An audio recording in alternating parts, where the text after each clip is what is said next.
Did you have any casualties so far in the letter? I don't know. And I think Hall doesn't want me to know yet. I have no confirmed deaths. Unknown at the minute, yeah. Did we have, but yeah. Oh, I have another one if no one volunteers. Dalton has all the booties. I will be an antagonist. All right, you guys ready? Let's go. I fear. Wait, we have new shit. Okay. Ashton likes us less. That's fine. Oh, Isabella. Sorry.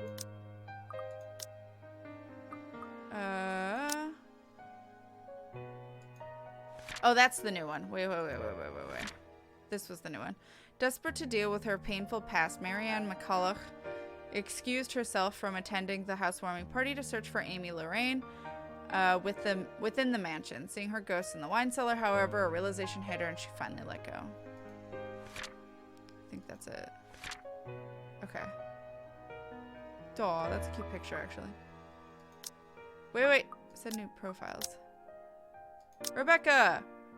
So she is April 1st, Aries, 29 years old, height 5'5", occupation history teacher, nationality Scottish. Hey! Religion atheist, raised Kirk. I don't know what Kirk is. Music? Can you calm down? Education, master's degree in education, major in European history, likes stovies, reading in the library, going to the gym, cycling and jogging, lacrosse, lesson plans. Although of Scottish descent, she grew up in Luxbourne and even went to school in St. Goretti.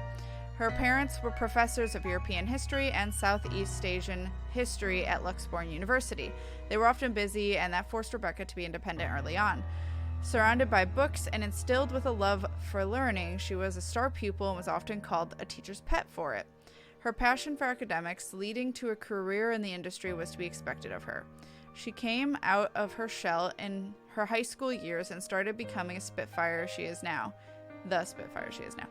Before then, Ashton was her only friend, though she found him aggravating at first. Independent and used to taking care of others, it was no surprise when she helped out the young foreigner who moved in next door. I didn't know she lived next door. Hi, Soothsayer. Hello. Kirk is Scottish for church. Oh, got you. Okay. Hello. At first, I was lazy and figured I'd wait before I watched Miss Streams. That's fair. Next door to Bella. Yeah, I didn't know that.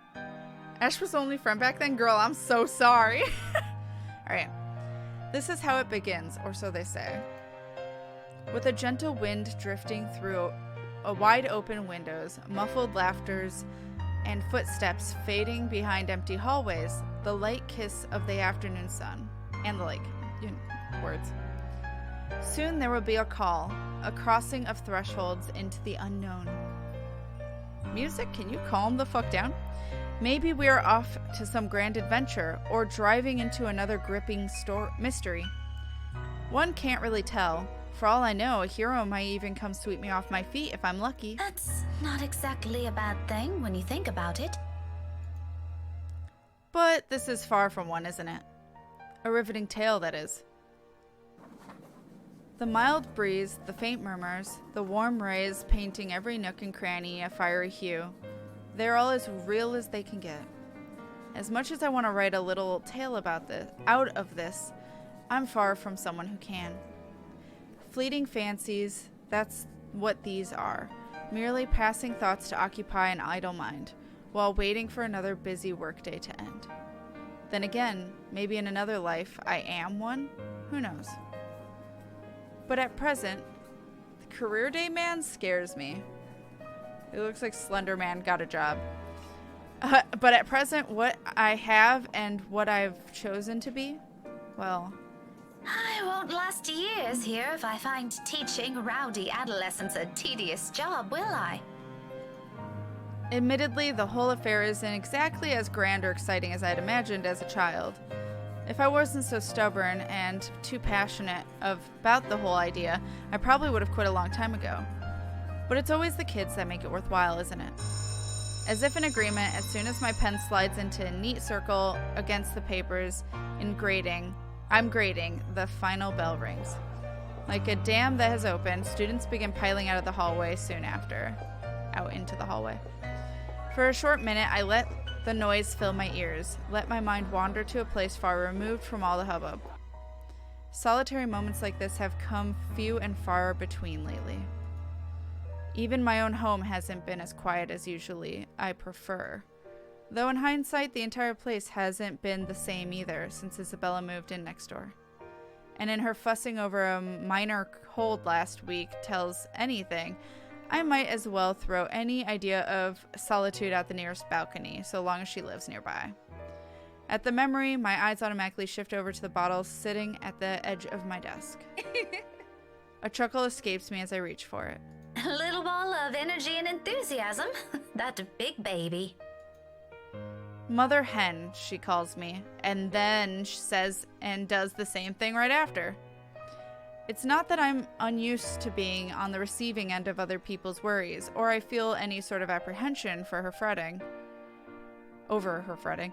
If I am to be completely honest, it's actually amusing how someone can be childlike one minute and then act like a responsible adult the next. Me. But there's a dissonance there, both in her actions and words. Although she may not look like it, may not say anything, may not lose her cheer, one way or another, I know these troubles have weighed her down on her lately.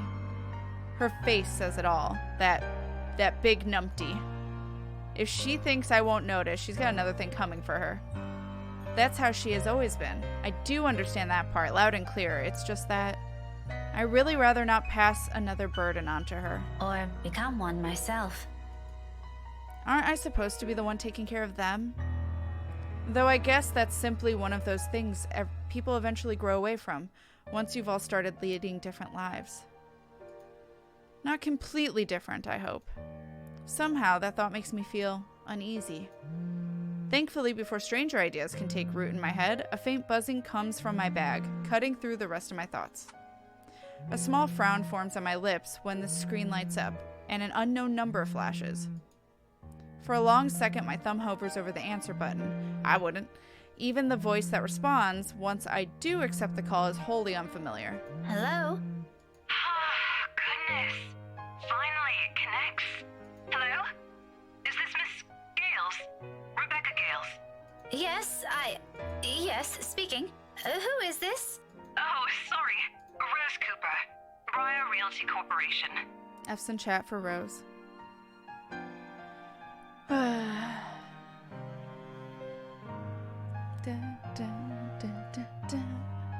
I forgot there was voice acting in this, so I got jumped by the voice. Oh no! Rejected Dead by Daylight character model. Wait, who? Oh, wait, the Slender Man. Ash wouldn't dare treat her like Isabella. I mean, true. At least it was just Becca's voice kingdom and not someone else's. True. Could have been worse. Lurk all you need, Sophia. Enjoy it. F's for Rose. Briar Realty? My frown deepens as I straighten from my chair. Something in her tone, despite sounding remarkably friendly and light, doesn't sit quite well with me. The rigid pause that follows doesn't help ease the tension that has suddenly descended either. Miss Cooper? Yes. Things are a bit busy on my end. I'm not certain I if apologize. Isabella has mentioned anything before, but we're working together on a property at the moment, and I was trying to click so I could drink, but... The Armagard Mansion, yes. Armagard. She said something about that earlier. Is there a problem? this is about Isabella, actually. She wastes no time relaying everything. The details she provided are, admittedly, a bit vague, but enough for me to get the gist of what happened. It isn't the bad sort I'm expecting, though. Still worrying. Especially with words panic attack and pale looking a bit sickly woven together in one foreboding sentence. Armageddon Mansion. Poor Rose, those were happier days when she was, alive and stuffed. Huh? Slenderman is trying to make a name for himself. He can't make a living off of being a monster man. I mean, fair. Hard not to have the Ermagerd reaction when reading the name. Yeah, Ermagerd. That's the name of it. There's nothing else. As quickly as it surfaces, I stomp down the urge to demand answers right then and there. Right there and then. Now isn't the proper time for useless questions. I'll find out soon enough regardless. To Miss Cooper's credit, she neither hesitates nor falters all throughout. There's some sort of comfort in knowing Isabella has someone like her to guide her, though not as much as I would have liked. After all, this is Isabella we're talking about. What are the chances she just said a bunch of excuses so she won't get sent home? High. Very high. Oh, she is so going to hear it this time. You were listed as one of her emergency contacts, so I thought it'd be best you know about this.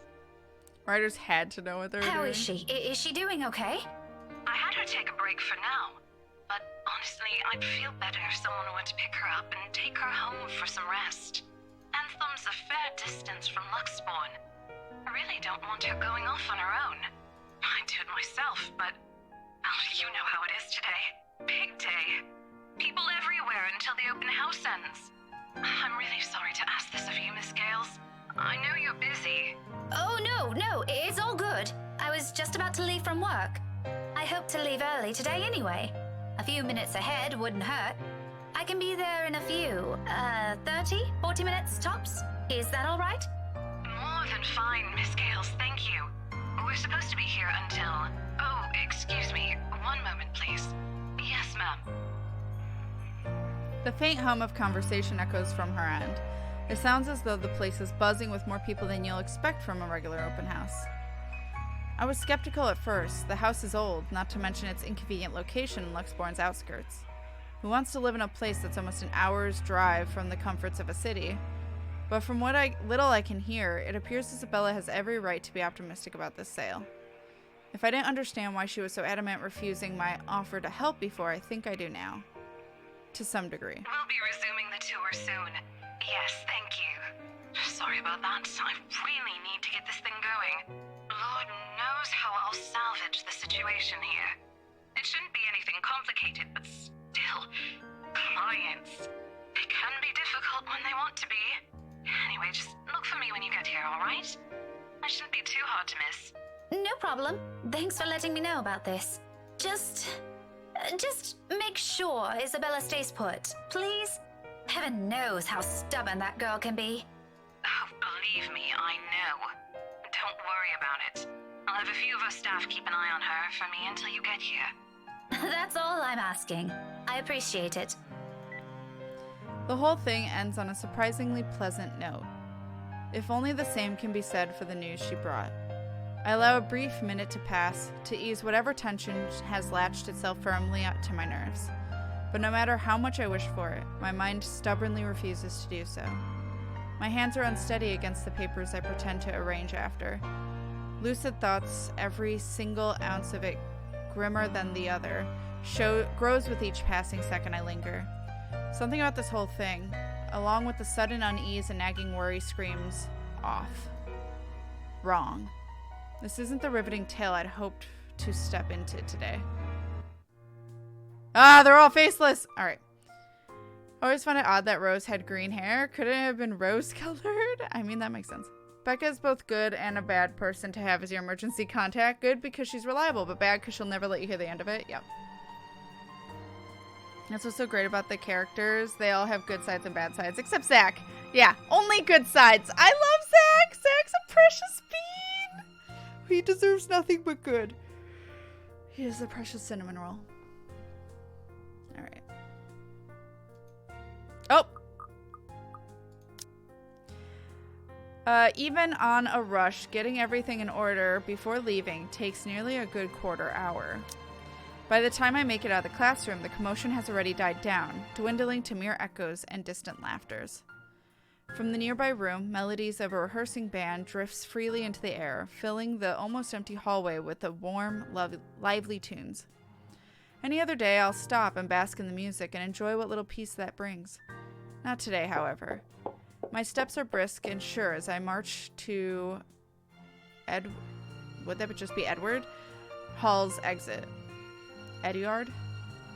The sooner I confirm Isabella's okay, the sooner I can shake off this niggling feeling? What is that word? Never heard that term before. For one reason or another, that single call of all possible things has thrown everything off kilter. I'd rather this be over as quickly as possible. I don't like that word. It sounds too close to other words, but I'm guessing that means, like nagging. And maybe that's just like, I don't know, people in the UK, is that a word you use?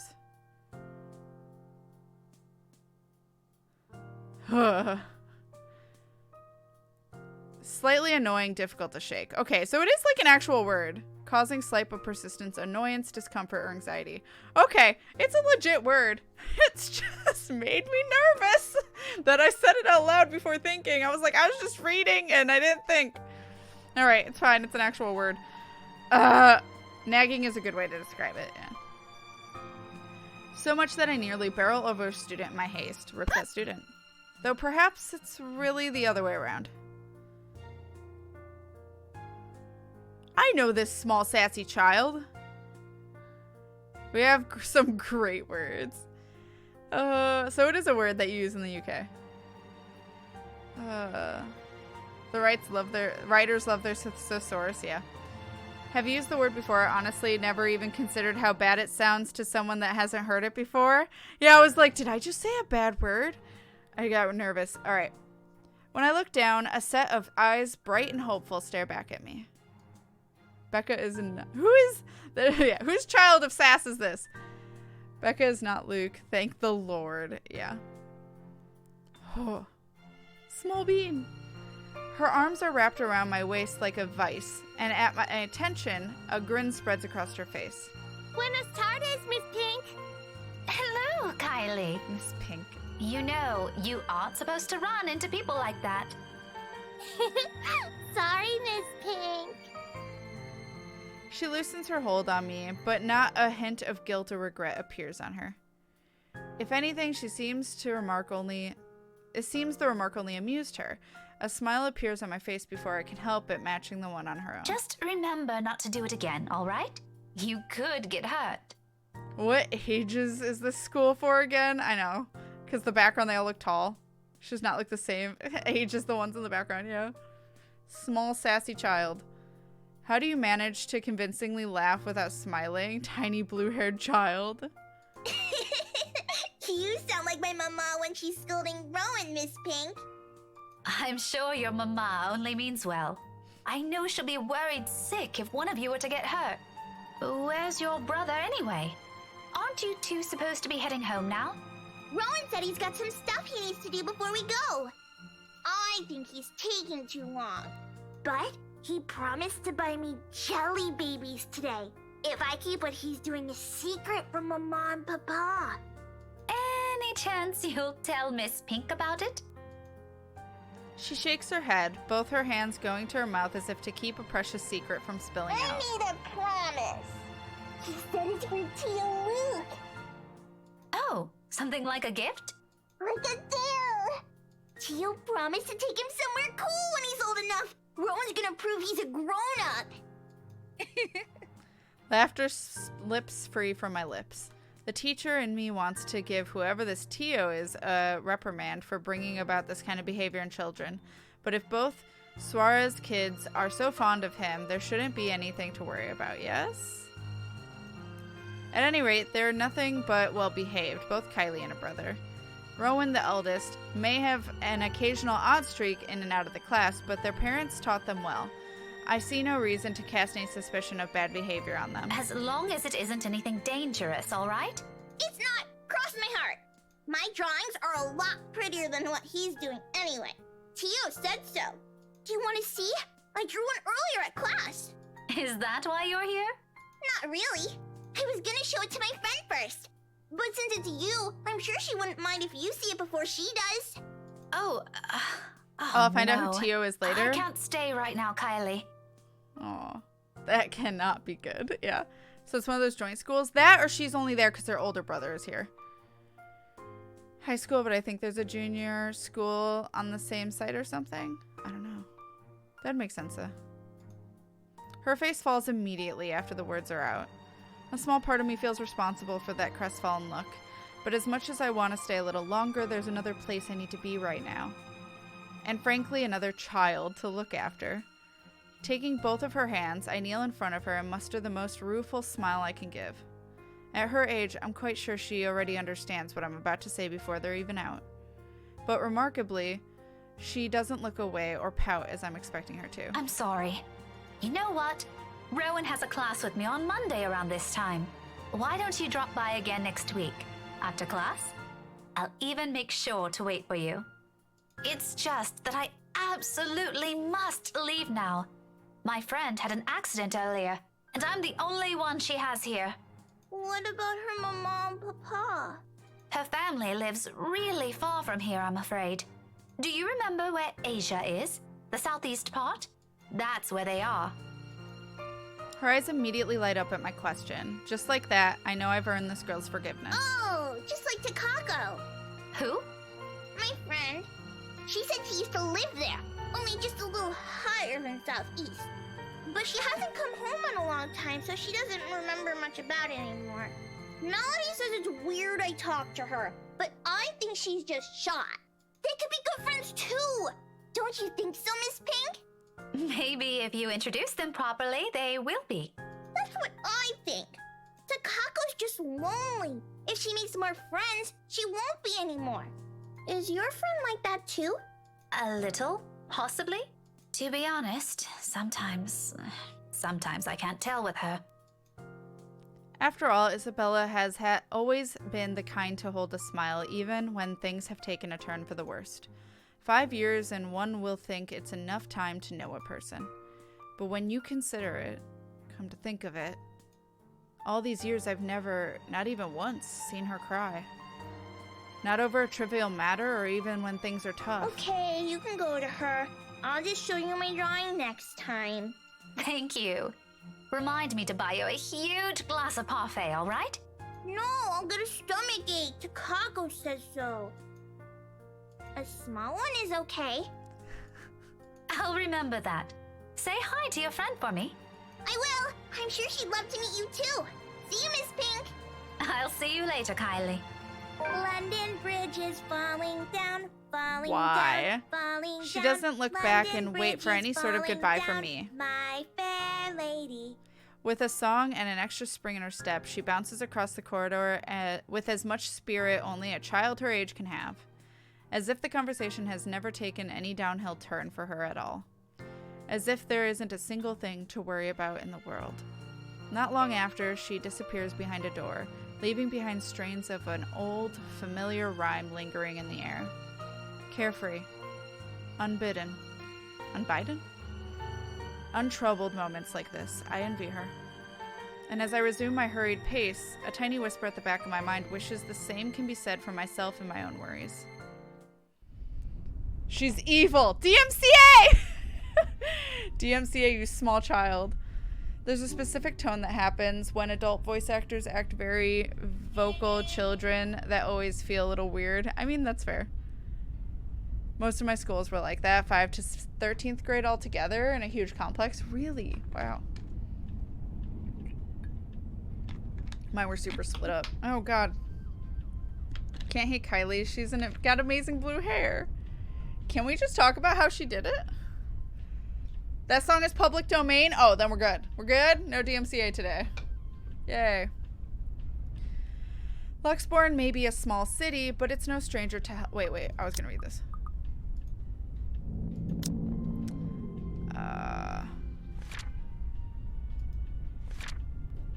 Rebecca Gales received a phone call from Rose Cooper after class, asking her to pick up Isabella Santos from the Ermagerd mansion. On her way out of school, an excited Kylie Suarez stops her favorite teacher from leaving. Alright, Luxbourne may be a small city, but it's no stranger to hellish rush hour traffic. But surprisingly, getting out of the city today proves more of a breeze than a hassle. A relief, considering how none of my calls to Isabella have made it through, Either reception's really bad over there or she's ignoring them on purpose. I don't know which one. I don't remember.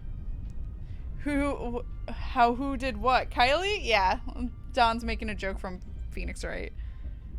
Technically it's public domain, but apparently the performance of it can be striked. Oh. Excuse me.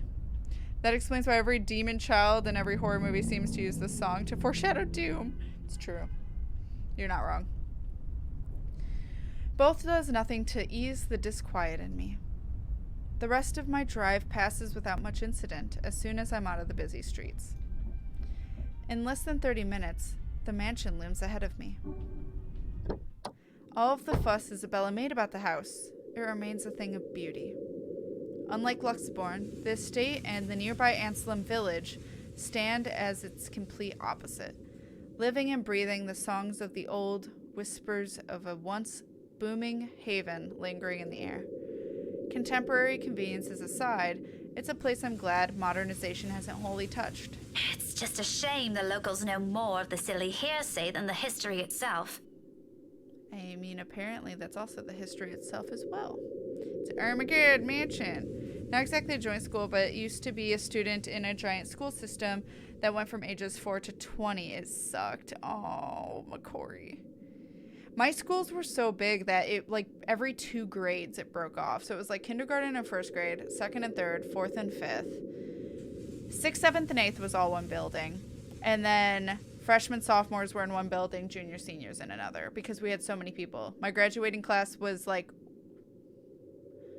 I want to say 1,500, maybe a little more, and that was just my graduating class. So I was in a huge school system. That sounds chaotic, yeah. The birds are trying to get the fuck out of there. The birds are a nice touch, yeah. Sound in the background is almost soothing as the house sound in Phasmophobia. Fair. That's a lot of peeps, yeah. I was in a large school system. Even the birds want to avoid the mansion. I don't blame them. It's just a shame the oh wait, no. If I could only knock some sense into these people. Sadly, complaining is all I can afford to do. As much as I want to give them a piece of my mind, it isn't why I'm here. I don't think these rich types will appreciate getting a lecture from me either.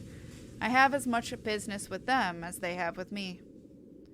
With a heavy sigh, I give myself one last second to take in the scenery before heading up to the main entrance. Most of the guests are already heading out. Although some still linger, it's mainly just to take photos of the house's facade or its various rooms. I pause for a moment, scanning the small crowd gathered at the foyer, looking for any sign of that familiar ponytail among the sea of hats and heads. No sign of her. No sign of the other staff or Miss Cooper either. I can certainly look for Isabella on my own, but in a place this big? I'd be lucky if I didn't end up lost or find her before we need to meet with Zachary and Ash tonight. Sighing, I reach for my mobile and redial her number, the gesture familiar now after so many attempts earlier. If she doesn't answer, I can still try contacting Miss Cooper. I just hope the network reception will cooperate this time. This side of the country has never been popular with the tech-savvy, after all. To my relief, it only took 3 unsuccessful tries. At the 4th one, right as it's about to switch to another intercept message, the line finally rings. Silence follows while I wait for her to pick up, the ringing going far too long for my tastes. By now, most of the visitors have already cleared out. All I have for company are the faint murmurs and an eerie calmness left in their wake. A sudden hush settles and gives way to noises louder than they're ever meant to be. Doors creaking and slamming shut in the distant part of the mansion, floorboards groaning under the sheer weight of the house's history. In the now empty hall, they all reverberate with special clarity against the walls. Like this, those old stories seem to almost have a ring of truth to it. I don't get to stray far into that ugly line of thought, however. Not a second later, a click sounds from the other end. Hello? Isabella? How dare Miss you? Cooper called earlier. I'm out! No! Ah!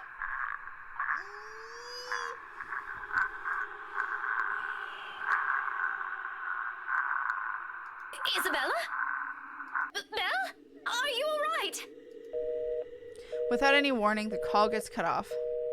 Busy notes blare sharply against the heavy silence. But above the noise cutting through the mute air remains the faint cries of a woman. Nope. No! From beyond the foyer. My hand falls to my side as I cast a weary look around, waiting for someone to come running. Surely I can't be the only one hearing this? There must be some of staff hanging around, checking things out. But no one does. Not even when her sobs turn more frantic in anguish. Excuse me? Hello? Who's there? Isabella? Isabella? Is that you? No answer. Growing anxious, I amble over where her cries come from. This is how you die. Each step slow and cautious towards a door on the other end of the room. While I'm far from someone who readily gives in to fear or stories lacking factual basis, the vague, restless feeling I have earlier immediately returns to me. And despite myself, my heart begins to race and my breathing quickens. Belle, it's me. Miss Cooper called. Is everything okay?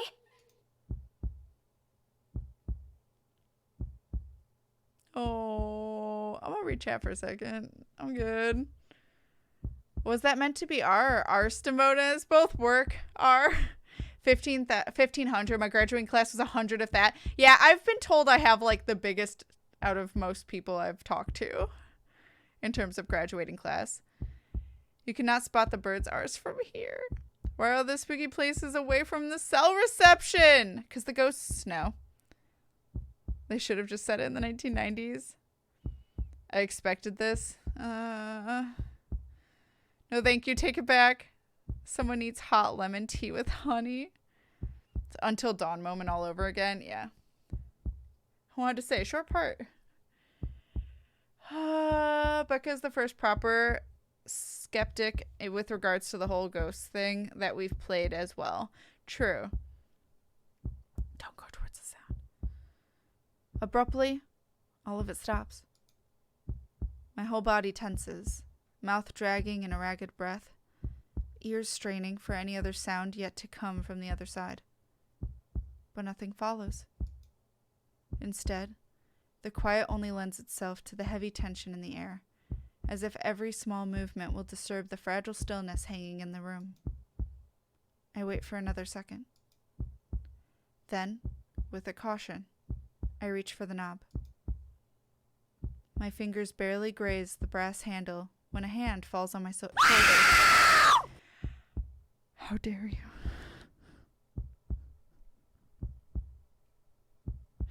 Why? Soothsayer, thank you for the 666 biddies. Why? Hi, Rudamu. Hello.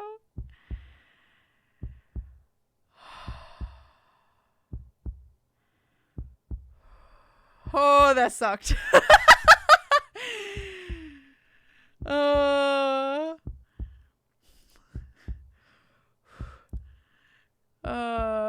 Hand falls on my shoulder. Jesus Christ. I was tabbed down, that got me as well. Excuse me, ma'am? I am so sorry. I didn't mean to startle you.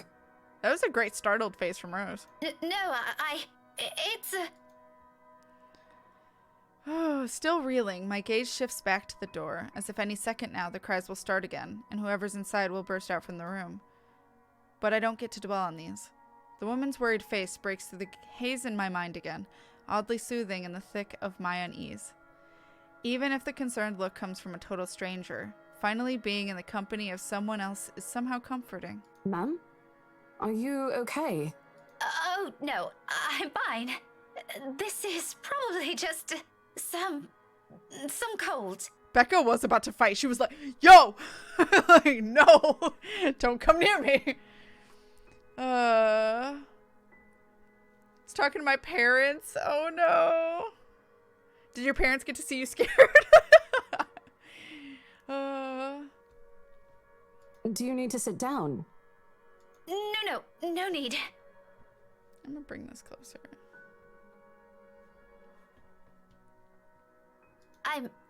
I'm actually looking for a friend.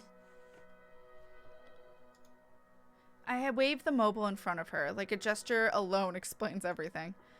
Vaguely, I note my tight grip on it and quickly slip it into my pocket before she notices. She doesn't need to know. Well, I'm not really sure if your friend would still be here. We're actually about to close the open house in a few minutes, ma'am. No worries. She's not a guest here. She works for Briar Realty. Miss Cooper called me earlier. In fact, I'm also looking for her. Recognition flashes in her eyes and her worried expression dissolves into a smile at once. It's all I need to know that I don't have to look elsewhere or venture deeper into the mansion on my own. In some way, I'm not too keen on the latter right now. Oh, Miss Rebecca Gales, is it? Yeah. Yes. Sorry if I'm a bit late. I have to say I really love this animation. I've been waiting for it to pop up again. I really like this drawing for some reason. Just really well done. Rip fellow headphone users. My dad started laughing at me. Oh no, Kingdom! Oh. I haven't been scared like that in a long time. That was a really good timing alert, Soothsayer. Well played. Oh my god. It's not a problem. I was busy with the open house and a few clients anyway. It's actually a good thing you came when you did. Let's see. Isabella should be here somewhere. I told her to stay put earlier. That girl never listens. Why does it sound like you're behind something? Rose? Rosie? May I have a minute? There's just this one little thing before we go. Okay, Hannah. Miss Cooper's head immediately snaps up at the voice. In a blink, a different kind of smile spreads on her face. A smile still, friendly even, but the kind given mainly for the sake of pleasing other people rather than making friends. Yes, ma'am. I'll be there in a few. It's an impressive thing, to say the least. That level of professionalism. I suppose working years in this kind of business trains you enough to be able to pull that off without batting an eye. Sorry, Kingdom and everyone, I surprised myself with the timing as I am about 7 seconds behind the stream, so I have to guess what's coming up. It was well played. I'm glad I had the volume turned down. Oh my god. It certainly didn't seem to have rubbed off on Isabella, though. Sorry, could you give me a second? I have to take care of this. Don't worry about it. I understand. I can wait a few more minutes. Clients, right? You won't hear anything from me. Priorities, you know? But if you want, you can stay at the parlor in the meantime. I think we have a few refreshments left. No, thank you. I'm going out with a few friends after this. Isabella's supposed to join us too. But that depends on how she's doing, of course. All right, this won't be long, I promise. She throws me an apologetic look before sauntering over to the small group gathered at the entrance. Alright. A couple or siblings?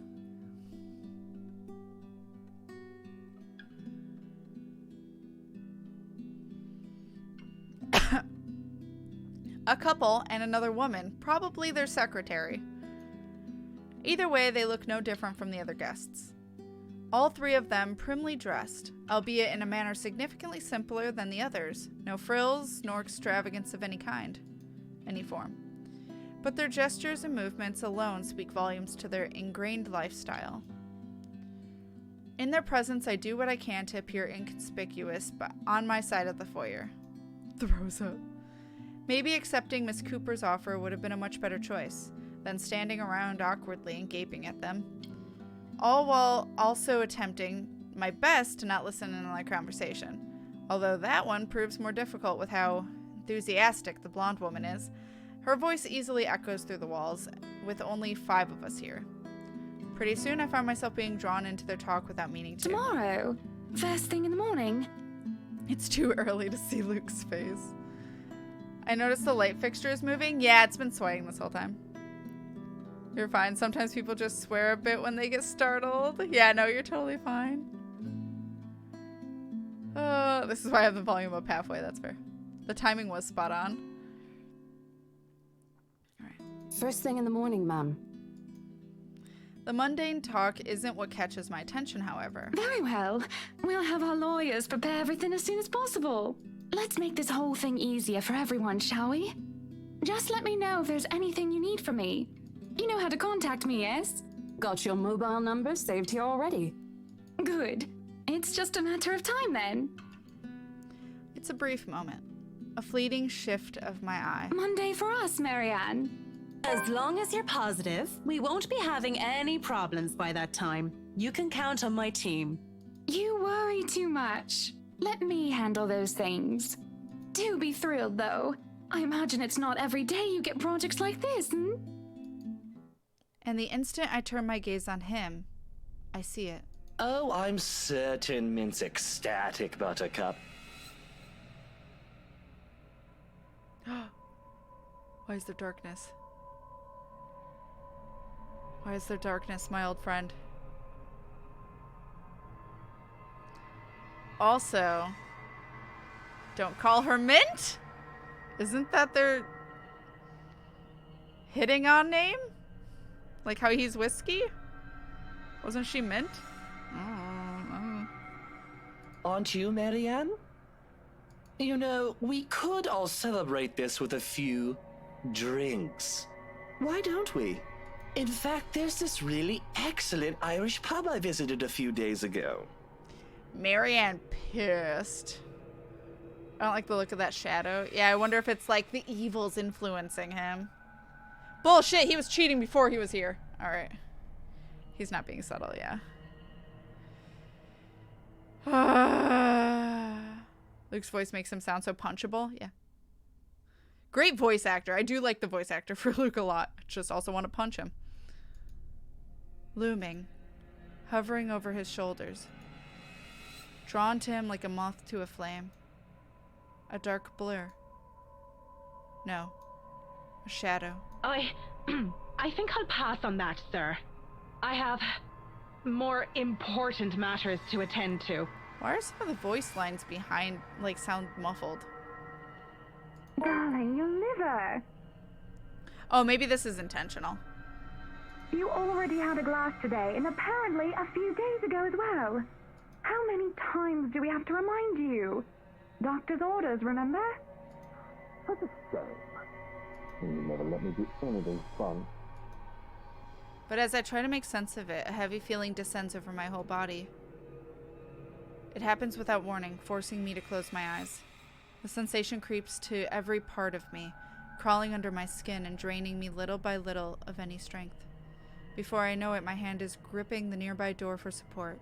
The sudden nausea drowns out their voices and what little sound there is. All except for the whispers and laughters. Judging. Mocking. Taunting. Muffled, inaudible words bearing down on me like death sentence. They wrap around my neck and limbs, binds tightening with every syllable, every utterance. And with each draw of breath I take, they drag me down slowly, almost painfully, into a bottomless abyss. On, and on, and on, till the sounds turn to mere distant echoes. Until suddenly, it shatters. Well, what are we waiting for? Are we done here? His voice rips through the fog like a sharp blade, and my eyes snap open. When I look at them again, it's gone. Just a second, darling. Send my regards to Isabel, please. Poor girl. Please let her know she doesn't have to worry and tell her to get some rest. Anyway, we're looking forward to seeing you tomorrow. Likewise, ma'am. No shadows or dark clouds. Only amicable smiles and cordial handshakes. The usual pleasantries as Miss Cooper leads them out of the mansion like a graceful host. None of the group seems to have noticed it. And even as I force my breathing to calm down, my eyes trained on their backs, and wait for something to happen, it doesn't come back. She returns a moment later. Gently, she closes the great doors behind her, but there's a smile on her lips and an extra skip in her step when she walks back to me. Whatever she was discussing with the group had put her in a good mood. Even she appears to have not observed anything odd. Was I just seeing things? Glad that was over. It's been a long day. I thought for sure we were going to... Hey, are you sure you're doing okay? You look a bit green. Luke's voice, face, attitude, everything is punchable. It's true. I guess you could say his evil is within. Fender!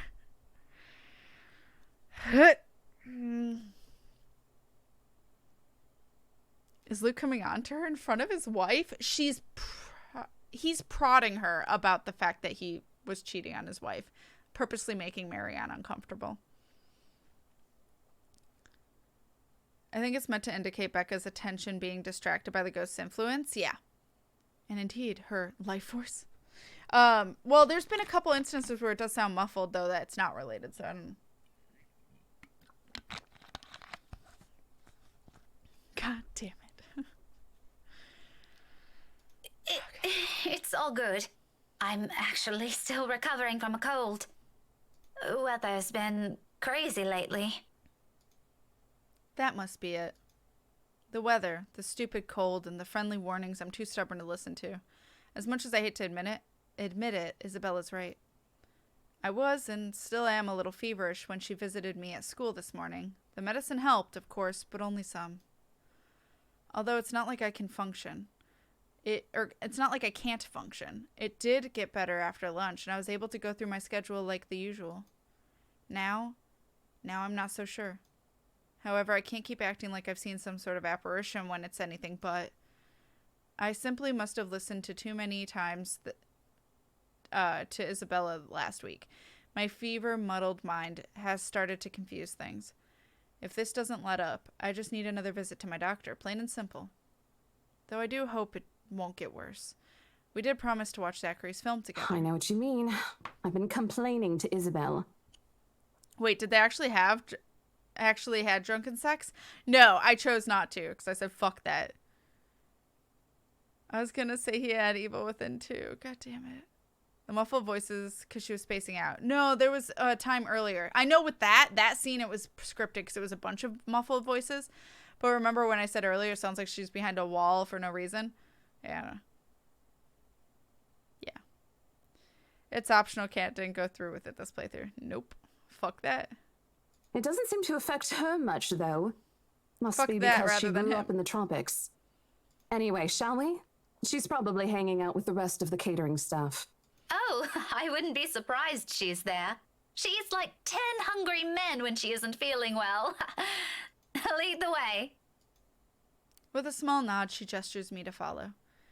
I do so without much thought, finally putting everything in the back of my mind. The entire visit took a whole 24 minutes, and my trip to the mansion, as it turns out, is a useless endeavor in itself. Isabella's no longer there, left shortly before I arrived. Or at least that's what the few staff who saw her assumed. None of them know where she went, but I can take a few guesses. Also... Alright. I love the way these are drawn. Anyway.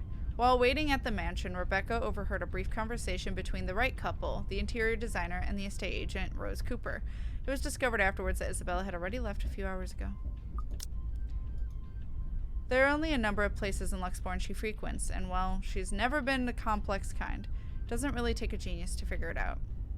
Still, it's odd she left on her own. She could have at least waited for Miss Cooper. It would have saved her having to pay a cab's fare twice today. And right after she was told to stay put. I mean, who does that? Oh, sod off! You don't own the road! At the end, in the end, all Miss Cooper could give were a string of apologies for my trouble and a request to let her know when I find Isabella. The whole affair didn't even last long. I probably spent more time traveling back and forth. Soon enough, I'm weaving my way back downtown Luxbourne, worried, sick, and on top of that, maybe a little annoyed. Can you think? Whether at the unexpected turn of events or at Isabella herself, I'd rather not think about it for now. Not when I'm already running late for Zachary's film. Besides, I'm perfectly sure that's where I'll find her. As one would expect, people are already gathered at the movie house when I get to it. The small venue where it's located has been closed off early for any passing traffic to make way for the avid moviegoers who are sure to crowd the venue. I have to park almost a street away and walk the remaining distance because of it. Looking for them has taken a while in a crowd this big, but I eventually spot them near the entrance. Thanks to Zachary, mostly. And like I've surmised, Isabella's with them. I knew it. Wasting no time, I march over to the little group. Words filled with concern tumble out of my mouth before I can stop myself. Isabella! Oh, thank goodness! Becca, you're just in time. An odd expression crosses her face as I hold it with both hands, but I ignore it in favor of getting a good look at her, forcing her to keep still and fixing her gaze on me. Becca, you're squishing my face. How are you? Are you all right? Why wouldn't I be? There doesn't seem to be any visible injury, nor does she appear to be in pain. Apart from her confused frown at my questions, she looks pretty much like she always would any other day. Even so, you can't really tell those things with her at first glance. The last time she got sick, she never bothered to call anyone, even me, who lives right next door. If I hadn't checked on her then, she probably would have died on her bed with the rest of us none the wiser. What the fuck? It's one thing we laugh about now, but moments like those also teaches you something about a person. If anything, it has given me more reason to constantly worry about her. And the moment a familiar name comes up, I know my concerns right now aren't completely baseless. Rose called me earlier. Her expression swiftly changes, and as gently as she can, Isabella pushes my hands away. Yet even before she says anything, I already have a hunch of how the whole thing will play out. Oh, no, everything's good.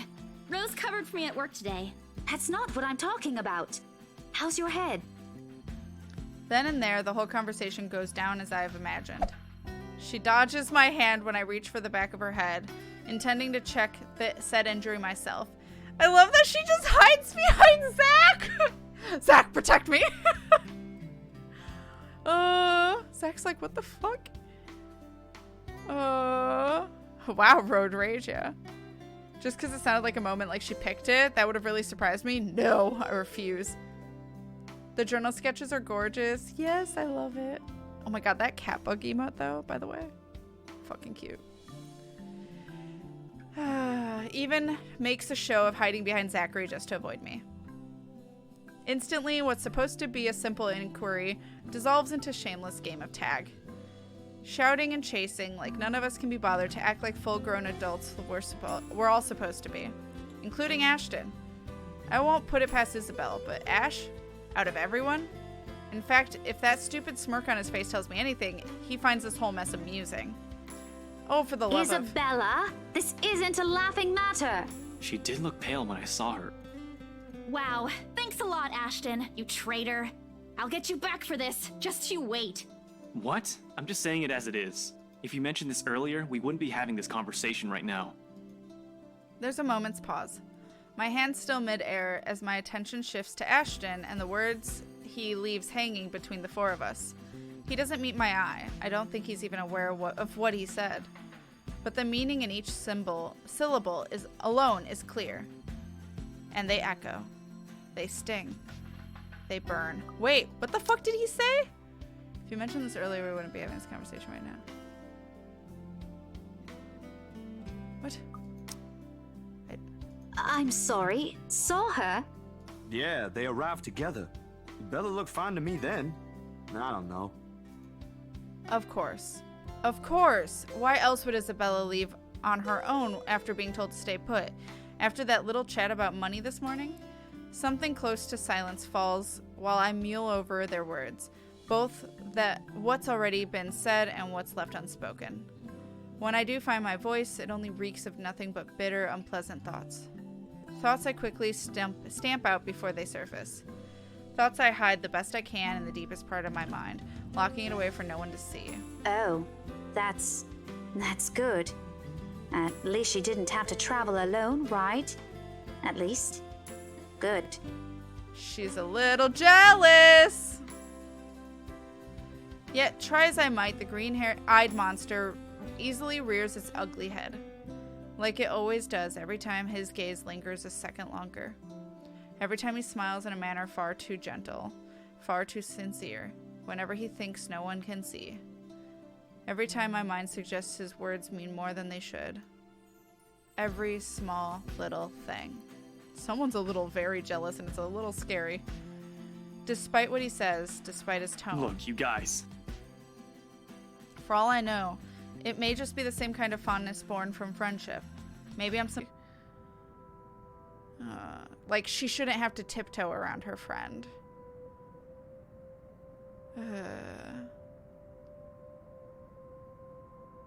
But Rebecca's type of personality aesthetic combo IRL is the most grating. I would have a hard time being friends with someone who would act like this to me, personally. But maybe that's, again, because I identify most with Isabella. So I feel for Isabella right now. I don't give a fuck about the way Becca's feeling right now because she's being so nasty. But did Bella know Becca was coming for her? No, she didn't. She knows nothing. Like, Isabella is completely innocent in all of this right now. She did not know. Yeah, Becca's not really self-aware currently. Maybe she gets better. But as of right now, not digging Becca's personality. And I feel bad because I know some of you in chat really like her. Especially, I'm sorry, Hall. I know she is your favorite. But right now, I kind of just want to shake her. These people have zero communication skills. Yeah, they all do. They all spent their character points on fabulous hair and other skills. Fair. Very pastel, preppy, adult with major anger and communication issues feels like a giant red flag. Oh, like in anime in general?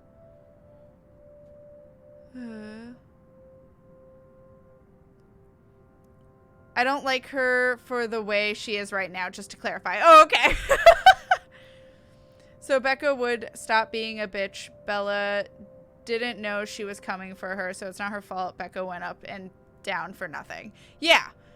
I mean, like, I get why that would be irritating, but that's not why Becca's irritated right now. Becca's irritated because it was Ash that picked her up. So, like, the just jealousy kind of being her core drive right now, I'm disappointed in, writing-wise. Because I want to like Becca, but jealousy is just not something I'm fond of. Especially as someone who's poly. Don't like it. I just assume Becca isn't that with her students. Oh, I assume she's really patient with her students. But that's... You should be. And she seemed like it with the way she was with the kid, the little girl. Guess so. I've met a person with a similar type of personality IRL, and it just seems very emotionally draining to deal with these fights. Yeah, I would have a hard time. I've been in these situations. I've literally had a friend like this. Like you said, you relate most to Bella. I relate strongly to Becca for reasons that haven't become clear yet. That's totally fair. Yeah. Yeah, so like as Bella right now, I'm just like, why are you angry? Like, that's how I would be. Yeah, how she is now, she couldn't be my friend. Yeah. So. All right. I wasn't thinking about an excursion. I want to go home too. It's already late. Really don't like old memories. This is stirring up. I was Belle in a similar situation. Oh, no problem, Kingdom. I'm giving you all the huggies, though. All the hugs. It's just that you've been in this prickly mood since earlier. Are you really okay? Was it the cold? Or did something happen at school? Do you want to talk about it? A long pause follows, and it holds everything she's been meaning to ask from the very start. I'm in no mood, but all the same, my hand stops short of unlocking my car, and my grip on the handle tightens. I can feel her eyes boring on me, waiting, hoping patiently for any answers I'd give. She's the same as Zachary. They're bad liars. But when you talk to people like them, if you're not careful, they often leave you with no other choice but to admit the truth. Those exact same ones I can't voice. Despite my lack of response, she pushes on, surprisingly. This time her tone is quieter, more tentative than usual. Was it because of the letter? It's a well-meaning question, much like the rest of this talk. Yet something in how she says it irks me. If it is, I'm really sorry. I didn't mean to cause a scene. I did see something in the mansion, though. I wasn't lying about that. I'd be Bella overthinking, like, is it because of something I did? Is it because of this? It's probably because of this. That's exactly what I do. Wherever she wants to take this, I no longer want to hear a word of it. Not at this minute, preferably never. Especially when there are already a million other things buzzing and prodding inside my head. Sometimes my patience can only be tried for so long. I'll say this cold caught up with me. And during the open house, even if there were a lot of people around, there were weird things happening. I don't know if there was anyone else who noticed, but I heard things. I'm sure it wasn't because I fell down the stairs. Even before that, in the attic, Oh, it increased my relationship with Isabella, so that's good at least. Isabella. Yeah? A pause, though I don't let it last, only to give myself a small window to breathe, before I lay down the words between us with as much restraint as my patience allows, which is not much after everything. I can only hope Isabella will simply take them as they are. She can be stubborn as a mule when she wants to be. This kind of conversation tonight. Look, it's been a long day. I think this cold also caught up with me, and I'm really exhausted. Can we talk about this some other time? She blinks, and although disappointment flashes momentarily on her face, she gives me a curt nod. A relief enough for me. Perhaps the first time I genuinely feel it today. And as unpleasant as this day has been, seeing something go the way I've anticipated takes the edge out of it. Even if lying through my teeth had to go with it. Oh, all right. You should have just said so. That is a better way to deal with it. It's tactful. Like, obviously she's not going to bring up the whole jealousy thing, but then it still takes the responsibility off of Isabella, which is the whole point, because, again, none of this is Isabella's fault. I am also totally Belle in this situation. Yeah, the other option would have been chewing her out. Yeah, that doesn't surprise me. I told you you should have taken a full week off. Were you able to get the meds I brought you, though? Do you need anything? I could drop by the pharmacy for you. Yeah, no need to fuss. A good night's sleep is all I need. I've been busy the whole day. I guess I should have listened to you and taken it easy. But we have exams to prepare for. It's one or the other, you know? I knew it! Here I thought you were just upset about something. Even Ash looked a little bit worried about you. It's fine. Let's just head home, okay? I'll make it up to you next time. Call me out to lunch or wherever. Just... not right now. This is a much better way to handle it. Okay, but thank you, Becca. Should you be driving? If you want, I can call a taxi for us. You'll hate paying the extra fees, but you'll be able to get some rest on the way home. No, don't call a cab. I can manage driving at least. Just get in the car so we can be on our way. Awkward. I'm already opening the door and climbing into the seat before she can protest. Left with no other choice, she follows inside shortly, albeit with a bit of reluctance. The guilt from this will eat at me later, but for now, these little falsehoods are mine to bear and hide under. For now, this is the better choice. Better than pretending she doesn't exist, or giving her vague answers. Yes. Certainly better than harsh words and outright lashing out at her. I can find a little comfort in that. Thankfully, if there's anything left to be spoken between us after, she won't have to discuss it on the way home. Okay, I'm gonna save. Save. And I'm gonna run to the bathroom real quick and get more water. Nerd, thank you so much for that raid. Hello and welcome. Hello. I didn't think I could get in the car. If I was Bella, I'd call a cab. That's fair. Definitely the better choice, yeah. What were you playing? Were you having all the fun? Hello, nerd. Thank you for bringing your community on over. I fixed a lot of things about myself over the years. That's good, Marrow. Oh, I've been in both situations. Gotcha. How's the letter finding you? Very good. We are currently playing Becca. I know nothing after where I am right now in Becca's story. But, I mean, other than the scary things, I enjoy it. Yeah, hello, guys. I have to take a quick break. But I'll be right back. Everyone who just came in from the raid, hello and welcome. My name is KatFTWynn. I'm playing the letter. But also, guys, what were you playing? Doki Doki Literature Club Plus. If you guys like Doki Doki, go check out Nerd. Yo. We were just talking about that earlier. There is someone in chat who has never seen Doki Doki, so don't say any spoilers. But, yeah. Just replaying everything from the original game, and next time we dive into new stuff. That's exciting, Nerd. Hey, that's so exciting. I hope you enjoyed it. I hope you've been enjoying it. I just have to run to the bathroom real quick. You're going to get a screen full of booty pics from Mass Effect and some chill lo-fi beats while I go get water and run to the bathroom. But, yeah, I figured it would do that. So I will be right back for you guys. So BRB. All right, guys. Better be absolutely sure. Okay. Thank you guys for being so considerate. Thank you, thank you. You guys are so wonderful. Oh god, that's not what I meant.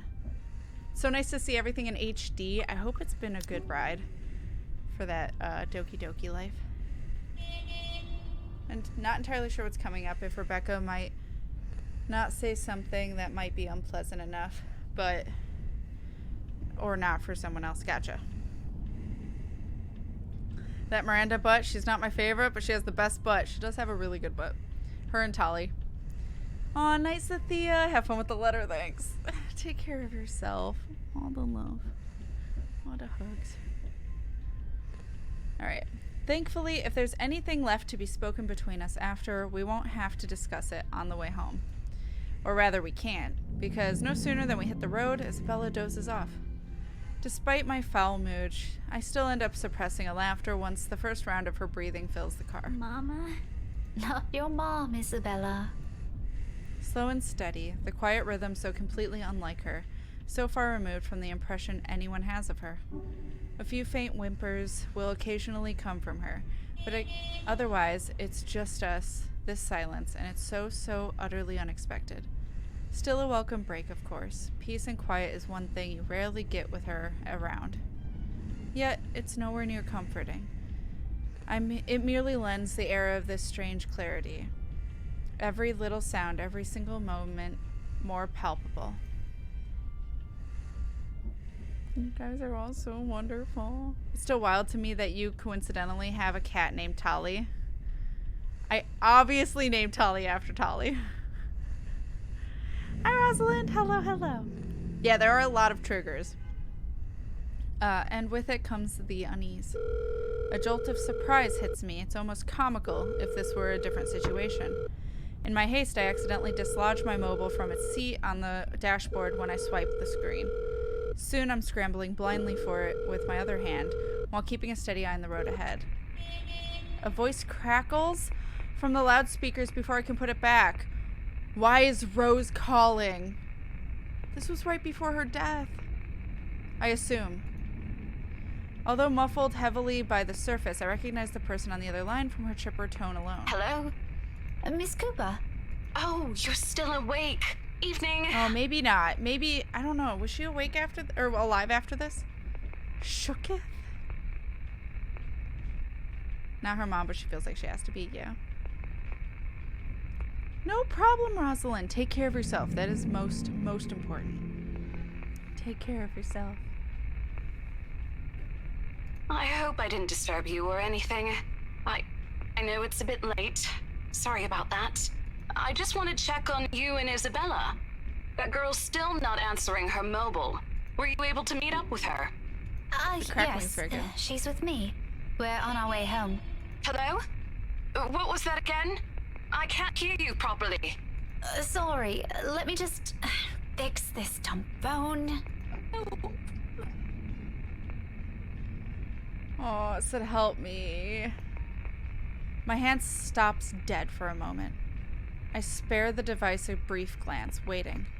Seconds pass. Nothing happens, though. Ah, that got to me. That made my eyes water.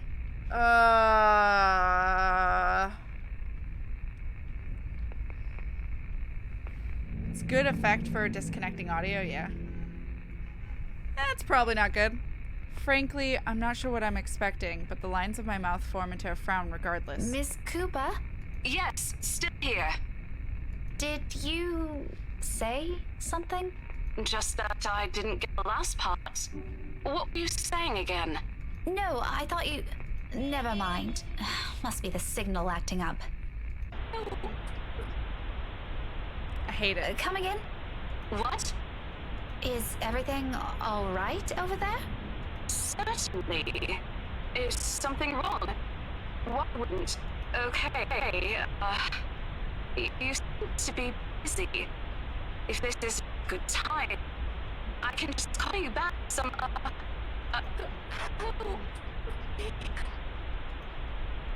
I have to make a conscious effort not to panic right then and there, although my tight hold on the steering wheel tells a different story altogether. Miss Cooper? Rose? Hey, Rose! Are you still there? Only a burst of static answers me, and maybe this lapse is entirely because of exhaustion. It has been a long day, and I haven't fully recovered from last week's bout of flu, contrary to what I've been telling people. Though perhaps, had I paid closer attention to it, had I not been so occupied with other thoughts, I probably would have noticed earlier that it never came from my phone, but from somewhere right behind me. Oh, I hate that more! Oh, I hate that more. Ah! Ah!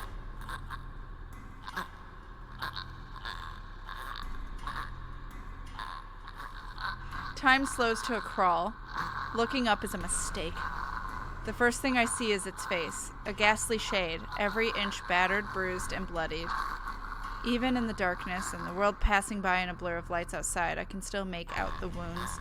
I would crash. That's where I would accidentally crash the car.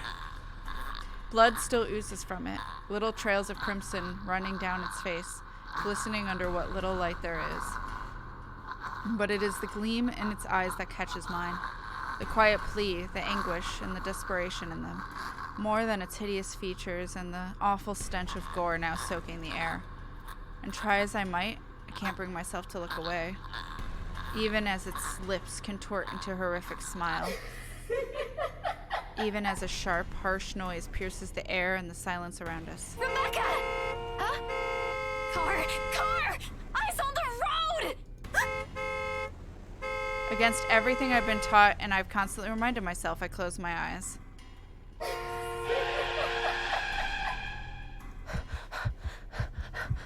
It's a brief moment, a short, vivid second of muscle memory and instinct completely taking over. And if I didn't allow it, if my hands didn't move and my feet didn't hit the brakes in this exact second, I might have... Isabella and I might have... No. I shake the notion away before I lose myself in it. Right now, it's an ugly line of thought I refuse to venture into, not when breathing is a struggle and every ounce of strength has been totally drained from my body. Most definitely not while Isabella's panicked voice beside me still rings in my ears. We're alive. We're safe. That's all that matters. But it is not her face that I look for when I finally open my eyes. All gone. I expect stains, little telling marks and creases on the covers to show me where it sat not long ago. But whoever, whatever it is, it left not a single trace. And you don't believe Isabella! River came in to say bye. And though courage is a hard thing to gather at this point, I take what little of it remains in me and turn towards the back seat. Even then, there's none. Or was there really something in there in the first place? With how empty it is, I'm beginning to doubt it. This stupid flu again. I need a long rest after this. Yeah, sure, we'll call it that. My hands fall uselessly to my sides, numb from how taut my grip on the wheel has gone, yet still trembling with the unexpected rush of adrenaline. I clicked off the game! Against my ears, my heart still pounds in erratic rhythm, and my breathing hasn't slowed down. But the world has already righted itself without waiting for me, and little by little, second after second, as I sit here motionless, color begins to seep back around me. Along with it are the sounds of a voice, no longer the indistinct ringing it was earlier. Becca! Are you okay? Answer me, will you? You're scaring me! You know what? I think we should just call a taxi since... Can you keep it down? Strained, harsh, and completely unintentional. But with heat prickling at the back of my eyes and mild throbbing at my temple, I could honestly do with a little silence right now. Keep it down? We almost crashed, Becca! I know what happened. It was a lapse. I'm sorry. A lapse? You call that a lapse? Becca, I really don't want to end up a mangled mess on the side of the road. Or a mangled mess anywhere. That's fair. All I'm asking, if the time ever comes, which I hope isn't right now, is a peaceful death. Give that one to me at least. Not that I'm asking for it, but please.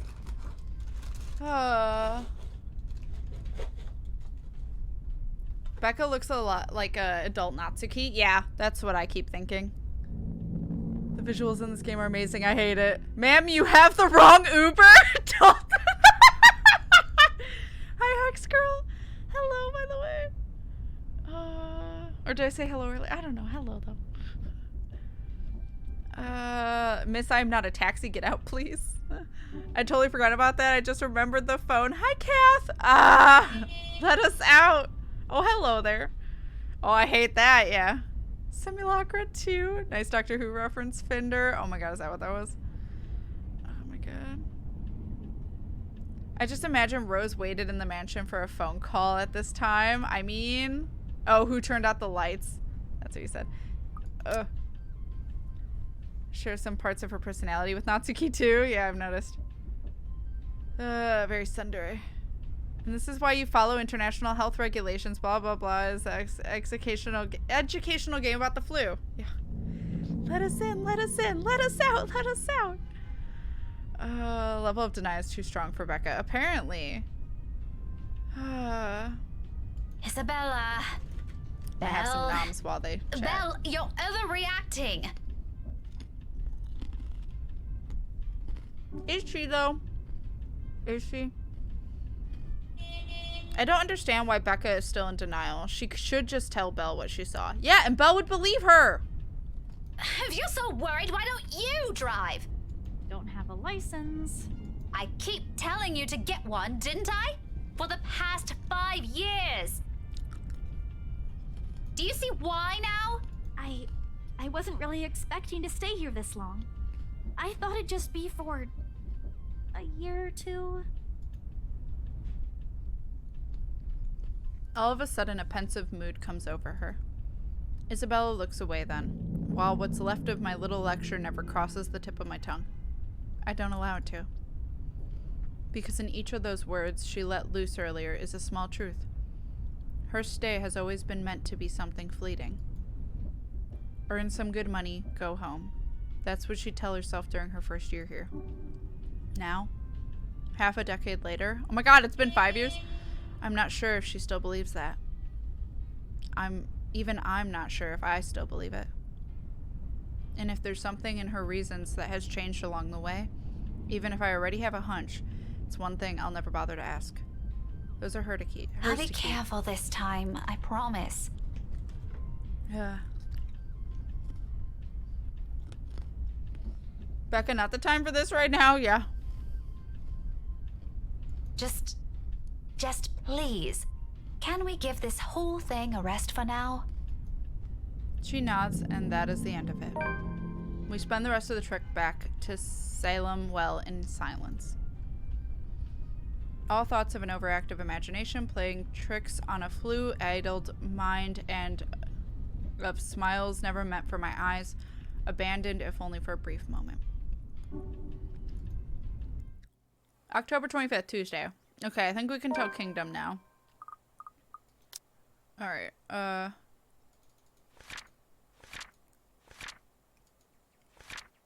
after watching Blue Fonse, Isabella tried making small talk with Rebecca, but the latter was a prickly mood and not interested. On the way home, Rebecca glimpsed something suspicious sitting in the backseat of her car.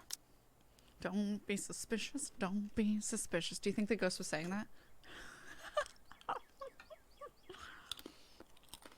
Okay. From all the reading, my jaw is bothering me, so I'm going to have to take ibuprofen soon. So I'm going to have to get up real quick to go grab some, because I didn't bring any with me. I didn't think about it. But I still need more chips in my, or crackers in my system, so. Yeah, no problem, Kingdom. I'd throw Becca and Bella into a goddamn bus right now? Damn.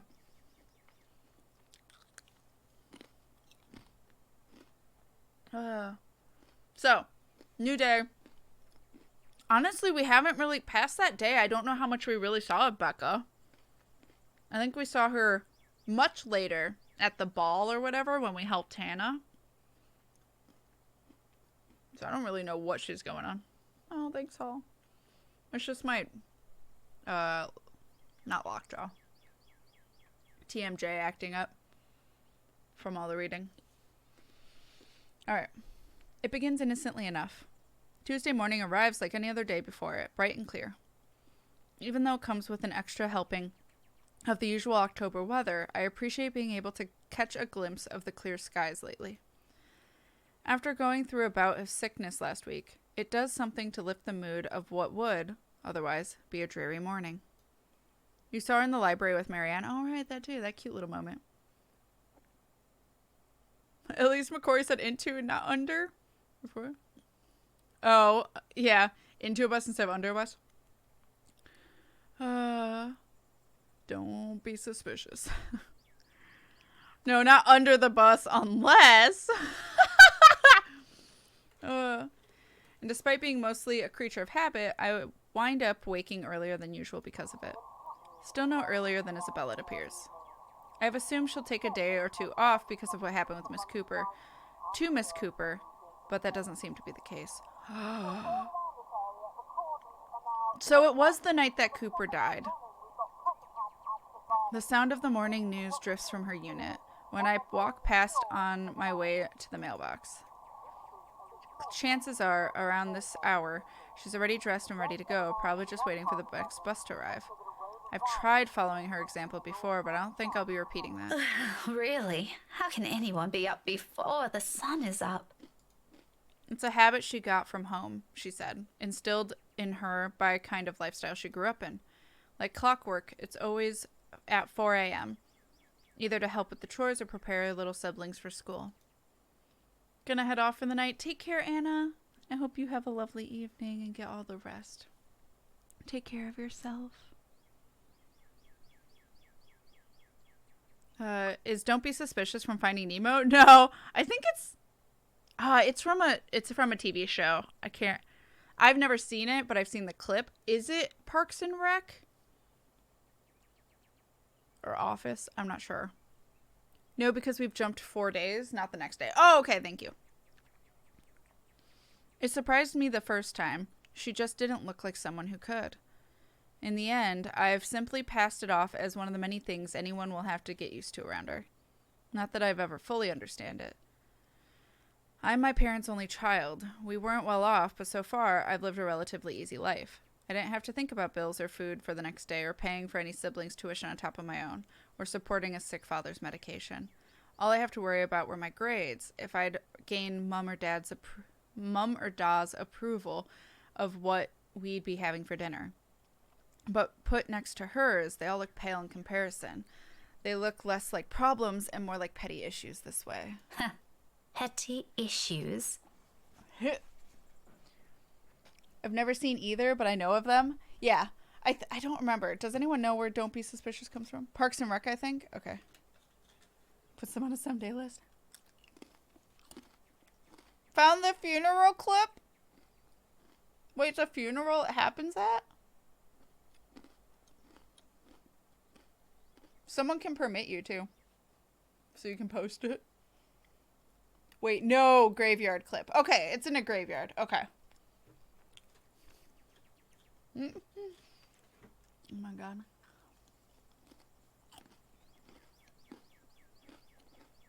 Yeah, McCory, if you want to put it in chat. That way Kath can see it. Oh god,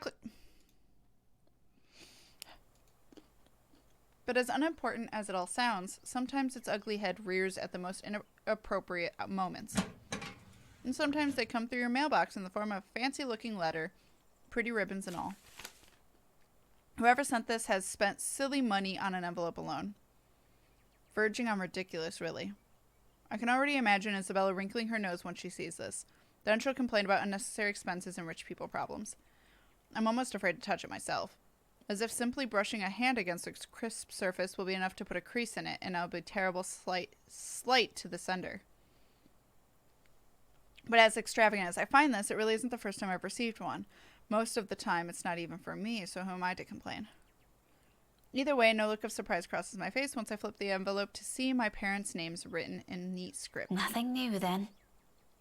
Jeez. Their years in the academy naturally brought with it various connections for people from other fields, art, science, business, politics, you name it. This one, though, gives off a much personal vibe. Letters like this usually come from old students, people who've grown fond of my parents, and they, in turn, treat like children of their own. I've only met a few of them. Most have moved on to become successful in their chosen careers, and little letters like this are their way of expressing gratitude. It's one thing Mum and Da are proud of, rightfully so, and I'm happy for them. But there are times I wish they'll remember they have a daughter here. The real one. Not that it's any importance now. It's not like they didn't raise me well and provide for me. They did. I wouldn't be where I am now if it weren't for their hard work. And like a dutiful child, I do everything I can to give back.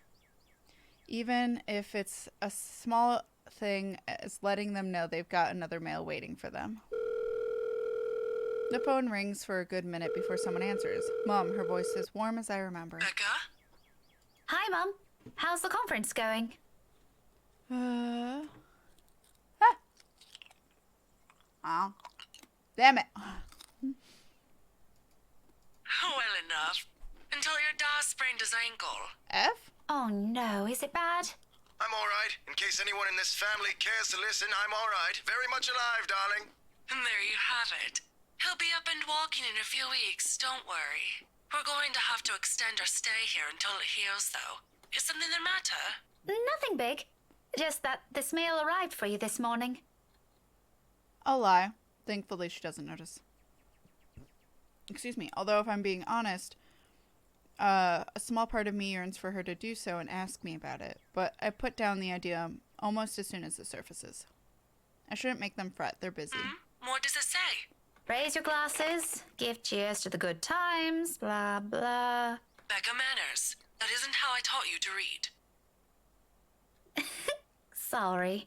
You are cordially... it's an invitation, Mum, for a housewarming party. From, Hannah? What? The name rings a bell, though. At the moment, I can't recall when or where I've heard it recently. It must be nothing too important if I didn't bother committing it to memory.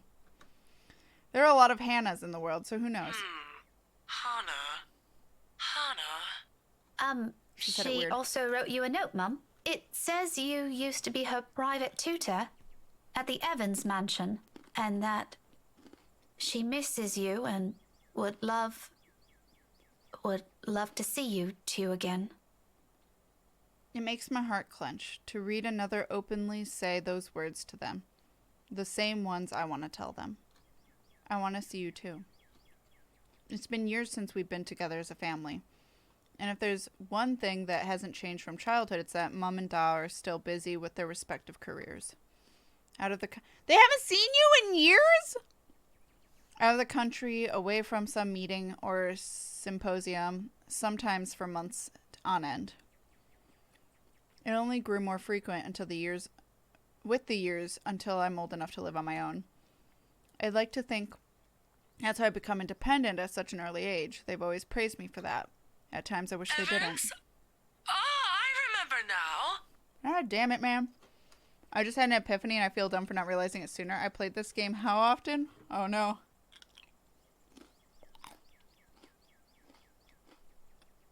Oh, it started at 7 seconds? Oh, F.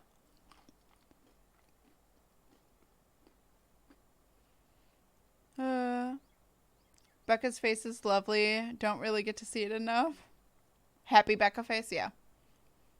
That's what occurred to me just now. All of the parents of the characters, either dead or somewhere else in the world, out of contact. Yup.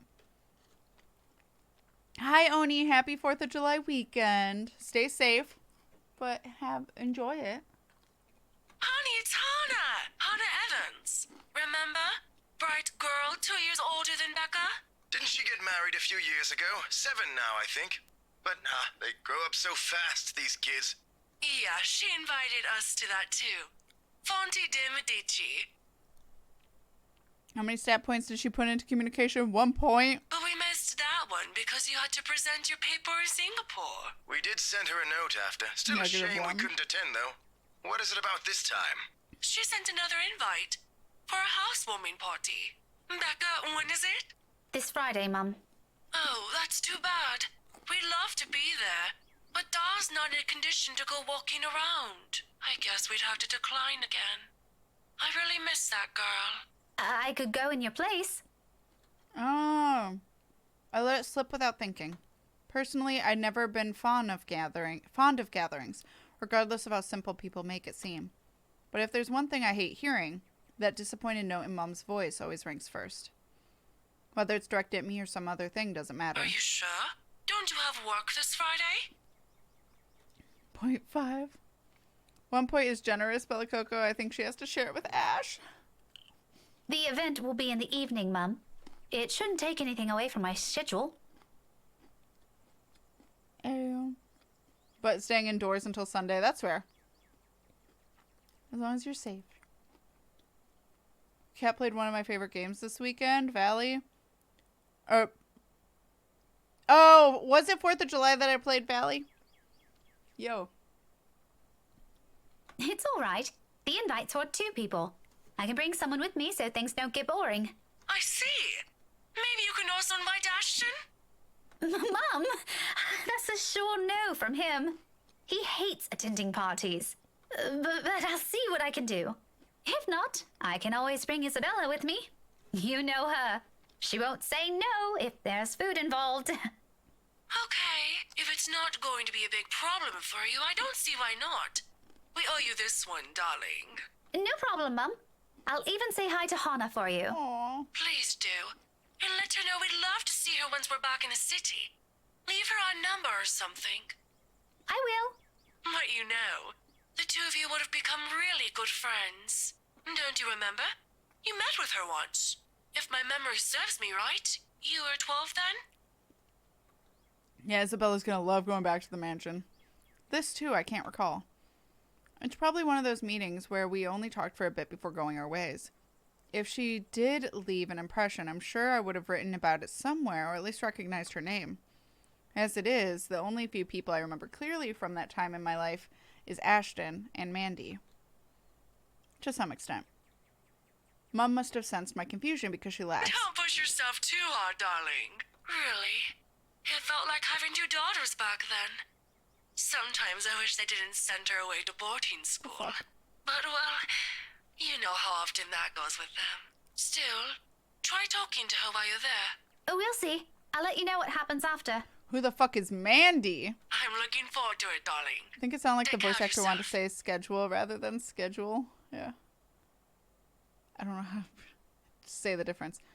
River joked that Brits call American Independence Day Thanksgiving. Will do. God. You too, Mum. Bye. Tell Da to be careful next time.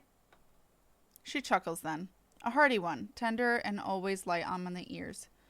She may be a stern teacher, but this is the part of her I love the most.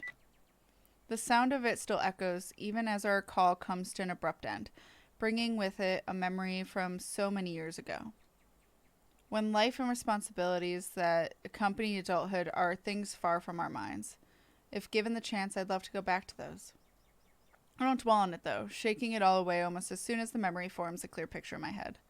I've always wondered how Isabella can easily pretend everything's normal over a phone call, then bounce back to her usual self immediately afterward. I've seen her do it plenty of times. For me, it just drains whatever energy I have. And with a whole day of teaching still ahead of me, I can't afford to look exhausted in front of my students. Even for a wee bit. It's never a good example to set. So with another sigh, I put everything on the back of my mind and tread back to my room. The rest of my day waits. They're a throwaway name? Mandy, who has mentioned this once, shall never be again. Wait, really? What the fuck? Okay. Yeah. 15 minutes later, I'm headed back out, dressed for the day, my car keys in hand. Ordinarily, I don't stop for anything. There's never a need to. And that's the thing of beauty with this apartment complex. It's quiet and everyone keeps to themselves. No useless platitudes in the morning, no need to wear a smile on your face lest other people are nosy enough to ask. Today, however, the morning broadcast still plays from Isabella's room. Oh. My brisk pace slows to a stop, and a frown gradually forms on my face. She hasn't left. Of course, this isn't unusual. There are times when I've left earlier than she did, like last Friday before the open house. But those days are few and far between. It only happens in the direst circumstances, though the last part of that might be a bit of an exaggeration. However, with what's happened the last few days, maybe today is one. The death of a friend isn't something anyone can brush off. And for someone like Isabella, Isabella's the kind who gets attached to people easily. With Zachary, Ashton, and I, that has been the case. I can't imagine what she might be going through right now, especially when the woman was someone she owed a lot to, despite their training being brief. I've given her the space last night in deference, but perhaps today might be a proper time to check on her? Oh, whatever. I've still got time anyway. Alright. Poor Mandy, we barely knew you. With light steps, I move closer to her door, already poised to knock. Still, I don't do so until I hear her answer me. Isabella? Belle? Are you in there? No answer. After a second, I finally knock, lightly so I don't disturb her, in case she's sleeping and has merely left the telly running last night. Never mind how she never lets that happen. Ever. Waste of electricity and all. I just want to check on you before I leave. Is that okay? Are you going to work today, Belle? Still nothing. I'm about to leave. If you want, I can drop you off. Another round of knocking. Then I'm fishing out a copy of her key from my bag and unlocking the door. She lent it years ago after I complained about the mess and offered my help in cleaning up. I thought the gesture was completely unnecessary back then. After all, I could always knock. But she never did bother taking them from me, always returning it or turning away from the conversation whenever I insist. At one point, I've simply stopped trying to hand it back to her. Isabella? I'm coming in, all right? Without waiting for her to answer, I push the door open and step inside. The kitty plush. Her unit's still a mess. Instant noodle cups on the table, a pile of clothes on one side, paper strewn about everywhere, and an unkept bed, among other things. This much is a given. Will always be a given. I've been here several times already, and I still wonder how she can function like a human with the place in this state. However, that's neither here nor there.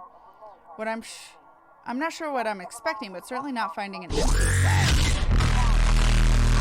Why? My daughter can't decide whether she wants to be a hairdresser or a short story writer. I guess she'll have to flip a coin. Heads or tails. Ha ha ha ha. God damn it, I got it. Kath, thank you for the 1,107 biddies. Back cat. Thank you, thank you. Do you want another booty pick? Oh, that's the worst thing about ghosts. They can drive up your electricity. Look at the repetitions and filler. The game would legit be 30% shorter. That's true. That joke? Thank you, Kath.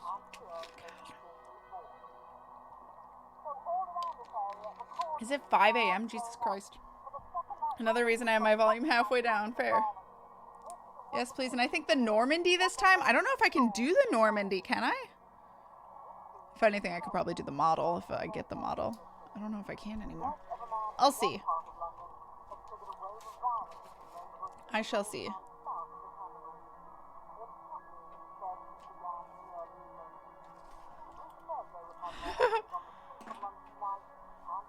I can definitely try. Thank you again. Oh, excuse me. Granted, she could have left earlier, far earlier than usual. No Normandy ass shots? Well, a shuttle if not. Okay, well. I don't know. We'll have to see. I'll do some sort of, thing. What is that framed picture on the right of the windowsill? There's a framed picture? Oh, that right. That's the 4 of them. And that's, her and... I think this is supposed to be her family. This is her and Becca. And this is the 4 of them. Yeah. If not in game, then you can get a pick cut. Pausing the VOD? I mean, true.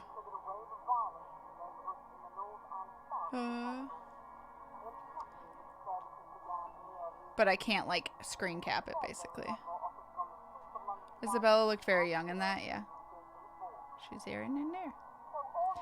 But she never, ever leaves without making sure she's unplugged everything. That's something she doesn't forget to do. It doesn't help that her bathroom appears unused this morning. Another habit. And it can only mean she hasn't been here since last night? Perhaps even since the morning after Miss Cooper's death. Either idea doesn't sit well with me, with what the news we've been hearing lately. The authorities are still trying to find the cause of death for all the victims. Early investigation revealed most of them were employed under Briar Realty Corporation at the time of death. Meanwhile, BRC has refused to comment on this. Gathering my wits, I immediately place a call to her mobile. It rings for a good minute, the sound a comfort in itself. But when another minute rolls by without her answering, I was half worried, is she dead? And then I realized, oh no, that in Zach's route, they picked her up and took care of her with Ashton and stuff, so okay, good. Whew! I got nervous for a hot second. I was like, did I kill her? Pick while she's docked at the Citadel? Maybe, I'll have to see. In 1 I could have. I don't know if I can in 2, I'll have to see. Yeah, she's with Zach. Oh. It rings for a good minute, the sound a comfort in itself, but when another minute rolls by without her answering. Well, I'm not a woman prone to panicking. Sudden bouts of temper maybe, but never panic, despite how I may sound when speaking.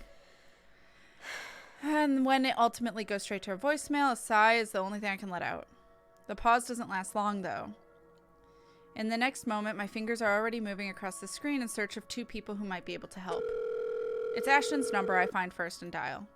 Call it habit, but even Isabella thinks he's dependable when the situation calls for it, despite how much they give each other grief.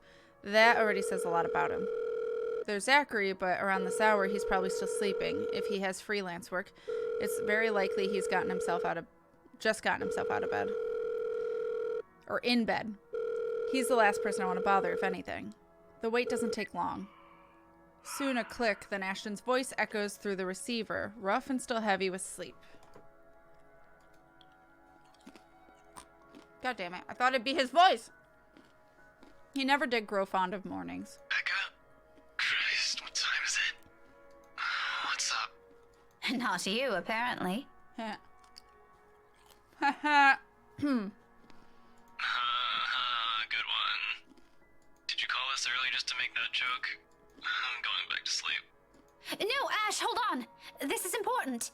Becca, stakeout last night. Make this quick. I've still got a few hours before the chief bothers me. Sorry, I'll let you go back to sleep after. It's just that... Wait, you were on a stakeout last night? Did I say that? Shit. Forget I said that. Forget I said anything. Forget we had this conversation. So, you have no idea? About what? About what? I also have no idea why we're talking so early in the morning, so there's that. No! Will you stop sleep talking or whatever for a second? Ash is a mood affair. Belle didn't come home last night. She's gone! Who? Isabella! Instead of an answer, a brief pause comes after, followed by something blunt and heavy hitting a hard surface and a string of rather colorful curses from him. The moment might have been one of the many things I'll keep to myself and remember fondly for the next few days if things weren't the way they were. When he picks up again, there's no trace of sleep left in his voice.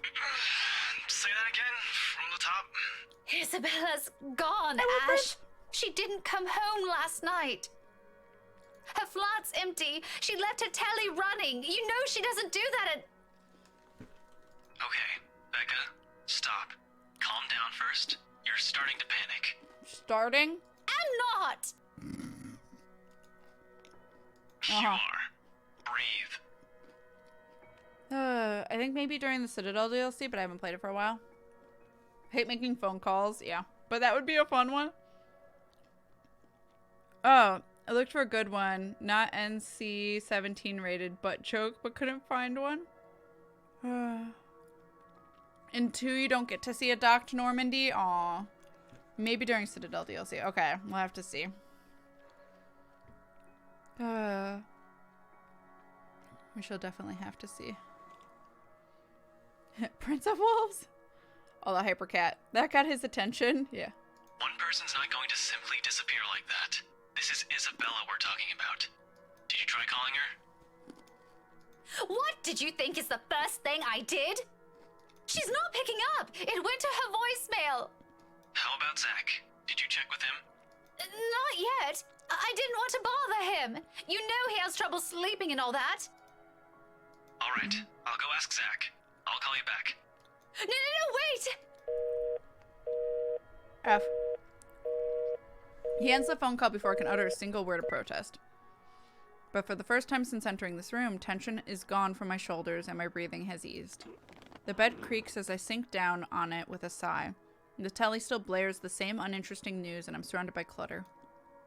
All the same, it feels strangely calm to be here without worry nagging me.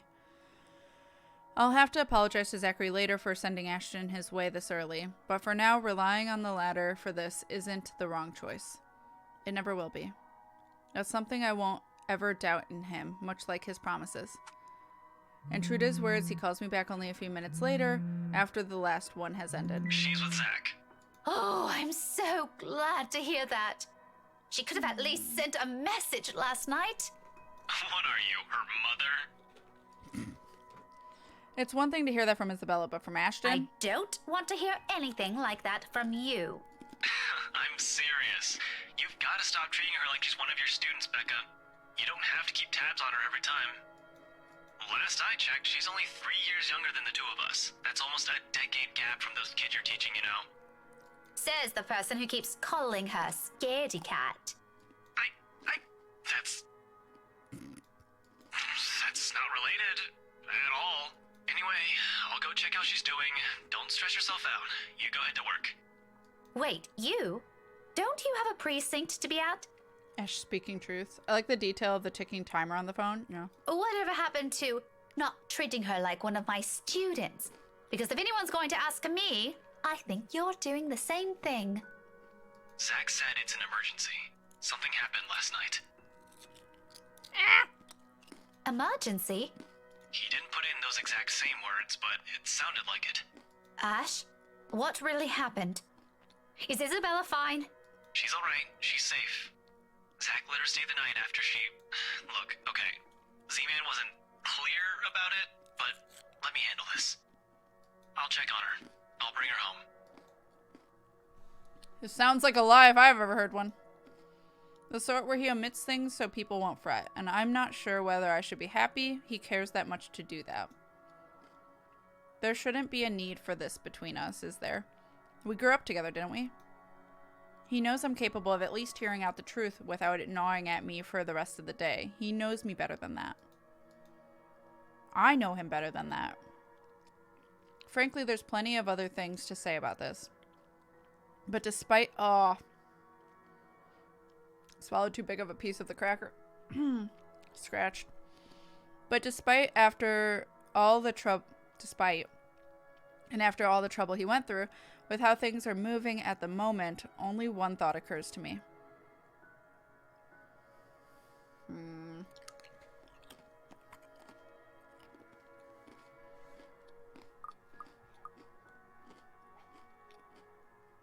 Sorry for the trouble. Oh, it's a plus. Yay. I recognize his concern for what it is. It's not new for him to go out of his way for us, and to be honest, this is what I love about him. As much as I would have loved to take off his hands... Take this...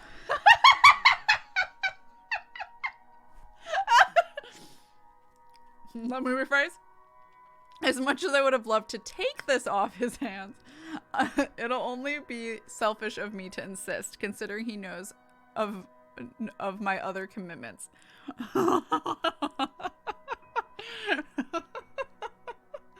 We're gonna take off his hands, chat!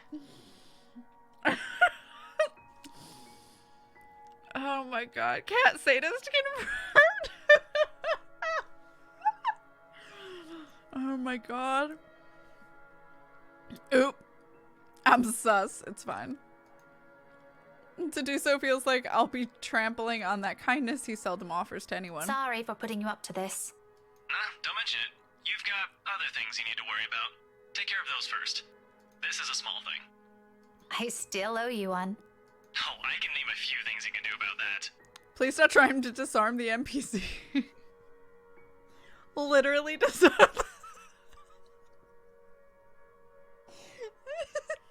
No, I can't have the giggles.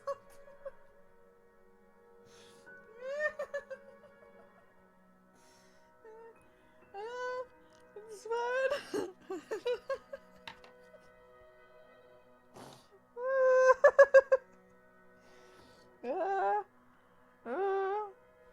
Is it fine?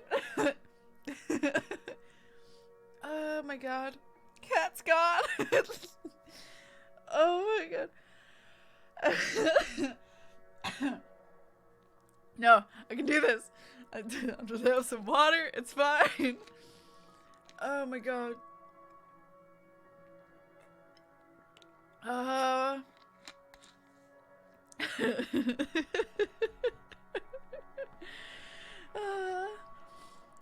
Oh my god, taking that jealousy.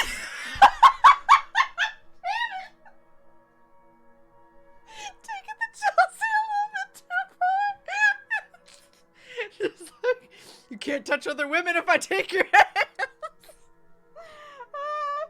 God damn it. Oh my god. Becca going to the next level. This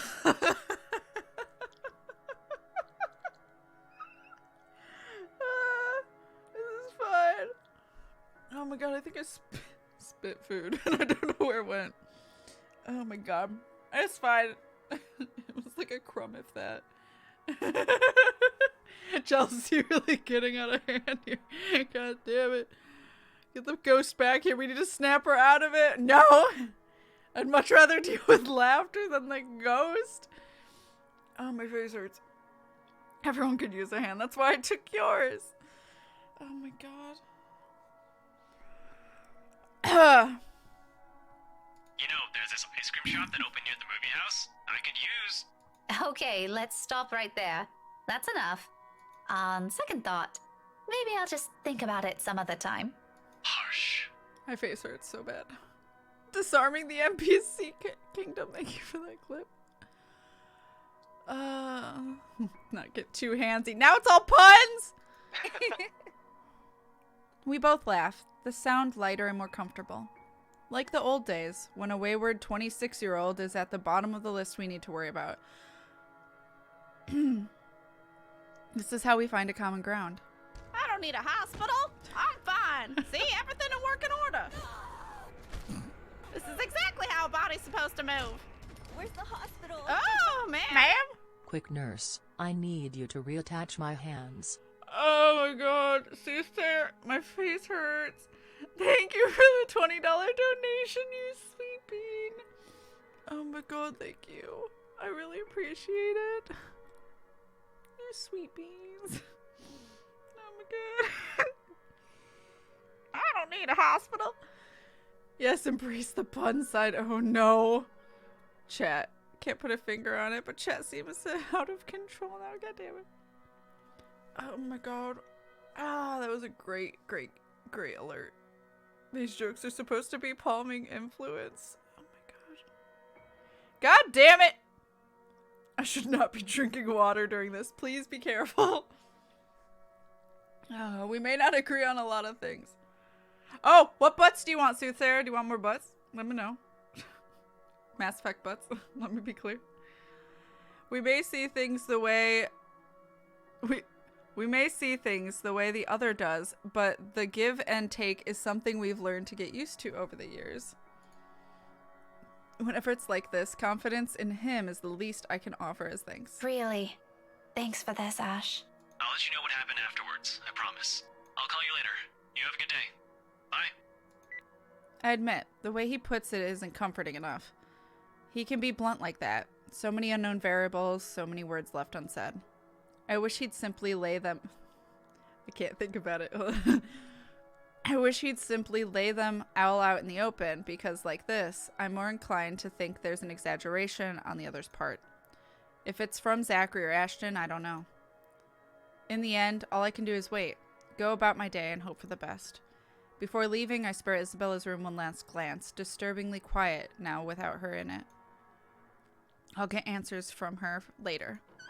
For now, my concerns are best left here. Honestly surprised nothing horror happened in that room. Also, there's something new. What?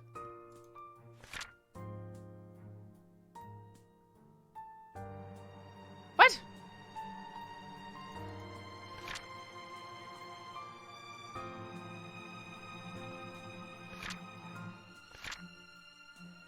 What was the... Oh. I must have missed when it said new on this one. Rebecca Gales received a housewarming invitation addressed to her parents that morning. After informing them about it, she checked Isabella's apartment and was shocked to find that she hadn't come home last night. I'm gonna save. After all that adventure. God damn it. Maybe Soothsayer wants hands instead, Kat. You guys are amazing. I think we must do another of Liara by now. Now we have 4. We have so many Liara butts to do. 4 Liara butts are due. Shit. No, I wrote Tali. Oh shit. Hold on. Where the fuck? Okay, there she is. I really need to like redo this list because it is a hot mess happening right now. That Liara booty. Think of the alternative outfits in Mass Effect 3. You can't get Tali into, so I can't change her outfit in there. So I could always also wait for some of these for 3. Kath, thank you for the clip. Freudian split. Hands off part 2. Thank you, Kath. Oh my god. Liara does have a nice booty. It's true. One from every angle. Alright. The rest of the day slips away in a blur.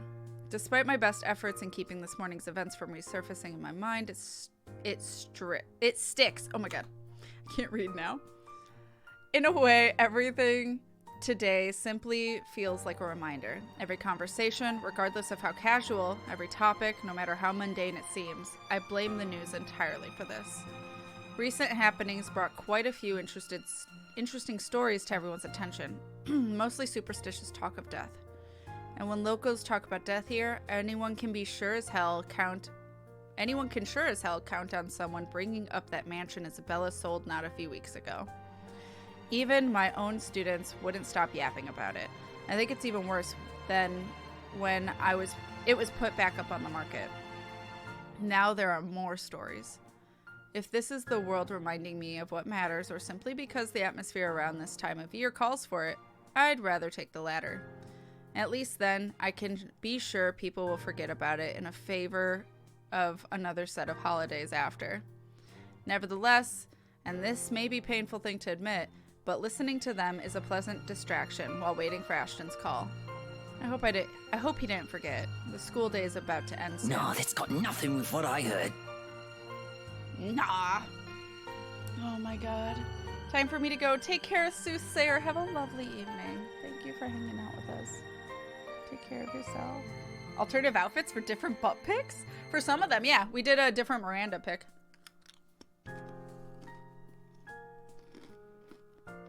Oh my god. You always hear stuff. I'm not sure if half of them's even real. No, really. Rowan knows about it. He used to be in the same class with them. I can hear you from back here, you know. Oh, there's Rowan. Whatever, Rowan. Anyway, the story goes like this. There were 3 of them. They entered the mansion on a dare, and they were all never seen again. No one knows what happened to them. Up to this day. Wait, didn't we have a flashback of that? Didn't we have like a weird dream about that?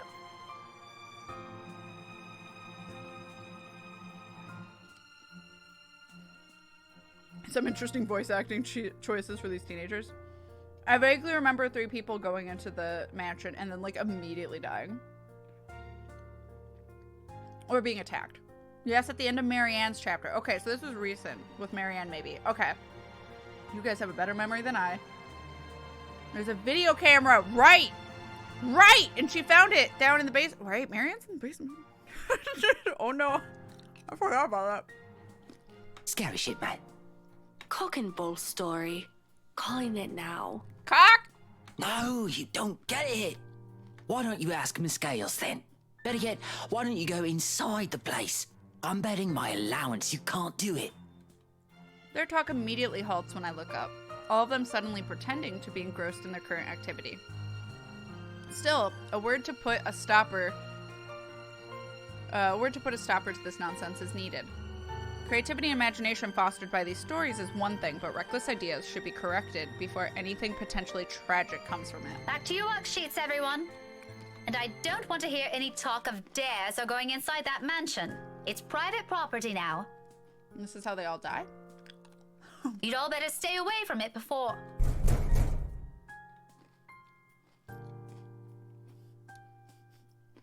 What the fuck?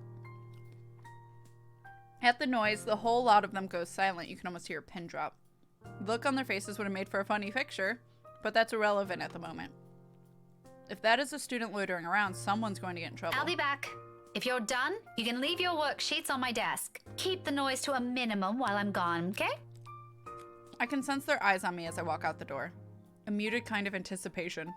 A bit unnerving, but it's far more agreeable than the feeling of being watched I've been enduring the last few days.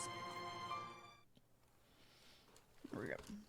As much as I want to eat more, I should take the meds before I forget. Hopefully to help with my jaw. She's not, but in about 4 days she will be. Wait, what? Oh, in the yeah, Marianne's not in the basement right now. That makes sense. I don't like an empty hall. I might have to like continue for someone to appear. The bouncy chicken. Some people love attending the same high school class like 90 years in a row. Okay, so I'll be right back. This is a perfect silence. You guys get some BRB butts. I might as well run to the bathroom while I go get the meds, and then I'll be right back. So, BRB butts! BRB orca. I'll be right back, chat. Oh, Miranda's booty first, yo. We can substitute butts for any word after chicories? Oh my god. God damn it.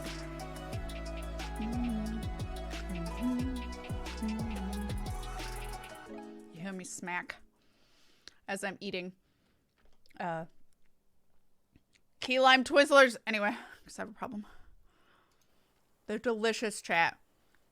I have ibuprofen. Yeah. I'll take that after I'm done with this, though. There's your ma. All right. Who's here? Knock, knock. Who's here? Ghost. Class is still in session for most of the rooms. In a few hours, once the final bell... Why is it so silent? Once the final bell rings, however, this place will be filled again with busy chatter and footfalls, an everyday cycle in itself.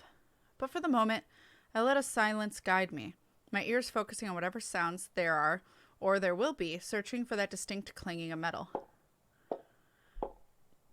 A good minute passes, and for the portion of it, only my steps echoes through the halls.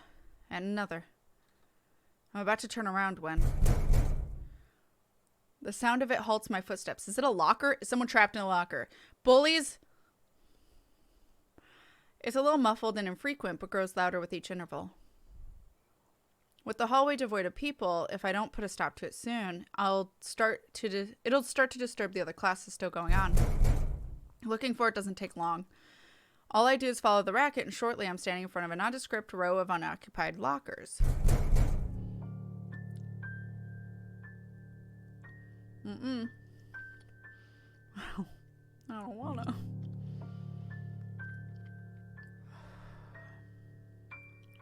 Listen to your butt.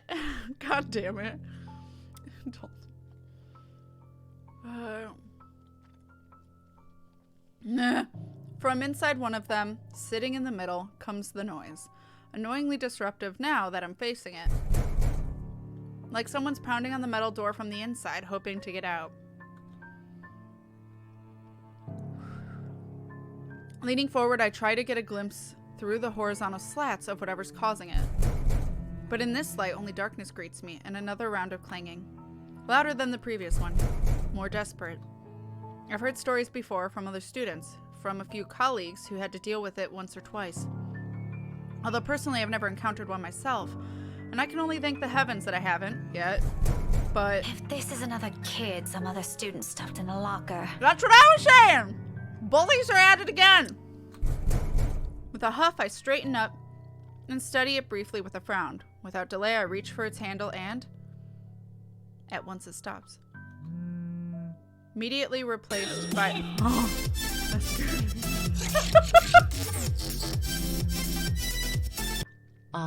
The letter.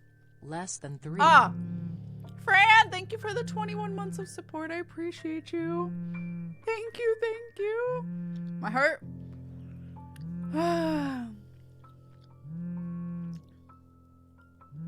Never heard of locker stuffing at my IRL schools? Yeah, I haven't either. You couldn't do it because every locker had like a code lock. Well, this is a key lock, but yeah.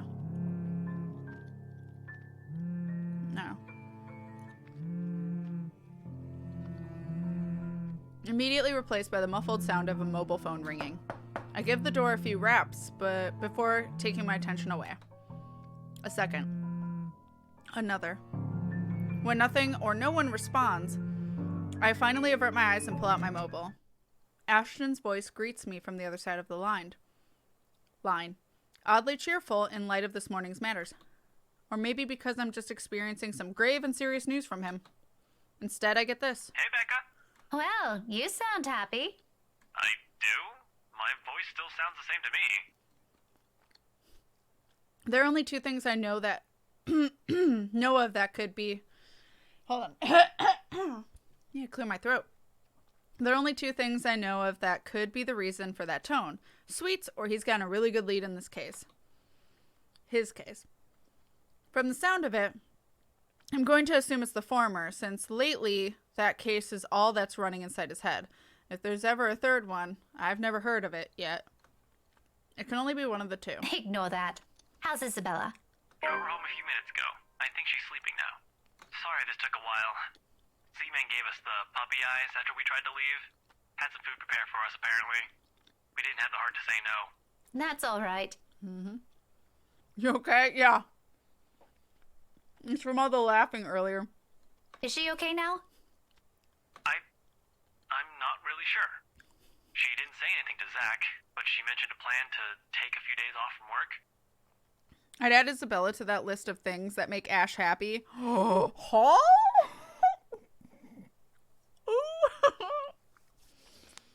I mean, yeah. Yay. Same, honestly. Thankful being big, I was able to avoid such things, but that and I was a loner at school, that's fair. Again, I didn't really see in high school because it was so divided between freshman, sophomore, junior, senior. There wasn't a lot of, there couldn't be senior to freshman bullying. So there wasn't a lot of bullying that I witnessed. If I ever saw any fighting, it was always amongst friends groups. So I hope in the future we reduce the reasons for kids being bullies. That'd be great. Mercilessly teasing kids named Alexa. Actually, that sucks. You might activate Bella? What do you mean? All the love. I'm small, but very fortunately I wasn't bullied. Yeah, I mean, I wasn't, but I was bullied in middle school. But it wasn't I was bullied in middle school. I wasn't bullied in high school. I will say my hall didn't really, like, even though I was bullied and I knew my bully, he wasn't, I've already talked about him before, but it wasn't, it was bullying, but it wasn't as intense as like what you see in movies and stuff. But that was my experience. I did hear from my friend who I grew up with, her whole hall, like a dude got her whole hall to hate her and go against her. So if I had been there, I would have had some words, but that was, that did exist in my school where I wasn't, so I didn't see it. I'm thankful I wasn't bullied, much that is, yeah. I had so many Oompa Loompa jokes at me due to my height growing up. Dalton! Oh no! I'm giving you hugs. Short crew club. Bullying can be a vicious cycle, yeah. Wasn't a ton of bullying in my schools, but there was a lot of fights. Yeah. Someone going to court? Damn. Holy hell. It was a passing comment before I left her, so I didn't get to ask. Must be because of Rose's death. Could be. It doesn't seem like it from Zach's story, though. He said she was shaking when she got there. Shaking? The word triggers a memory. From 3 days ago. On the way home from her little treat after she sold the mansion, I didn't think much of it at the time, but I won't lie, it scared me. A terrified look on her face, how she sounded when she suddenly screamed. Was that with the window? Becca? Still there? Yeah, I just remembered something. Sorry, don't mind me. Hi, ADT. Hello. Officially started my summer vacation. Yo, that's exciting. Yo, hype. I got the occasional teasing here and there, especially this one time where I broke down crying because they teased me about a friend having to leave because of bullying. What the fuck? I'll fight those people for you. I'm so sorry. I was bullied until everyone stopped growing except me. So you were bullied until they were afraid to bully you, basically? Is what I take from that. I'm sorry you were bullied, though. That was with the window, yes. Okay. The shopping window. Yup. Oh, what a hugs, guys. I'm sorry you guys were all bullied.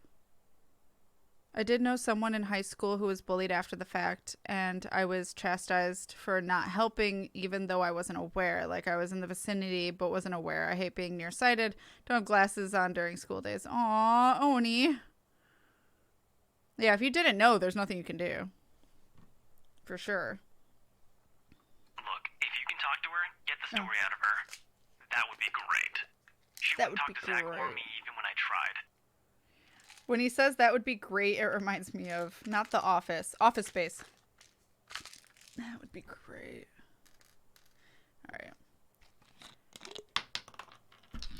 Ah! It's fine. Sorry, I did that right in the mic.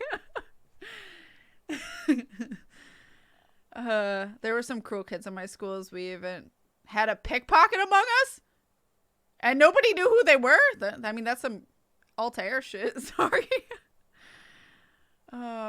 Crying to me is a sacred act, not something to be mocked or shunned, right? Cat. I dropped the cap and it went like, it went hitting all of the pills around and I got... Maybe she'll speak up if it's you. I'll give it a go, but I can't promise anything, okay? You know how stubborn she can get. But thanks for letting me know about this. If you want, I can get you that ice cream thing you mentioned tonight as thanks. Can you just admit you fucking like him? After 15 years, can you finally admit it? Unless you really think he likes Isabella, then this is awkward. Just as thanks for all the trouble I've caused today. Believe me, I'd love to take you up on that offer, but I've got something on my sked this evening. Maybe some other time? I'm sorry, did you just say sked?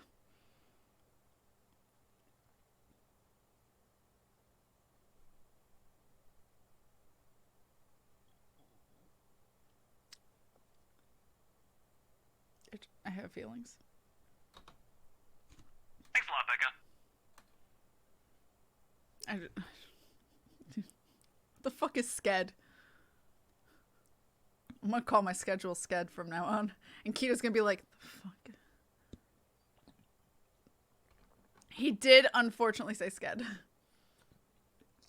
That's what I told them when they tried to chastise me. Thankfully, they dropped it after. That's good, at least. We find out who the pickpocket was and chewed them out for it. Oh, okay. They even got in a fight because they stole something from someone. Oh. Now Ash did it forever on the bad boy list. Oh my god. I can hear Kita now and I'll be like, what the fuck?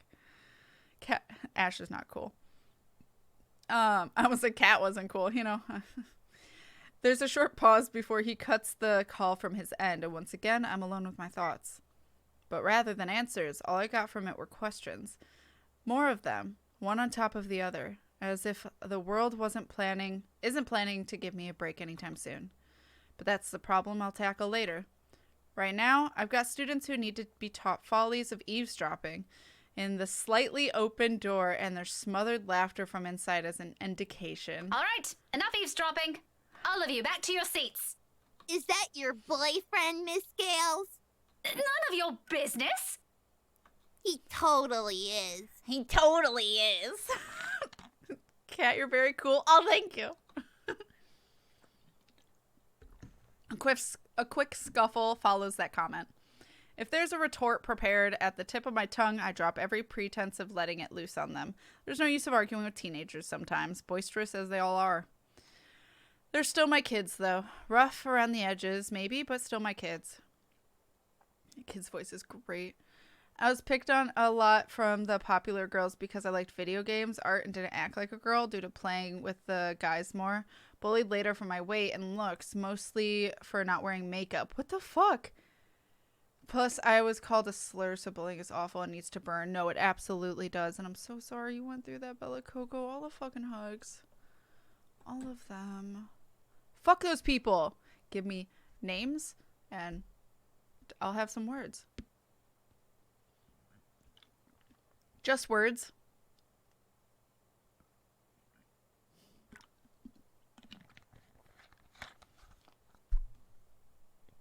All the hugs. Even Rebecca stopped after he said Sked. That's how you shut her up. Just words, nothing else.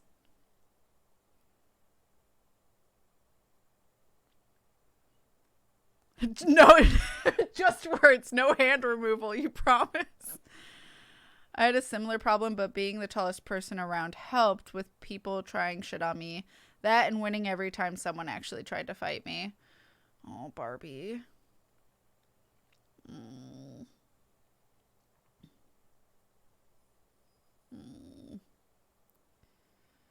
I had something similar happen to me. I had a slur thrown my way one time. Thankfully, the teacher called them out. That's good. I need more teachers to defend kids. Fucking hell. Slides pitchforks and torches out from behind me. All the hugs. All of them. Every single hug, Bella, Coco, and Stardust, and all the people that need it from being bullied. Because fuck bullies. Fuck them. Shaking my head, I head back to the classroom with a smile, but not before taking a glance at the locker again. It hasn't made a sound since. Oh, must be the wind.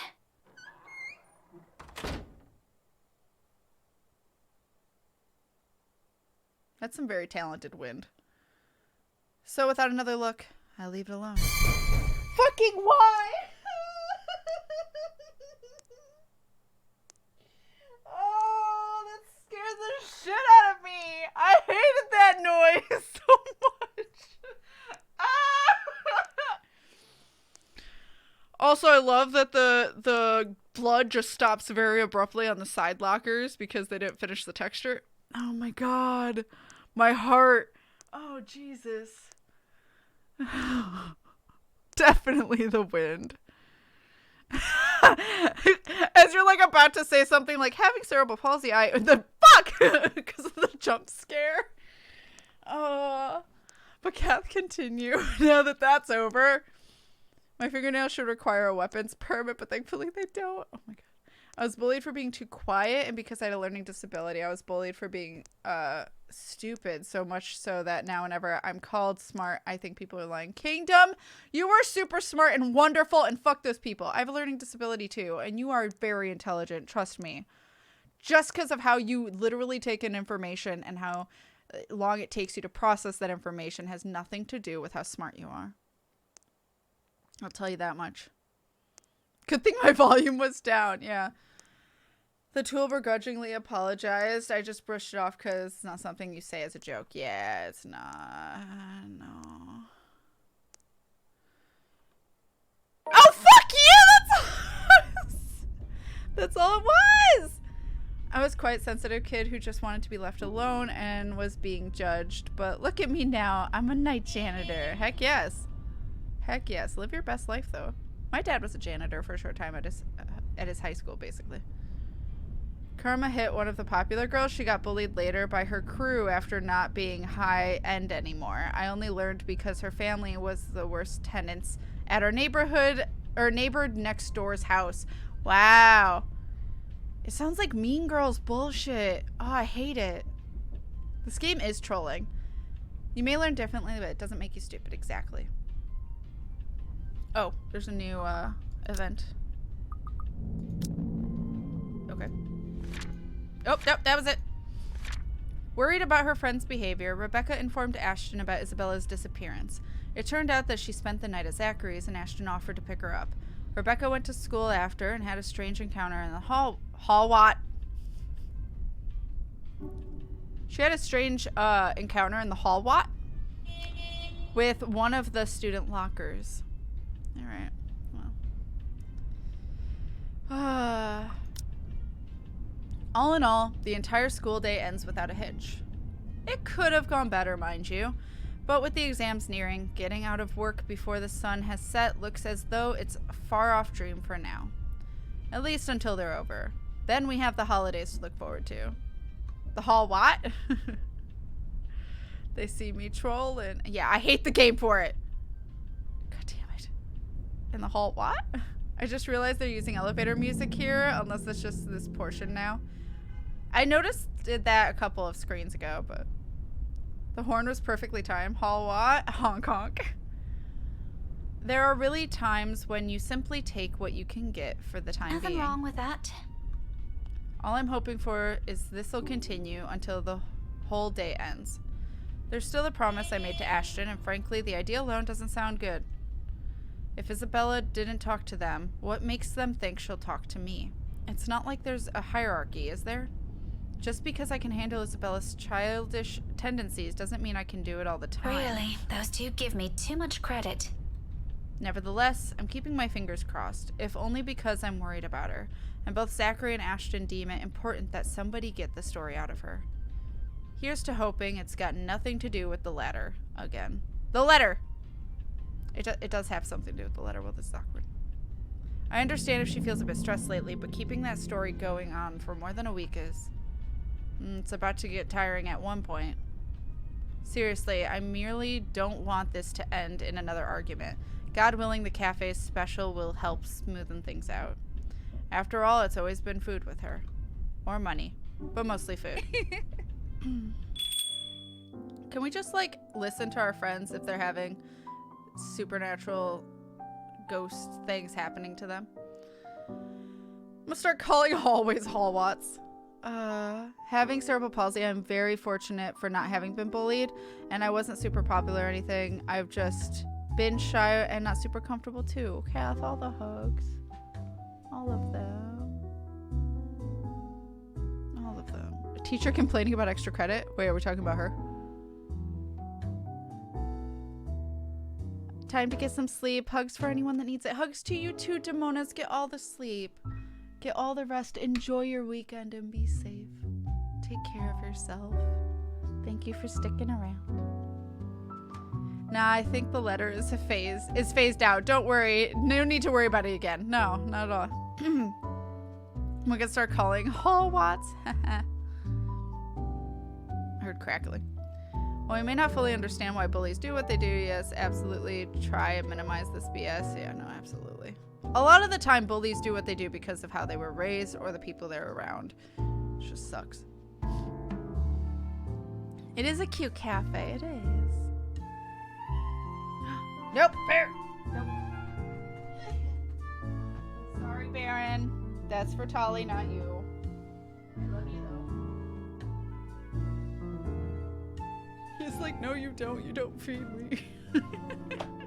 He's upsetty.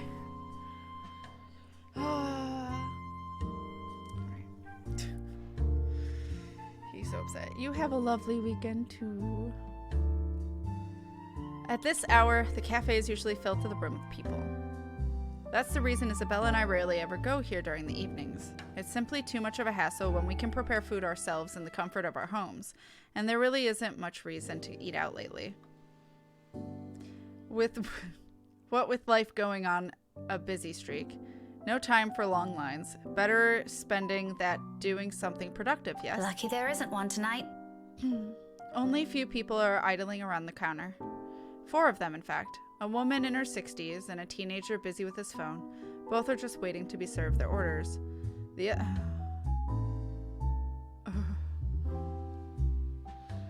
No. Why do you keep bringing Luke back? The other 2, a posh-looking man and a child. Who's in charge of the sassy child? Who I immediately recognize. Is that Hall?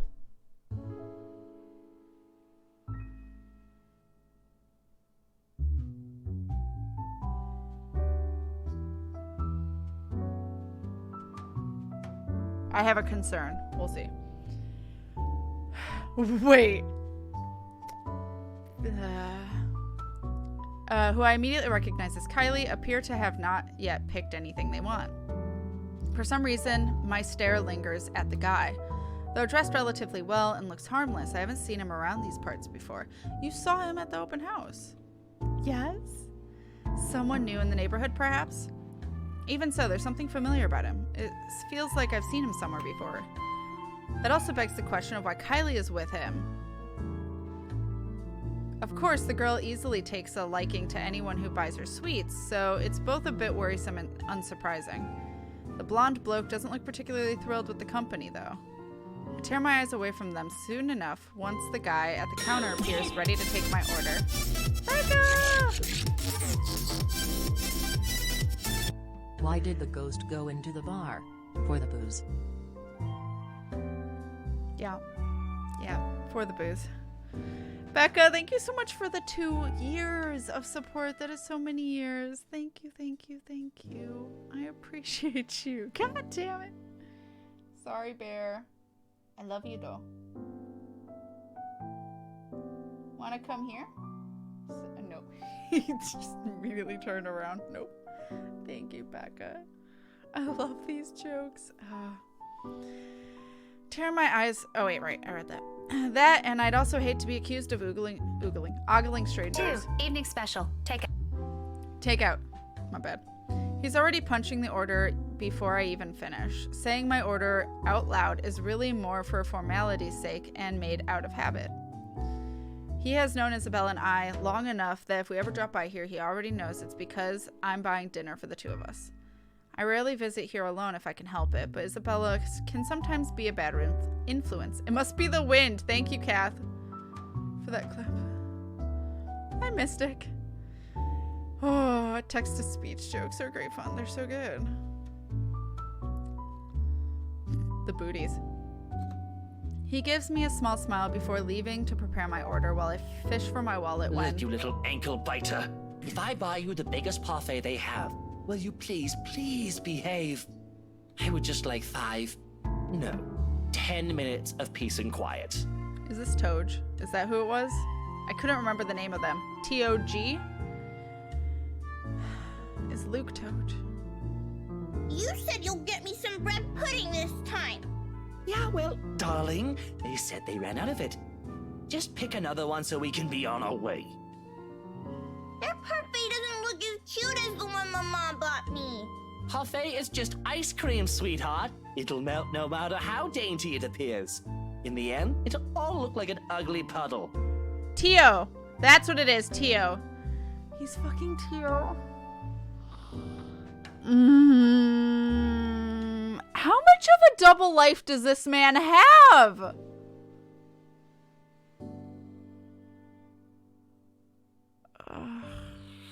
Okay.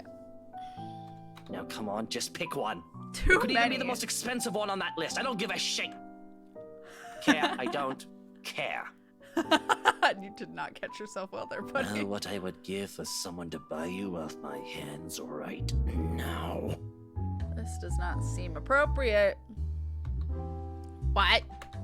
My whole attention instantly snaps back to them and their conversation. Jumping to conclusions isn't something I'm particularly fond of, especially when all I have are baseless assumptions. But you can't really trust a stranger these days. No one around the cafe seems to have noticed his words either. Very suspicious words. Don't be suspicious. I got 10 bucks on the kid. Oh, she'll win. Absolutely. Can we knock out Luke and steal Kylie? Yes. Who's Tio? They said in the beginning of this when Becca was talking to the Kylie, little girl, she said that her brother and her were like friends with Tio, basically. They were like, Tio is gonna buy me something later as long as I'm good and don't say anything about it or something like that. So Becca's like, oh, I guess, you know, if you guys trust this Tio, I'll trust this Tio. Luke is Tio. Luke wants to take her to a human shelter.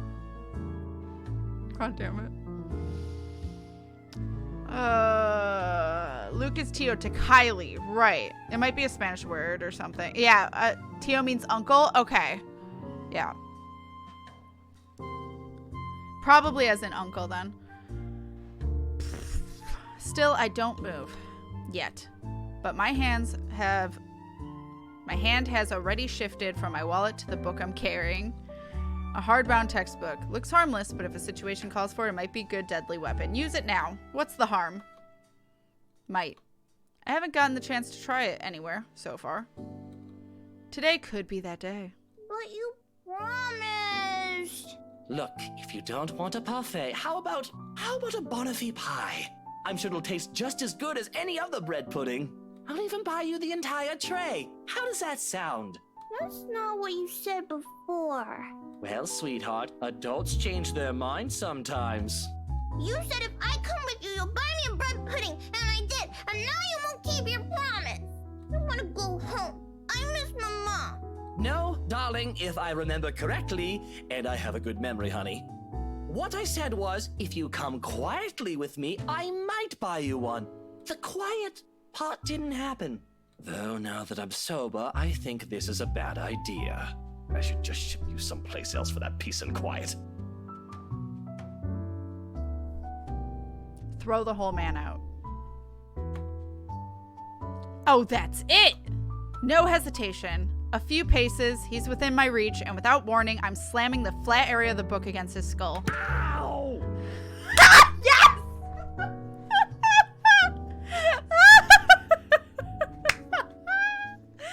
Becca! Yes! Oh my god, what we've wanted to have happen all day! Do it again! Do it again. Oh my god, yes! Hi, Cresteds, hello! Tio is Uncle, Tio is Aunt, gotcha. I'm sold, Becca. You don't even get a choice. Yes! Best part in the game, absolutely. 10 out of 10. Got to hit Luke with a book at full force. He got bonked. Yep. There's a cry of pain followed by him instantly crouching down, hands nursing the sore spot. Almost comically, if this weren't a different situation and the safety of a St. Goretti student isn't at stake, I'd probably feel sorry for him. I mean, has anyone seen how thick this book is? Get behind me, Kylie. Miss Pink! It's amusing how fast her expression changes from the pouty one earlier to something that utter delight upon seeing me. Get fucked. 10 out of 10 would bonk again. This also isn't the reason Becca's my favorite, but it's a good start. Fair. Hit him again. Make sure you didn't miss. But there's no time for any pleasantries, not even quick ones, because soon the man straightens and I'm readying my favorite newfound weapon for another hit. Do it again. Except this time, he's ready, and before I can land another one, his hand shoots up to catch my wrist in a firm hold. Oh, we're getting a cutscene. Oh, there's a difference in music? The look on his face. Bloody hell, woman! What's your problem? Kidnapper! This is an appropriate title. To say he's pissed would be a complete understatement. Had I been a weak-willed sort, I probably would have cowered under his sharp gaze. But that simply isn't how I roll. If he thinks he can scare me and do as he pleases here, just because I'm a woman or whatever his reasons may be, he's got another thing coming for him. So instead, I return it to him with the same intensity, with the same venom. What's my problem? You're the one who has a problem here. Rotten bowbags like you don't deserve the freedom to run this town. What are you doing to this girl? And why is that any of your business, pray tell? Oh, it's my business if I make it to be. Now, release me or I'll call the police. Oh, you think that scares me, Daisy? I have a name, you sleazy douchebag. Oh, I'm sure. Sleazy douche. I like how the names are changing. His grip on my hand only tightens when I attempt to shake it off. His tone may be dripping with anger and sarcasm, but the gleam in his eyes says it all. He's getting a kick out of this. Riling people up, getting on their nerves, invading their personal space. He knows exactly what and which buttons to push. The nerve of this person. The nerve of this arsehole. If he thinks I'm going to give in to his goading, please, he might as well just kiss his sorry ass behind. I really want to hit him where it hurts. I really... Chat, do we hit him where it hurts? I assume we're kicking him in the fucking balls, but... Renegade! Oh my god. I'm gonna do it. We're gonna hit him where it hurts. Mister, you have until the count of 5 to let me go and step out of my personal space. Kick him. Do it. I mean, it's your choice. I was busy laughing. I didn't get the clip. Oh no, Dalton! Oh my god. It was very good though. Thank you, Kath! Best deserved smack. It was worth it.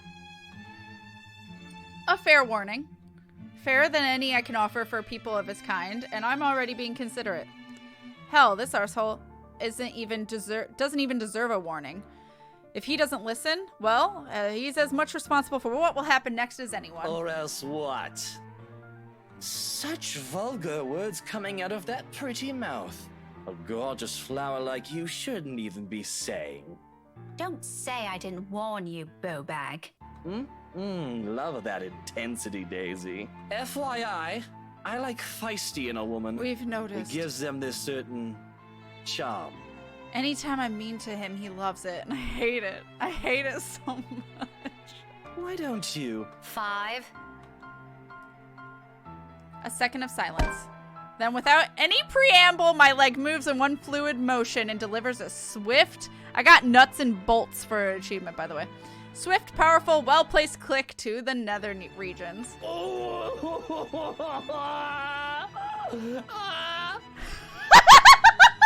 To be honest, he probably liked it. Needless to say, the effect is instantaneous. He yelps, abruptly drops his hold on me, and kneels over, howling from the pain. I can see tears forming at the corners of his eyes, too, though the mere sight of it prompts not an ounce of remorse from me. I would be gentler if he wasn't such a dirty little prick with an ego too big for his head.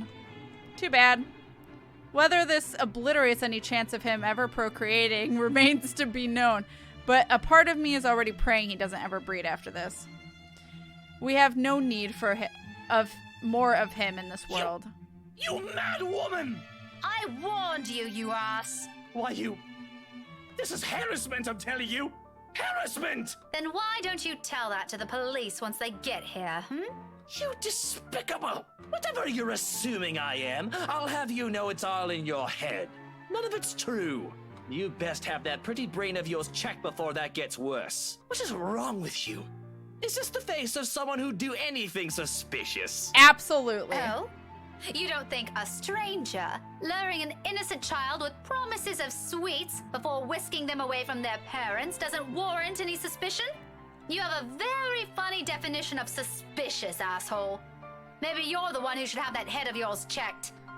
He doesn't need them anyways. Exactly. Kick where the sun don't shine, Kingdom. Thank you for that clip. I appreciate it. My evening is perfect now. Yes, the soundbite was so good. Oh my god. I don't want to know a person who'd like that. Some people do. I wouldn't be surprised if he did. Yes, you idiot. Oh, 100% it is. Yeah. The kid asked me to buy her sweets. You're the one who's suspicious here. I'll have you know, I have a wife. Oh, okay. What does that mean about anything? That much, at least, appears to have a sliver of truth to it. He even makes a show. What does having a wife mean about anything? Doesn't mean you can't be a kidnapper. Brandishing his left hand to my face with much flourish. Sure enough, a wedding ring is there, though all that earned him is an unimpressed glare from me. Immediately, a small part of me starts to feel sorry for whoever, whatever, poor woman married this soul. Sod. Yeah, I feel sorry for her too. I don't understand why he has to bring her up either. As if the mention of her alone will magically present a solution to his problem. I know! She must truly be a remarkable woman if she can handle a dirtbag like him. And even my wife of all people in this bloody city, has never, I'm telling you, accused me of such a scandalous thing! You crazy woman! That still has nothing to do with anything? I find it funny he's tilted as... Yeah, he's titled as sleazy douche. I love it. You can have a wife and be a sleazy kidnapper. Ask the crime cases shows. Yeah. Why'd you hit on Becca? Because he cheats on his wife, Mystic. No, I liked Becca for a reason. Yeah. Because it's true, yeah. I'm surprised he isn't like, I'm rich. I couldn't be evil. How is this all going then? Finder, did you miss it all? Finder, you missed it. I beat the shit out of him. It was great. I read that it's tilted too. Okay. Enjoying pain of male bits when you are that male even has a name. CBT, cognitive behavior therapy. Also, Kylie has zero reaction to all this, and it's hilarious. She's just like, okay. Yeah, she just sat there witnessing the full glory. Yeah. You missed the best bit. I saw the car stuff earlier and then had to step away for a while. Sorry. It's okay, Finder. You missed me beating the shit out of Luke, and it was amazing. It was absolutely wonderful. I hit him with a book and then kicked him in the nads. It was worth it. Did I make a typo? No, we just read it funny. Kylie right now, yeah. Oh my god. Married or not, you're still a sleaze. Honestly, I feel... Miss Pink, why are you fighting with my teal? There it is. Whatever words still left to be said here dies on my tongue. The same thing goes for the sleaze. Beside us stands Kylie, gawking at us like with that same curious stare she often brings with her. I know that look all too well. A precocious child through and through. She doesn't say anything further. Her gaze simply moves between us, eyeing us both carefully, clearly anticipating an answer. From my experience, when it gets like this with the children her age, it's a sure sign they won't leave you until you've given them the answer they're satisfied with. Hit him with the book again. I mean, I would. Think it was just me and Cat Kingdom. Yeah, we just read it funny. You're fine, Kingdom. Wait a minute. How old is that child and why is her hair dyed? She looks like very, very small. It's her natural hair. Don't worry about it. Why'd you beat up my uncle? Can you make him buy me bread pudding? Yeah. Bring the glory of this moment to a screaming halt sadly. I know. Lying won't do either. It has dissolved into a shouting match for heaven's sake. And did she just say Tio? Something falls straight to the pit of my stomach after that. But my tone is gentle when I finally address her, void of any apprehension and what might be the first hints of embarrassment. I pointedly ignore the latter. It can very well be just the hunger speaking. Kylie, sweetie, do you know this oaf? Yeah, he's Tio Luke. Right at that moment, my brain stops. Every line of thought, every argument I still have against the man beside me dissipates in a haze. Amidst all of it, one memory gets triggered from a few days ago. Tio? The one you mentioned before? The uncle? The guy Rowan wanted to impress? Or was that a dare? I'm sorry, I can't recall. Oh, sorry, I didn't realize she was an anime pro tag. Go get her some toast stat. Oh my god. I never make a typo and not notice, yeah.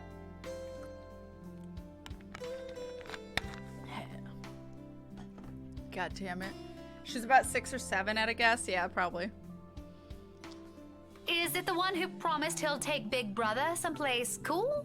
Yeah, the one and the same. Don't you know who he is?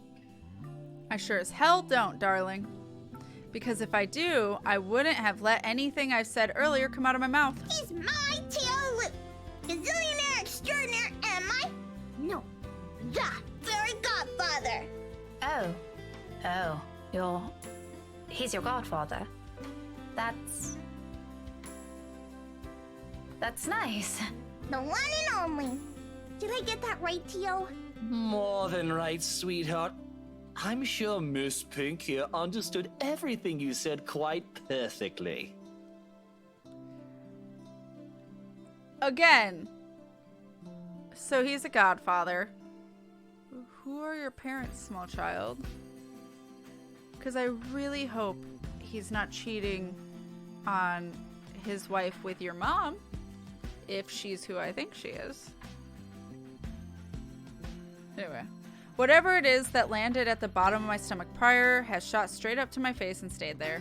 The heat from it slowly spreading to my cheeks, coloring my face in almost the same shade as my hair. If only the earth would swallow me whole here and now. His eyes are on me. I can feel them, jeering, mocking. I can't even bring myself to look at him. What's in there? Amusement? I doubt it. He's probably having the time of his life right now. But I know. I can hear the sneer in his tone alone when he talks. He has that smug grin on him, which I may or may not want to punch off his face at present just for the hell of it. Yeah, do it.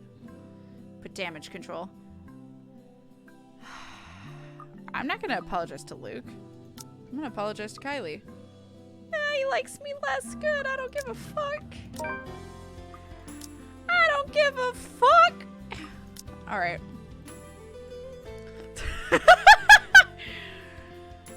Oh my god. Renegade interrupt.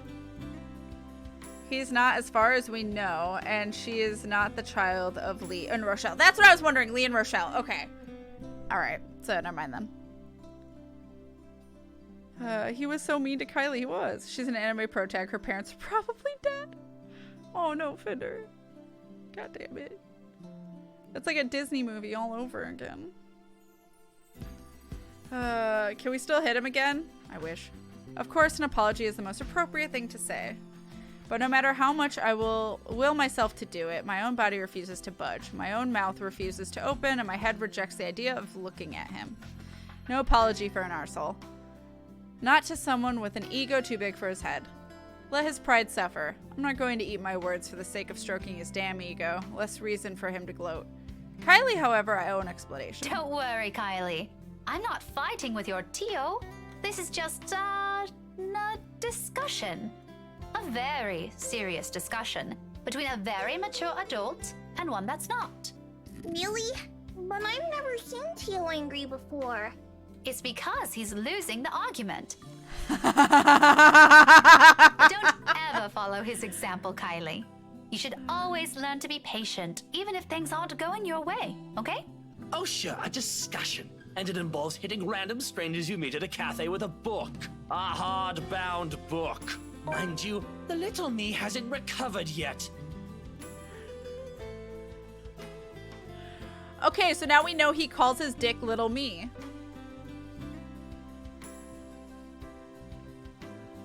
Yeah! Oh my god. Or move to a farm upstate. Unlike most people in this game. What? Oh, her parents are not dead, unlike most people, yeah. Oh my god. Becca has gained points with me again. Oh my god. That's sad. Little me? Seriously, Luke? Patient like you are, you mean Becca? Right? Can we chop little Luke off? Oh no. I was tabbed away again.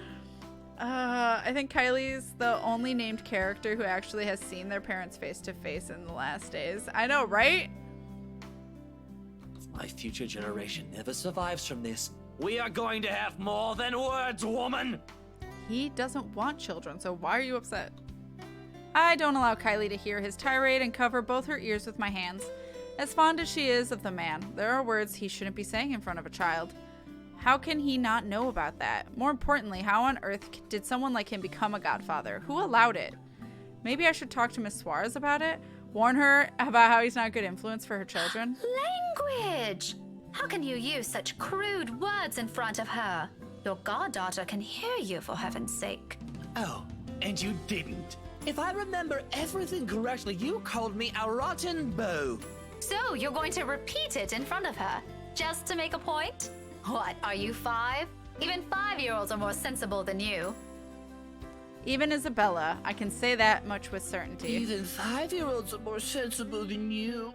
Oh my god, he's 5. See what I mean? Are you fighting again? Oh, no. Like I said, we were just having a discussion. We're actually done now. But you need to promise Miss Pink you will never grow up like this guy. Good kids don't do what he's doing. But I like Tio. And I'm quite sure Tio likes you too. But liking people is different. Just because you like him doesn't mean you have to be like him. There are better role models for you aside from him. Like you? Not exactly what I'm trying to get at. But if that's what you want, I don't see why not. Okay, I want to be like Miss Pink someday. I want to be a teacher. And I promise I won't be like Tio, even if he's a gazillionaire. Wow. Turning my own goddaughter against me. You know it. How mature of you, Miss Pink. His tone makes me pause. For the first time since this talk started, I look at him. Briefly, something flashes behind his eyes. Something close to what might be an expectation falling? Dismay? I can't be sure. It passes almost as soon as it appears. What's that about? Does he actually like having Kylie around? It doesn't seem like it from the get-go. But if that fond smile on him is anything to judge by, then maybe. Don't worry, Tio. If you buy me bread pudding tonight, I'll like you again. Aw, if that's all it takes, consider it done, sweetheart. We might have to find another place to buy it from, though. Somewhere safe, where a random crazy woman isn't going to attack us out of the blue. Let's go. Okay. Bye, Miss Pink. I still like you, just not more than Tio anymore. See you. Oh my god. Kylie's already pulling him to the cafe's exit before I can protest on it. Although it's not like there's anything to object on further. I may view that man, Luke, as someone hateful, maybe to the point of seeing him as an eyesore, but I don't think I'll have any bearing on what that child thinks of him. When you think about it, if she admires him so much like that, then maybe there's still something agreeable in him. I disagree. A part of him only Kylie sees. He still has the gall to wink at me before they both disappear behind the door, so maybe not. However, there's a moment to ponder about it. There's no moment. Seconds later, the guy at the counter waves me over and hands me a paper bag as soon as I've paid. He offers me another smile before I leave. Normally, I'd return it simply for the sake of returning it, but I don't at all, with the latter happening more commonly. For the time being, I do so freely. After that encounter and the scene we've caused, seeing a friendly gesture being extended to me, albeit from a person I barely know on a personal level, it feels like a reassurance, despite bearing no promise of better days. I take what little I can of it with me and I step out into the night. Well, that was a fucking adventure. Man, if only I gave a shit about how Luke feels. Becca handles this so beautifully if you pick the right options, yeah? Oh my god. You're saying this, Luke, like we can't just follow you? I mean, true. I think it's part of what buys her sweet things that she sees. Oh, why she likes, yeah. She just wants sweets. Permission to launch Luke into the sun. Permission granted. I still get the warm fuzzy feelings. Wait, from beating up Luke?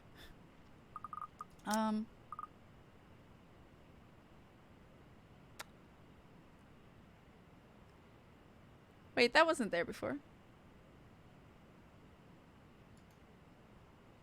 Wait.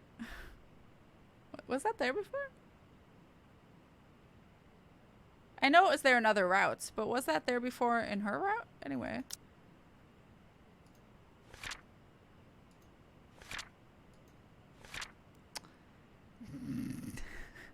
While lining up to buy dinner, Rebecca saw Kylie Suarez with a suspicious man. Assuming it was a kidnapping, Rebecca elected to take matters into her own hands, only to find out that the man was the girl's godfather, Luke Wright.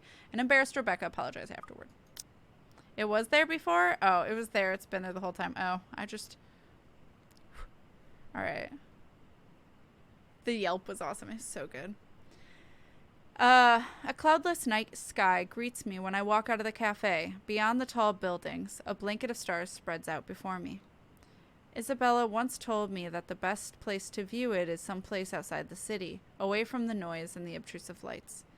She'd seen it once in her mom's hometown and another time in the university she used to attend. Then she asked if it's possible to try it out sometime here. Here sometime. I agreed with her at the time, if only because she appeared excited at the mere prospect of it. We made those little plans along with Zachary and Ashton. Although up till now we never got around to it. Even so, I find myself enjoying this, despite being told it's only half the experience. Little things, you know. Stuff you learn to appreciate when you're alone. Because at certain times you get to meet people who are unfortunately born with the innate talent to ruin the mood and the scene with their mere existence alone. Luke. For example, the very driver of the car fast approaching my direction. Luckily, he doesn't notice me. But the fleeting moment we pass each other gives me a brief glance of the people he's with.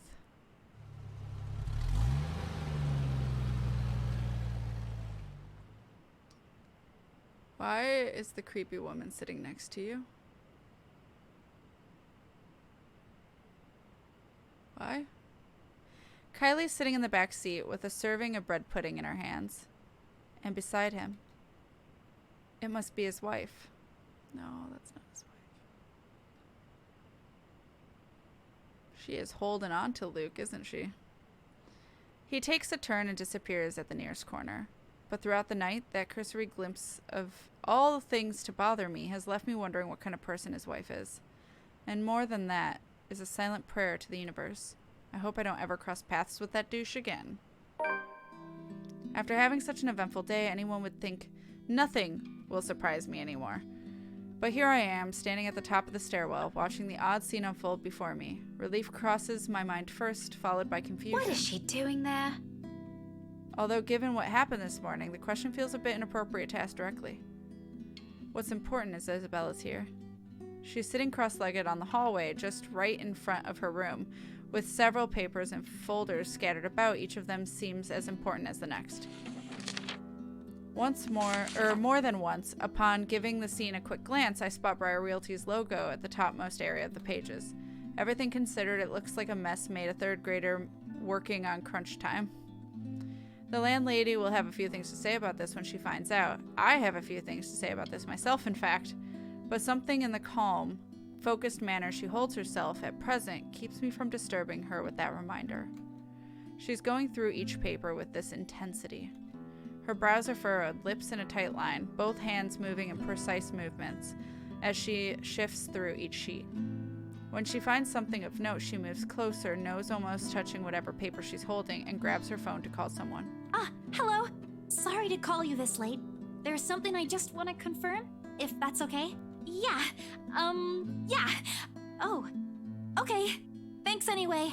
Not that one either. It's a cycle. She goes through call after call, then after the last one ends, she shuffles through the pile again and dials another number. Is it work? I've never seen her this engrossed with her own work before, otherwise she would have noticed my presence the moment I've reached our floor. About that, Becca. Ghost, go, ghost, go. Oh my god. Go, ghost, go. Kill Luke, except leave the child out of it, please. Becca looks cute in the gyry sketches, especially when she's whacking Luke over the head. Heck yes. Look away for 2 minutes and come back to a creepy woman in the shadows. That's fair. I mean, that's this game. Good soul who deserves way better than I'm that Commander douche. Shepard, and this is my favorite stream on the Citadel. Don't listen to Luke's balls. They're nuts. God damn it. Kat, thank you for the 188. Oh my god. Thank you, thank you. Way better than that douche. Particularly an Irish lady that may be trapped in dungeon right now. Maybe. Kat. Oh my god. After the 9th call, she still appears as oblivious to it as when I've arrived.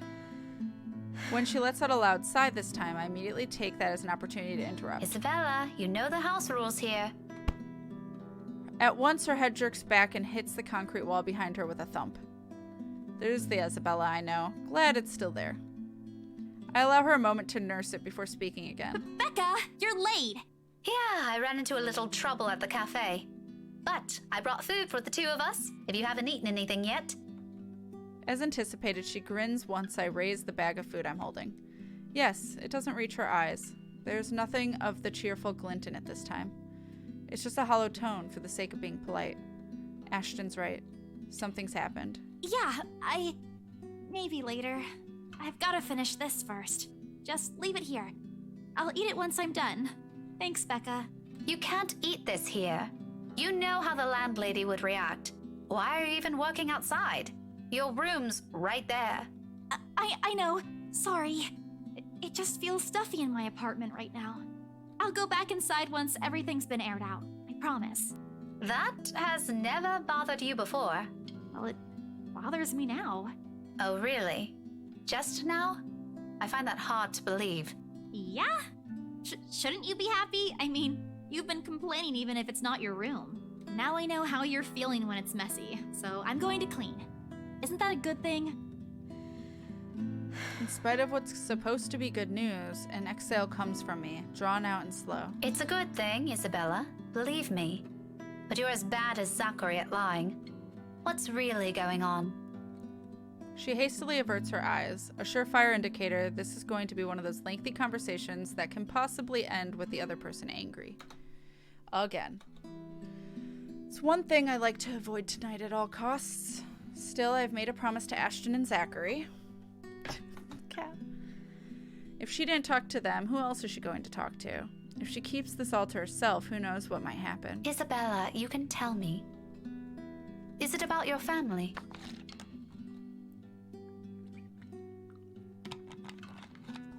A slight movement of her lips. Although a frown, it's a reaction at least. I'm getting there. Rose? She merely shakes her head. Just a little more. Come on, I know something happened. I don't know if it's because of Rose, but I know it's related to her somehow. You weren't here when I visited this morning, and both Zachary and Ashton are worried about you. If you don't want to tell them, you can tell me. Hi, Kilroy. Happy Friday. Does it have something to do with work? Office? If I didn't know her, I might have missed it. She shifts then, her fists clenched tight and teeth biting her lower lip, and there's fear. The look of terror in her is the last thing I expected to see out of everything. Her mouth trembles briefly before she opens them. When she finally voices it out, the words simply spill out of her mouth. One after another. All of it. True to what I promised her, I listen. Because this is something she's been keeping to herself, even from the two most dependable people I know. The fact she chooses to tell me speaks a lot to me. Becca, she was there again. Last night? In the office? Boss passed me all of Rose's lurk load yesterday. For the Ermengarde mansion. I had to stay late to finish them all. And then... when I was about to go home, I saw her. I saw her again. She was standing in front of me again last night, Becca. I couldn't get away. She was blocking the door. If I hadn't hidden myself, even if I made the tiniest noise, if she found me, Becca, she almost did. If she saw me under my table, I think that would have been the end of it. I might have died during that quick time. I'm scared. Everything's fine now. I'm so scared I won't be able to do anything. By the end, her hands are trembling and her breathing comes out in rasping intervals. For a long moment, I let the silence stretch out between us, let her sobs fill it instead. But even as her soft whimpers die down minutes later, there's a heaviness hanging in the air. Not just from her, but also from me. From my exasperation over this whole matter. From my own frustrations over her stupid superstitions, when she could do us all a favor and grow a backbone. She may be young, but she's no longer that young. I'll get fucked. It's about time to put an end to this. She can't keep going on like this. She's still got plenty of years to live out. And what if she goes home? What if we're no longer there to keep her fears in line with what's real? What would she do then? I'm more afraid for her, for what that kind of imagination will do to her, than of what some imaginary monster could. I'm gonna save. Alright. But with the manner she's looking at me right now, there's an expectation in it, a hope, and a plea sewn together. She wants me to believe her this time. If it's like that, then what am I supposed to say now? What she wants to hear or what she needs to hear? Oh no, what she wants to. Absolutely. That's how you support someone. Is this why you didn't go home last night? Yay! Okay. As much as I want to set her straight, a reprimand isn't what she needs right now. Thank you! Yes, exactly! Jesus Christ! With that pouty face she's giving me, I doubt it'll even end well if I push it. I know her. When she wants to be stubborn, she's stubborn. But there are moments when she can be acquiescing, too. Times when she'll be more accepting of what I tell her, despite her inclination to disagree with it. Can't instinctively picking the best options? Hey, I'll take it. Thankfully, storyline character deaths don't depend on quick time events. Thankfully, because I've killed like 2 of them due to quick times. Becca, you saw the freaking ghost. I know, right? This is why I hate when folks will say, you can tell me, I'll believe you, and then don't. Yeah. Becca never said she believed her. That's true, but she did say you can tell me. I don't know. Saying you can tell me forms a sort of trust that you trust that that person will listen to you and listen well. And if they don't, then that's kind of like, well, I guess I'm never telling you again. It's like I promise not to laugh, yeah. But there are moments when she... Oh, wait, right, I read that. That talk can wait. In the meantime, I'll be the ear that listens to her without judging her, without criticizing her, despite my own opinions on it. You should have called me. She stares at me like I've grown another head, and laughter slips out before I can stop myself. There? I can't do that! What will you do? Hit her with a book? You'll be dead before that happens. That isn't what I'm talking about. After you got out, you should have phoned me. You didn't have to go to Zachary's. The corners of her mouth curl up, a sheepish smile, a general definition. By general definition, but this is Isabella. Her smiles are never half-hearted, never lacks her high spirits. In spite of this, I know everything's going to be okay. Somehow. After all, she's learned how to pick herself up long ago, before we met. Oh, yeah. Sorry. I don't even remember how I ended up in Zach's place. I was in a hurry to get out of the office, and it was already late. Besides, I don't really think you'll believe me if I wake you up over something like that. That's beside the point. True or not, there are people who will always be concerned about you. There's Zachary, but he's the first person you went to, and you didn't tell him anything. You just slept there. There's Ashton too, and me. But how do you think I'll be able to explain to your aunt or your family if you suddenly disappeared? Think about that. Right. I'll remember that next time. Then she grins. Playful and mischievous, a preamble to an old banter. It's still not quite there, still not her usual self, but with it, I know we're bound to get her back soon. Mom! I told you not to call me that. Rebecca, level 13 book slinger. It's why it helps to know who you can and can't trust to say things. Exactly. Yeah. I send an elbow to her side for added measure, but when laughter follows the familiar gesture, none of it is unexpected. This is what's comfortable. This is how we found an equal ground despite our stark differences. So for the moment, I accept things as they are. Afterwards, a hush stretches out before us. For Isabella, this is rare. This isn't her. Yet in this moment, as she fiddles with the edge of another paper near her, she hugs her knees close to her and lets a pensive expression linger on her. It feels strangely fitting. As if this is where everything's supposed to lead to if we allowed it long ago. Seconds later, the moment is broken by the sound of a door easing open and a voice begging some little piece. How many times have I told you girls not to loiter around the hallway? It's noisy. Some people here are trying to sleep. Quiet down or go do your talking inside. I'm pinning a memo to your door the next time this happens. She hesitated to say that Ashton was a person to talk to. Yes, she did. Millennials. Sorry, we won't do it again. I'm sorry we're so annoying. God. You'd better. Boomers. Oh, that's the landlord. The door closes and Isabella starts gathering the mess she's made, carefully stacking them all in her arm. At a loss of what to do, I help her pick them, and for the first time, I get a closer look at it. Completely unintentional, of course. Of course. But it catches my attention nevertheless, and confused frown makes its way to my face. Why is she looking through this? I look to her for an explanation, but she merely ignores the question in my eyes, takes the paper off my hands, and finishes cleaning up. The last paper she puts on the top is a letter. The one she supposedly found in the mansion and was probably the root of all this odd behavior. I shoot her a questioning look for that too, but all she gives me is a smile.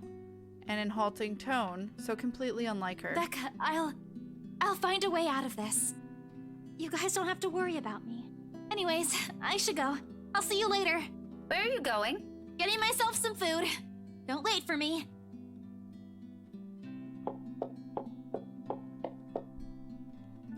Wait, we brought food.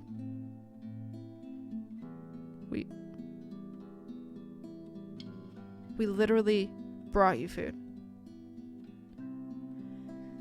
Isabella walks away before I can stop her. Before I can remind her I've brought food enough for the two of us. She quickly disappears down the stairwell while I'm left standing in an empty hallway holding 2 bags of takeout. One of them will go uneaten tonight. Just an innocent passing thought. One that I don't dwell on much as I head back to my room. Or just put it in the fridge and eat it tomorrow, I don't know.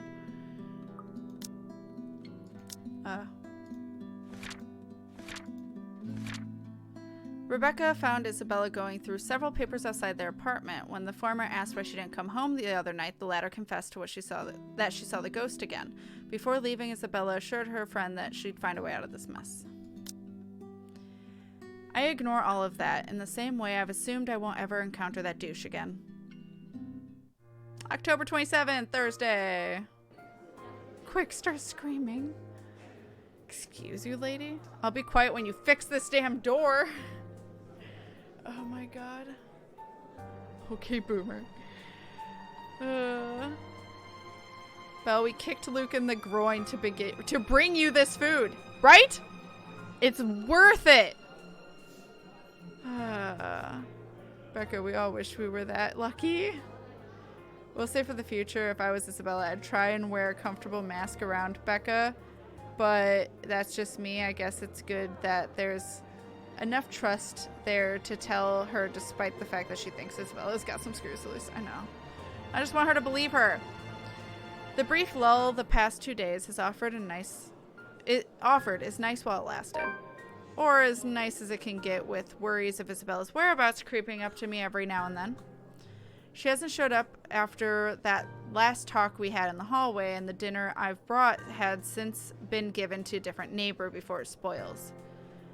By all means, this shouldn't be anything to lose sleep over. She's gone to work trips before, usually for a day or two. This might simply be one of those. Although it's often with a message saying exactly where, but it's the dour note she has ended our last chat with that gnaws. Like an ugly premonition.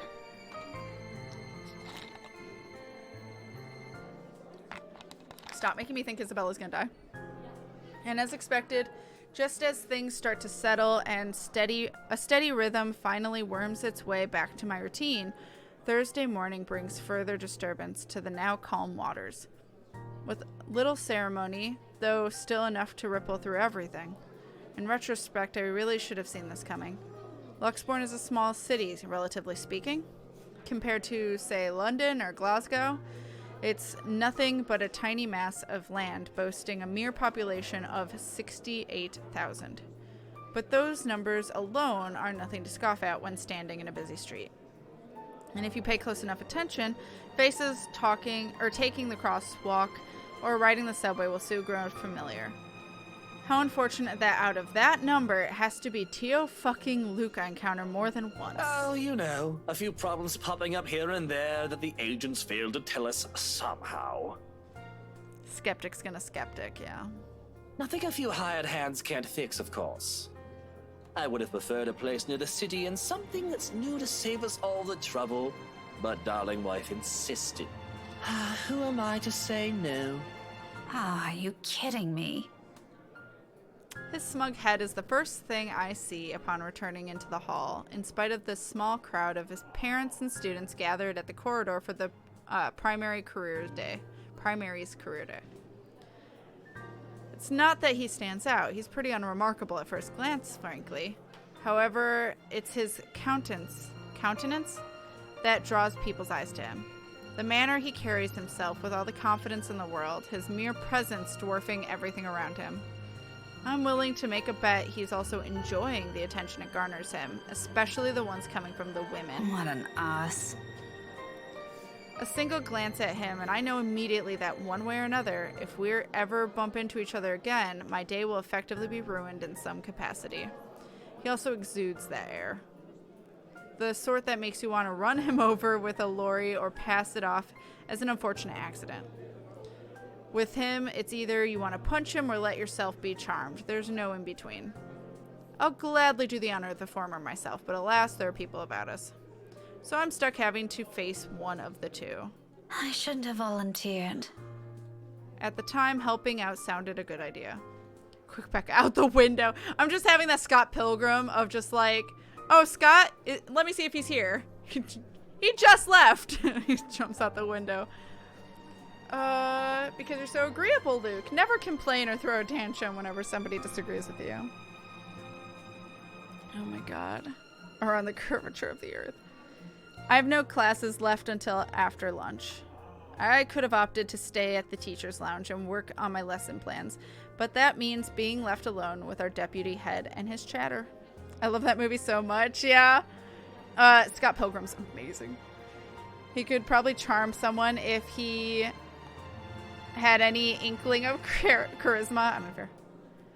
He's a good man, but crivens he can talk anyone's ear off.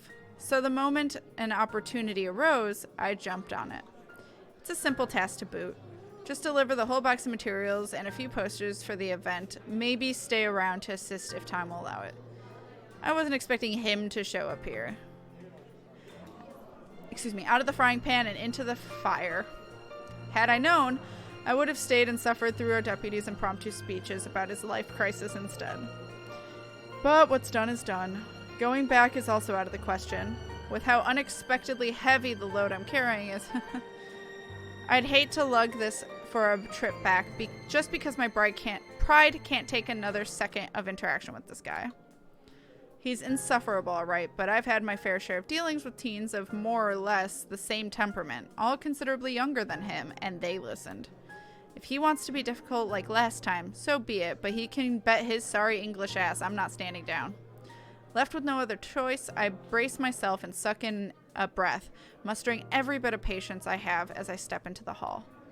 My grip on the box tightens when I pull it closer to me, an attempt to assume a low-key air as I amble towards the room. The box is not big enough to hide my face, even with the stuff piled on top, but if all else fails, I can just hit him with it. Still, a small prayer forms in my head. If there's even one listening out there, please grant me enough restraint. Better yet, I hope he doesn't notice me at all.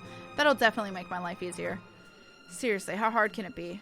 He's standing a few ways from the door, and there are plenty of people between us to use for cover.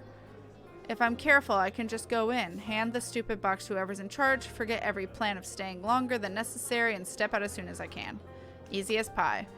But as luck would have it, the exact moment I reach the room's threshold, someone barrels towards me. She latches onto my waist before topping the sudden commotion with gleeful squeal. I knew it's you! Hit him again! Luke would roll negative on charisma. He would! He absolutely would. More like into the volcano. The amount of charisma he has wouldn't even fill a thimble. The force of it nearly throws me off balance, sending the item stacked on top of the box, tilting dangerously to the sides. Child, no, not now. Kylie, no, we're trying to be sneaky. With the child's added weight at my waist, pinning me on the spot and both my hands occupied, watching is the only thing I'm able to do.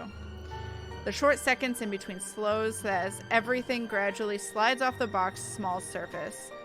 Under different circumstances, this would have made for a funny story some other time. Comical even. Until another set of hands reaches out and steadies the posters, threatening to take a nosedive onto the floor. Oh, careful now, Daisy. Don't make a mess here. My entire body freezes. Upon hearing his voice alone, an irrational impulse to hit him immediately bubbles up. Do it! But before my limbs could catch up with my brain what my brain is currently screaming at me, he moves to take the burden off my arms. Irritation gives way to surprise. Then confusion. It is in that moment when instinct finally kicks in and I tug the box closer to me before he can fully lift it off. What are you doing? What does it look like? You're surprisingly slow on the uptake for someone of your profession, aren't you? Go with your butt. Go with your butt. Go with your gut, Becca, not go with your butt, Gekka. I was hoping for a helper, but not him. Oh my god. Go with your butt, chat. Wax him with the box. Oh, sorry, it fell. Bloody, doesn't this school have people for this kind of work? I'm going to ignore that slight to my alma mater and my work, because that's not what I'm trying to get at. Bloody, doesn't this school have people for this kind of work? So much for being a center of academic excellence. All right. You know what? Why don't we just rephrase that to something you'll easily understand? Why exactly are you doing this? Well, you look like you could use a bit of help. Have you seen your face while you were heaving this around? Mister, I'm pretty sure if there's ever a look on my face, it's entirely because I saw something extremely unpleasant this morning. Aren't you a ball of sunshine today, Daisy? Having a bad day, aren't we? Oh, you have no idea. I'd put it away if I were you. You might scare the children. You don't have to worry about that. This isn't my department. I was just asked to bring these. Anyway, I can handle this myself, mister. The room's just right over there. Behind you, in fact. Now, if you could please move over and make way, it would do the whole world some good. Keeping my voice level throughout is a miracle in itself, but regardless of how polite my request is, he doesn't budge. Did what I've just said merely fly over his head? Were my choice of words really that difficult to comprehend? Surely it shouldn't be that hard. I think he might be a little touched in the head. Rude? Don't say that phrase. No, he's just stubborn. I'd like to ask him that actually, but Kylie chooses that instant to pipe in. Don't worry, Miss Pink. Tio's strong. You can leave this to him. My papa does it lots of times, but I'm not allowed to talk about it to anyone. What? Tio says it's Confidential, Munchkin. That's right. Tio's smart, isn't he, Miss Pink? Oh, sorry, Tali. She's like, where's the food? I'm still of the opinion that he's a piece of shit, but I admit his goddaughter's excitement is contagious as always. A smile makes its way to my lips. She has yet to budge from her place, though, to be honest, I'm starting to lose some feeling in my stomach with how tightly she's wound her arms around it. I'm sure he is, Kylie. But I'm also sure he'll find better use for it elsewhere. Kylie, stop helping. Call us Daisy one more time. Yeah. I mean, she did touch him with a heavy book to the head. I mean, maybe he's concussed. Like helping you out. Oh, well, that's one thing, but... You heard the kid. No one's asking you. You wound me, woman. And I'm quite certain I can do more damage than that. Shall we give it a try? Again? He pales, stammers for a bit, until he ultimately decides against saying anything and settles for a brief show of discomfort instead. He's probably having flashbacks from the last time we met. His composure when he finally regains some of his bearings says it all. It's nothing short of hilarious if I do say so myself. I'll have you know that threats never work on me, Daisy. Not in a million years, not ever. You're assuming it's a threat. How cute. That too. I'm not scared of you. Just because you landed a hit. Do 2 go hits. on. Keep telling yourself that. It was a fluke, you hear? I was caught off guard and your damn book left a dent. If I end up in a hospital because of what you did, I'm sending the chief of Luxburg Police after you, woman. You don't say. Just give me that bloody box. He snatches it out of my arms before a single word of protest exits my mouth and quickly disappears behind the classroom. Not that it matters who brings it in now. My prior irritation has already melted into amusement. He's not so bad once you figure out how his temper works. It's almost similar to a child. Though I have to ask... Kylie, did your Tio eat something bad before coming here? He's unusually nice today. A far-fetched idea, I know, but it's the only reason I can think of why this arsehole's suddenly acting like a decent human he's, quite frankly, far from being. Does fucking Hannah even know that he goes and takes care of this kid? Because it seems like he's around this kid a lot. Anyway. First and foremost, we didn't end our last meeting on a good note. If I were him, I'd avoid every person who put a dent in its skull, as he so aptly put it. Why is he acting friendly 2 days later? He always is. But I made him promise to be extra nice to you since you helped me so much. I think you're gonna be great friends. I quickly stomp on the urge to groan loudly or gag at that. He's the last person I'd ever want to be chummy with in this whole world, but Kylie doesn't need to know that. Are you sure it's not something he ate Yes, during she does. breakfast? She positively encourages it. Oh. Okay. Seems he's a masochist, or he's never met a strong woman who's willing to fight him. Either way, I'm comfortable with his reaction to her threats. Oh no, he's a masochist. We found out he likes it when you hate on him, basically. It's weird. I mean, like, it's a thing, but, like, he does it so publicly. Kylie, we aren't going to be his friend. I gave him some jelly babies this morning. Jelly babies? Really brought me lots of them. Mama said I should share, so I offered half of it to Tio when he picked me up. He likes the black ones. Oh, that's probably why he's weird. Jelly baby overdose. She could have done everyone a favor, and he could have done everyone a favor and choked on them while he's at it. Do you want some? I've got more. I couldn't find Melody or Takako this morning, but I'm sure they'll be fine sharing some of it with you. No, I'm not really very fond of them. I was just asking. Oh, where's your mum, by the way? Out of town with Papa. An unexpected pang hits me at her words. The statement, though innocent enough, unearths a whole trunk of memories from childhood, so eerily familiar. Nights spent eating dinners alone, the number of days coming home to an empty house growing with each passing year, and sometimes several Christmas Eves spent with relatives instead of my own family. It's too late to think about it now, but when I remember, a dull ache is there. Familiar, though lessened by the years now. You triggered me, child. Beside me, Kylie takes a step back, having gotten tired of clinging to me. There's nothing but cheer in her, but she doesn't seem too affected by the fact. Although it makes me wonder how much of it is real, and how much is there to mask the loneliness, if there's even one. What a lucky child. Weren't they informed of career day beforehand? What are jelly babies? I'm assuming jelly beans, just not copywritten. Black like his damn heart and personality. Yeah, I told them all about it. Mama was looking forward to it. And they still left? Uh-huh. It's important business, so it can't be helped. They promised to tell me about it when they come back tomorrow, though. Papa said he'll give me a gift if I behave. I've been a good girl, right, Miss Pink? You always are. But they asked they asked your Tio to look after you? For this? Nope, they didn't. No? Then how? It was supposed to be Tia. Mama likes her better than Tio, so she asked her, but she's sick and had to visit the doctor today. She's not sick. I'm assuming Tia is Hannah.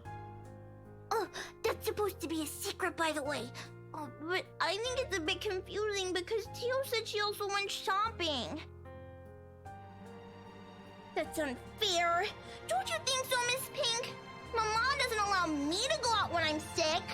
It's still okay, though, since Tia always buys me sweets before we go home. I'm gonna ask for a parfait today. Extra large. Don't doubt the Kako, okay? Listening to her like this, it's easy to get a picture of where Kylie's fondness for the guy comes from. She's far from a demanding child unless you've made a promise of some sort. She never forgets those. She'll make friends with anyone wherever she is. Buy her a few things and voila, you're settled. No wonder she's so attached to the man. The douche probably showers her with gifts whenever he can. Can't say if the sentiment's the same for the latter, however. He doesn't seem the type and probably just does it for the sake of getting some peace and quiet whenever he's with the girl. Classic techniques. But before that, I'm gonna show him to everyone first. It's gonna be great. No one else has a gazillionaire fairy godfather. Also, when I grow up, I'm gonna be exactly like him and marry someone really handsome. Like Tia did. That way, I can be awesome too. There's some sort of misguided logic in there that I'd like to correct. But before I can say my piece, douchebag steps in, fresh out of the commotion from the classroom behind us, and plows into the conversation with every subtlety of a wrecking ball has. Jelly babies are a type of soft sugar jelly sweets in the shape of plump babies, sold in a variety of colors. Wait, they're actual things? I don't like the idea they're in the shape of a plump baby. They were first manufactured in England in the 19th century. No, correct it anyway. Yeah. She's sick, however, there's just a particular reason for it is all. Yeah. Filter around that child, Becca, but you're calling the kettle black here. Yeah. Jelly babies are a real thing, quite tasty. What? I don't want to think about eating babies. No shit given, despite no one asking for his opinion. Munchkin, sweetie, trust me. You don't have to marry someone for that to happen. I don't? Just do your thing, darling. I'm quite sure you can do great things on your own without lugging around an extra baggage with you. Tia married you. Kylie drops the statement without any sort of preface. And the moment it lands, the douche finds himself grappling with the conversation. Yeah, well, that's true, Munchkin, technically. But it's not the same thing. A small frown creases the girl's eyebrows as she tries to comprehend her Tio's rather vague explanation. It's not surprising either when Luke tenses under the child's questioning gaze. It's familiar. I've seen the same look a great deal of times before, on Ashton whenever he's trying to say something he can't quite phrase.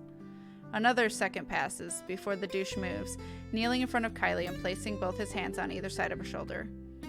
Kind is the last word I'd ever use to describe the man, but in this minute, there's a smile on his face I can't place, tender by all means for someone as obnoxious as him. It's a curious thing to see, if not a bit odd. Listen here, sweetie, Tia was already a great person before she met me. She is? But I don't see her doing anything. She's always at home. Not always, Munchkin. Did you know she's really good at numbers? You're good with them too. You helped me with my homework once. Well, Tia's much, much better than me. She used to do maths with big numbers. Oh, like millions? No, gazillions. And she's really, really good at it. So much so that her dad let her manage anything that had to do with it. That was even before she met me, too. Does that mean she's better than you? Oh, leagues, Munchkin. Way, way better than I'll ever be. Good! You acknowledge it! For some reason, I don't think he's talking about his wife's mathematical prowess as his voice trails off. In fact, if I had not been paying closer attention, I wouldn't have noticed the change in him. Hi, Melium. Hi, friends. Hi, Melium. Thank you so much for almost 2 years, 23 freaking months of support. I appreciate you. Thank you, thank you. All the hugs.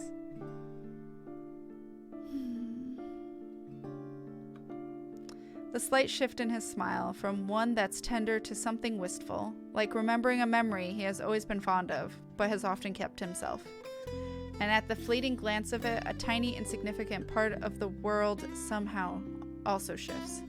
Opinions changing, impressions moving. You know what? Why don't you ask Tia next time you have homework, Okay, next time I'll ask her to help out. See? No need to marry a good-for-nothing bloke. Can I also tell her to not stay at home anymore? If Tia's good at it, I'm sure she can help you out too. And Papa. He computes a lot of numbers too. Tia can help him. You go do that. I'm sure she'll love to hear it, Munchkin, even if it's been a while since. Another silence from him. Then, without missing a beat, he turns Kylie around and lightly pats her shoulder in a gesture to end their conversation right then and there. Probably before he can say other things he's never intended to say or a child is not meant to hear. Right, off you go first. I think I saw your friend run off to the other classroom. The one with the pigtails? Go say hi to her. You still have those jelly babies to give her, yes? All right, but wait for me, okay? I've got loads more to show you. They put up my drawing on the bulletin the other day. I'm gonna take you there later. I'll be back. She soon disappears behind the small crowd, none the wiser to the sudden change in the mood around her. Luke straightens as soon as she's gone. The expression on his face grows less kind now that there's no one to reassure. Despite that, a chuckle still escapes me. His head quickly snaps at me, an accusing glare clear in his eyes. Although it's less threatening now, considering what I've just witnessed earlier. Funny how one person's impression of someone can easily change with that minute detail. Why are you laughing like that? Don't mind me. I just saw something surprising today. Don't let it bother you. You know, putting it like that won't make me any less inclined to ask. What is it, woman? If this is another one of your threats, I've already told you it isn't going to work on me. That good teacher act isn't going to fool anyone. What makes you think it has to do with you? I could have just remembered something funny. Not everything in this world revolves around you, mister. I am not daft, Daisy. It's on your face for all the world to see. Now, say it so we can be done with this stupid talk. I let out another laugh. More to delay than express any sort of amusement over the matter. In truth, I don't know where to start. One wrong move, one wrong word, and I might offend the man. He's childish enough for that, even if what I'm about to say are just mere honest observations. Wait, you really think that what? I don't know what you really think that is referring to, chat. Bold of you to assume it's a threat. Luke knows what he is. I think that's why he likes women who tell him off, but that's just my guess. Yeah, I think he does have a lot of self-hate, but he also does not learn, and it drives me mad. He doesn't try to be a better person, also. So, there's that.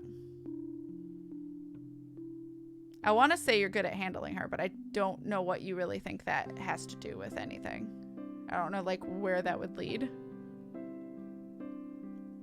That he's a good-for-nothing bloke and that Kylie can do better than marry someone. Okay. So, like, you really think that... Gotcha. If he really thinks that women do not need baggage to be worth something. Oh, okay.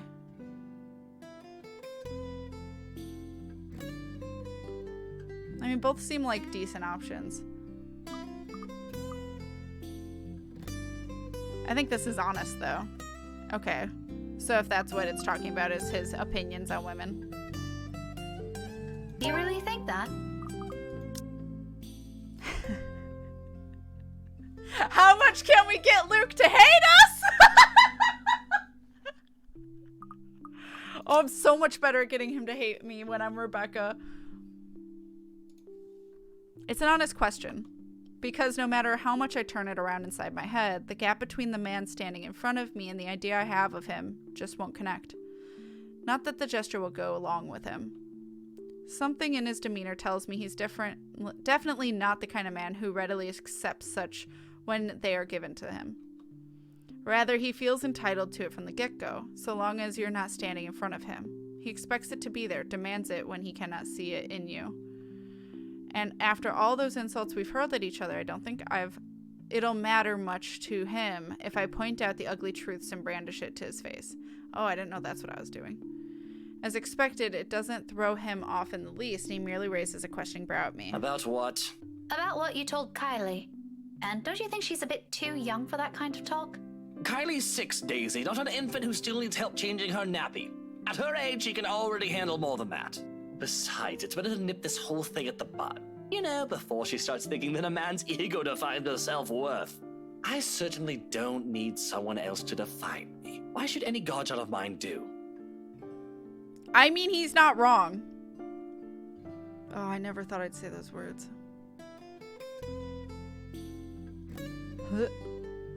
I'm back. Wait, you still haven't murdered that man? So, do I really think that? God damn it. Yes. Yes, very much so. Why shouldn't I? All right, I get it. I'm sorry. You just didn't seem the type to me. I've intended to end the conversation right there and simply go my way. I no longer have any business here, and our deputy principal's stories sound more enticing the longer I stand here. With the manner Luke's almost ranting, I have a feeling this won't end if I say more. Though, thinking about it, I should have left the second he had taken the box from me. Naturally, he doesn't get the hint. The type. And what, pray tell, would my type be according to your standards, woman? Really? You can't tell? How dare Becca wonder if a sleazy douchebag really is a good idea?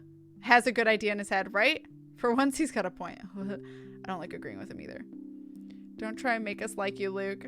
It's not from a lack of trying. I mean, maybe if he actually treated people decently on a constant basis, we wouldn't think he was such an awful douchebag, right? Nice. The sort I'd happily bury alive. Well, would you look at what's coming out of those pretty little lips? Watch the language, Daisy. You're supposed to be teaching children. What would ever happen to this nation? You know what I mean. Oh, and you somehow find that tidbit funny. A little, I admit. That sort of wisdom is the last thing I expected to come from you. I mean, look at yourself. Pampered and pompous to the last hair.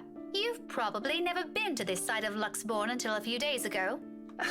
Daisy, just because I'm dressed miles better than the average bloke you see every day, doesn't mean I'm incapable of thinking on your level. Actually, I'm more surprised we aren't on the same page on this. I expected better from someone with enough balls to hit a random stranger with a bloody book.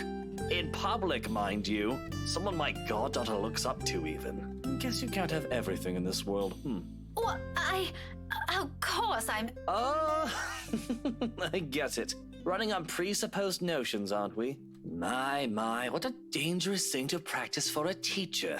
It doesn't have anything to do with...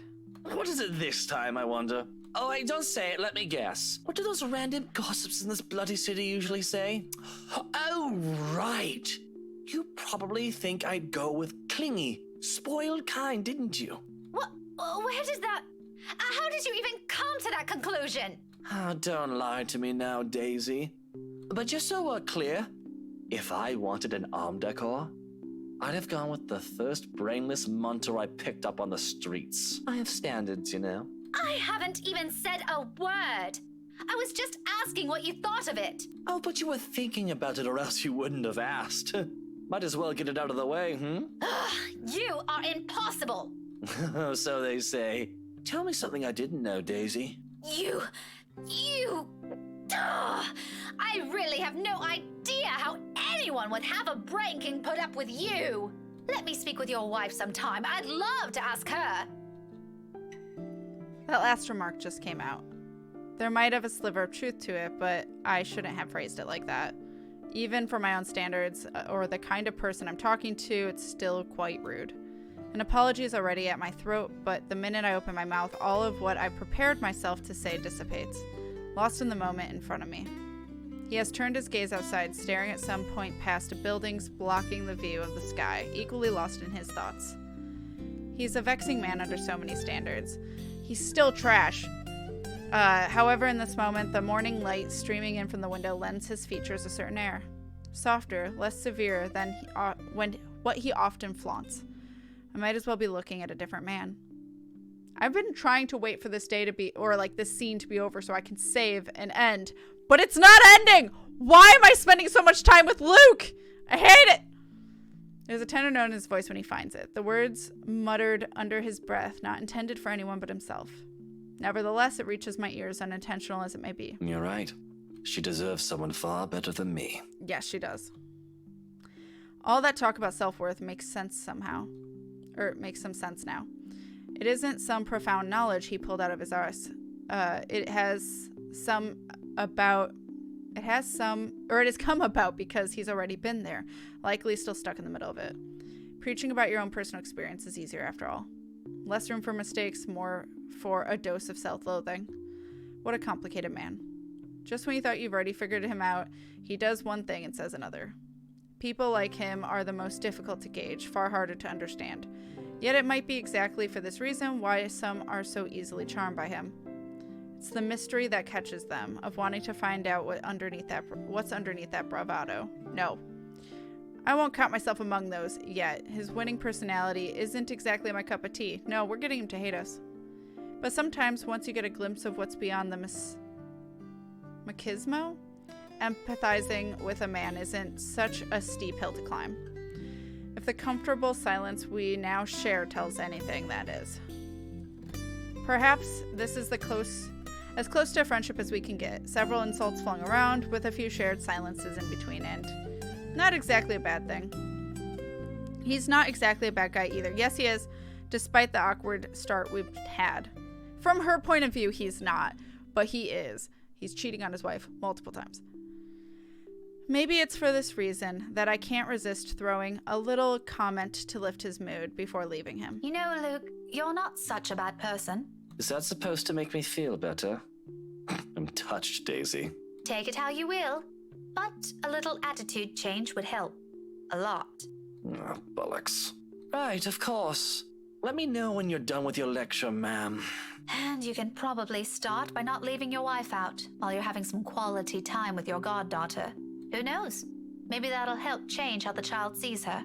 Where did you even get the idea I'm leaving my wife out? Have you ever even met? No, but I did see her with you two last time. His indifferent expression quickly dissolves into a confused scowl, while I meet it with matching perplexity.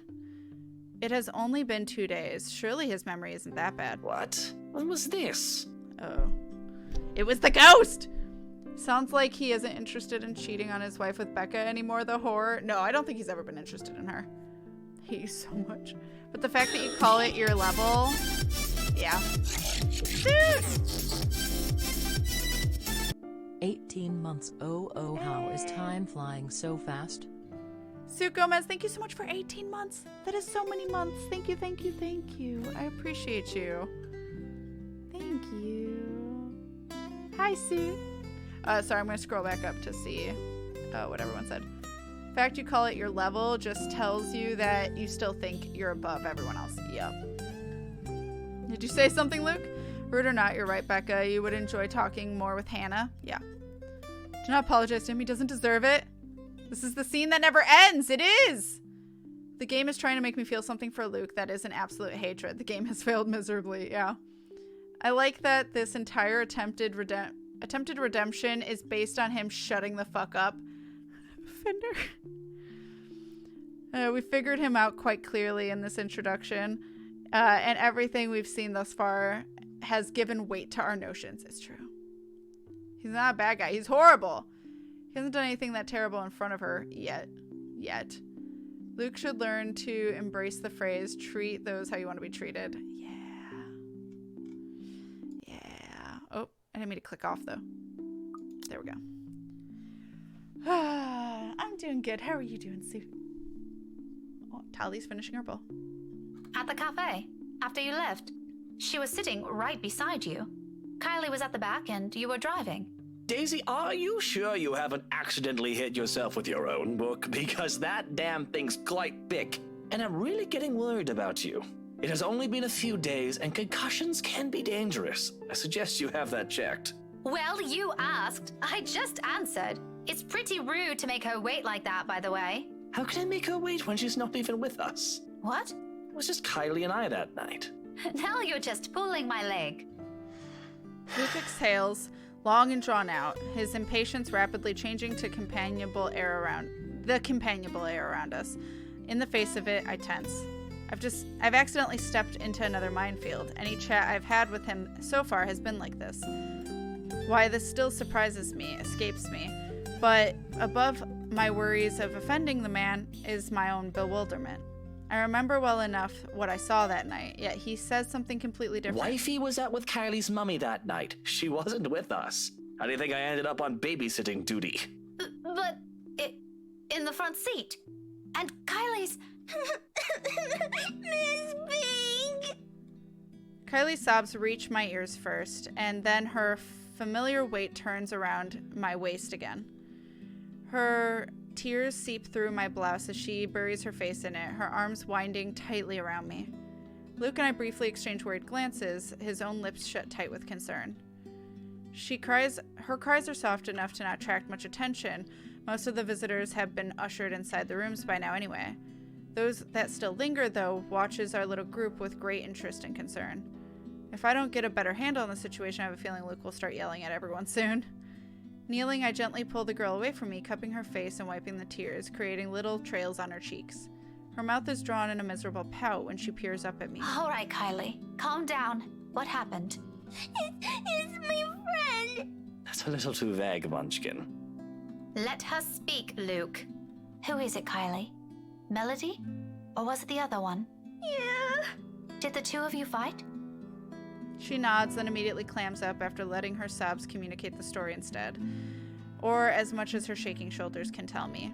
Right behind me, Luke gives a nervous huff when he shifts on his feet. He must not be used to handling children crying. What it was. Sweetie, I won't be able to help you if you don't tell me what happened. Seconds pass before she responds again. The tears are already gone when she finally musters the strength to talk, her cries subsiding to mere sniffles. I wanted to give her the rest of the jelly babies, but she won't come out. Where? Where is she? In the little girl's room. Is she still there? She won't Another say nod. what's wrong. I kept asking her, but she told me to go away. Career day's going to start soon. I saw the prizes Miss Alice will give us if we're good. She's gonna miss it. Is that what you told her? Yeah, she won't listen. She won't even take the jelly babies. After I saved it for her, too. She and Luke wanted to eat the red ones, but I told him it's not for him. Miss Pink, can you talk to her? Tell her to come out. And I'm really upset with her. We're gonna end before we go in the bathroom. Or like right when we're in the bathroom. It's gonna be horror. Ah, just a little childish argument then. Times like this, I'm glad I teach teenagers mature enough for petty squabbles. I do love being around children and wouldn't mind having one or two of my own in the future, but it takes a whole different level of patience to teach several of them. I honestly admire my colleagues who willingly took the challenge. Normally I'll leave this for their homeroom teacher to fix, but I can't just ignore the imploring look she shoots me. There's another weakness I'll have to steel myself against before I ever think of having my own. But for now I give in to it. Okay, tell me where she is, sweetie. Sighing, I stand up and gesture for her to lead the way. Luke trails quietly behind us. Even with the small distance in between, his apprehension is palpable, understandably so. No one wants to be caught in the middle of a children's spat. But in the end, this is all just part of my job. I can't just shy away from it, can I?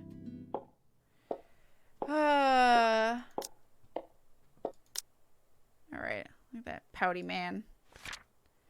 Alright, Luke was seen, oh my god, Slenderman, was seen attending career day at St. Goretti High School for his goddaughter, where he met Rebecca again. Minutes later, sobbing Kylie interrupted the conversation to report a friend crying in the little girl's room. I have a feeling this will take too long. Unless it's about to end, but I don't think this is the end of her route. Maybe Luke is Slenderman. Who made her cry? How dare? My word, this scene literally won't ever end. I was just so done with it by the time I saw Luke. It's not the end? Okay. So we will end it there then, because it's already a half hour after. And my jaw is not my friend. So, it's a little better with the painkillers, but... In golf, you were supposed to use clubs and not just hit the balls with your elbow. Wait, what? Aw. Sorry it was well, it's something different than tennis elbow. I need to chill it for 1 to 2 weeks. Oh my gosh. Suit. Take care of yourself. Holy crap. Damn, I came in too late. You're fine. We've been going for the last 5.5 hours, so. I can make that tarot card happen. I can make that happen. Oh, I will, Kat? Okay, good. Yeah, thank you, Hall. Thank you, Hall, for being a lovely Patreon supporter. I appreciate you. I'm still so interested, as much as, like, I don't give a fuck about Luke and I, like, rag on them. Becca kicked his ass, and that gave me life, so it was worth it. Oh, God. Yeah, so it's Halloween that's coming up. Why doesn't your school celebrate more than this? I have questions. Anyway, I saved, right? Yeah, I did. Okay. Just need to double check. All right, we're quitting out. Oh, I'm expecting one day that screen is gonna fucking jump scare me again. I fear. I hope the new AC arrives soon. Oh no, Stardust, I hope so. Yeah, I hope your elbow heals soon. Holy crap. Holy crapples. That was a lot of Luke. I'm so done with Luke right now. And we have to still play him. Alright. Gonna take your time, good. Not looking forward to his section. I'm not either, but here we are. Take my lead, I'll set you free. Follow me, set me free. I promise you it won't. Only ever does it the first time when you start the new game. Oh, okay. Won't ever jump scare me when I'm hitting exit.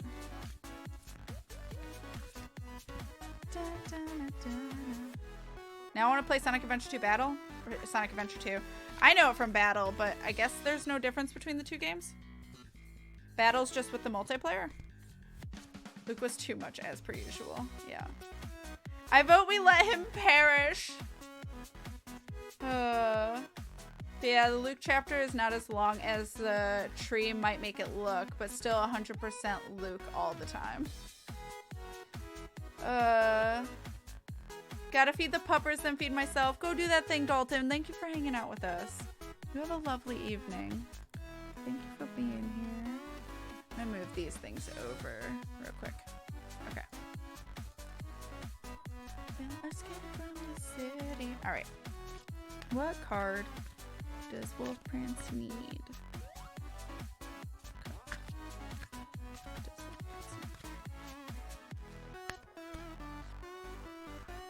Huh. All right. 3 of Wands. Looks like that. So this is a card that you need right now. Da, da. 3 of Wands. Core meaning. Active waiting. Don't you love waiting? When the 3 of Wands visits you in a reading, you can be sure that your efforts are nearly ready to pay off. If you are wondering where your ship is, this card lets you know that you should focus and increase the flame of your will to hurry your ship home. It takes tremendous energy to reel in a big fish. But yeah, that is a card you need. I love that analogy.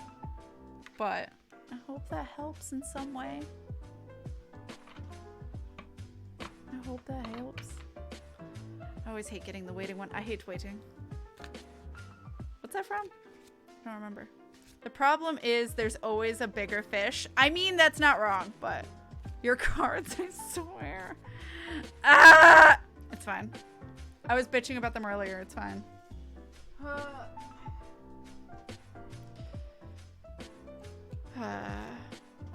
Which reminds me, I need to re-see Big Fish. My family was talking about it, and just talking about fishing reminded me of that. Star Wars reference? That I hate waiting? No, it's not. No, it's not. It's a Princess Bride reference.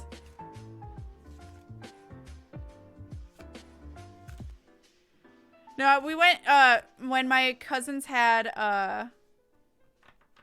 bridal shower, they did like match the quotes with the movie, and I saw Big Fish on the list, and it reminds me of my dad because my dad loved that movie and had it on DVD, and I'm like, I should really see it again because I saw it when I was a kid and I don't fucking remember it. What I said? Oh, what you said was a Star Wars reference. Oh. I mean, it also just sounds like a sentence.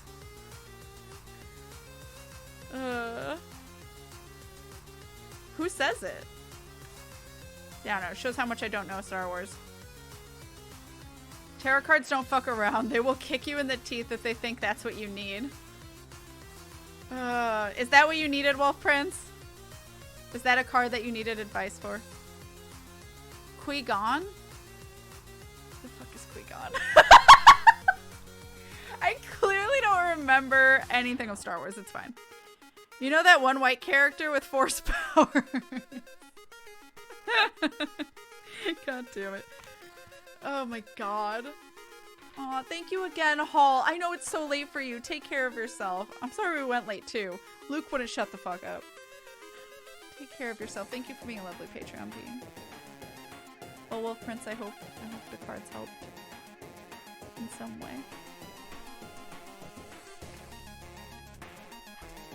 I was gonna intentionally confuse Star Wars with Star Trek, but I don't have it in me. Okay, my dream self fucking did that. So, Kath, are you listening? The dogs while we have it. YOLO. YOLO. Oh, that is not a dog chat. That is not a dog. That is not a dog. Go, go, go, go, go! 1.5 year with this amazing community. I know I haven't been here a while, but I still think about you all. Let's stick around longer. Sue Gomez, thank you so much for the $30 donation, you sweet bean. Making it an even halfway. What the heck? Thank you. Thank you so much. And thank you for being here and a part of the amazing community. You take care of you. That's okay that you haven't been here. You take care of you. It's the most important thing. Not a dog. Dog? Not a dog. Thank you. I appreciate it. Do you want a Mass Effect booty pic? Suit, if you want a Mass Effect booty pic, let me know who you want a picture of. Some lurker named Luke is quietly developing a complex. Hopefully not. Butts! Also, who I want. Who do you want? It has to be from 2 or 3. It can't be from 1. We already beat 1. That's a good question. Also, I had a dream about you, Kath, but I don't know how positive it was. But speaking of me confusing Star Trek and wars in my brain space, so the dream, Kath was for some reason streaming to my channel, like, and I was fine with it. I think like me and her were on a call or something, and you were streaming to my channel, but you were streaming DS9, and I was like, DMCA, I'm gonna get fucking banned, and I started freaking out, and I was like trying to get you to end stream because, again, I mixed it up. I was like, Disney's gonna get me, because I forgot, like, in my brain during the dream, I just confused Star Trek and Star Wars, because obviously Disney is in control of Star Wars, not Trek, but I was like, Disney's gonna kill me and I'm screwed. Like, Disney is gonna come after me and all my careers ended. So yeah, so that happened in a dream. And then a really sweet moment in the dream was, I was like Kath felt really bad, and I was like, it's okay. And I, like, we were at like a museum for some reason, like a planetarium or something, I don't know. And so I was like, it's okay, don't feel bad. And I kissed the top of her head, and then I kept pushing her wheelchair so we could continue walking around. So that was my dream. I thought you might want to know that, Kath. Not Disney, just CBS Paramount, yeah. So it ended very cutely, even though, wow, big dream. Even though the beginning gave me a fucking panic attack. So is Pinterest good enough? Wait, what do you mean? No. You oh, sorry. I wasn't clear. I'll take the picture. You just let me know who you want me to take the picture of. For this screen specifically. Here, right here. That look, booty pics. Booty pics, chat. These beautiful butts. Well, that's just Nihilus. That's also Nihilus. Don't worry about it. It was one right after the other. Yeah, I'll take the picture. Not Nihilus. Wait, no, is it Nihilus? That's Saren. Fuck! It's Saren! I keep messing up Nihilus and Saren. It's Saren. My bad. Saren. God, thank God Kita's not here in this moment. Because I already did that once around her. Cat fails butt ID. What a shocker. Had a work-related dream too. This week might be time for a break, methinks. Yeah. At least I luckily, the last like 6 months, I've stopped having nightmares that I forgot my mask when I went out to a place in the dream. I kept having nightmares where I would go to Disney, or I would go to a theme park, or I'd go to a museum or whatever, and I forgot my mask, and I wouldn't realize it till I was already there walking around, and then I'm like, fuck, I got COVID. That used to be my dreams. And I'm not joking. That would happen once a month or more. It was freaking me out, and I hated it. And luckily, I haven't had one in a long time. Oh my God. Thanks for the hug. What makes you think Kita isn't lurking and judging? She could be. It's true. But I think she would have come out of the woodwork after I said that. But yeah, it was a cute dream at the end, Kath. It was adorable. If you want to go to a museum with you, I'll go with you. And if you need me to push you, I will also push you. I can't find anything. Like, whatever character. Or unless you don't know Mass Effect. If you don't know Mass Effect, we can also give it up to the audience, the chat. So, Kita streaming tonight. We could tell her. Oh no. She'd be like, Kat, get your fucking Turian straight. Though they don't need to be straight. They shouldn't be straight. It's fine. Kat threatens to push unruly mods, breaking drama. No! I'm in a wheelchair. How dare? I'm trying. Well, I'm not that into Mass Effect. That's fine. We can have someone in chat also, if you want to leave it up to chat. That's what Hall did, because Hall didn't know any Mass Effect characters. Or if you just wanted it to be the tip, that's fine too. You don't, no pressure, you don't need to. Oh my God, damn it. Kath!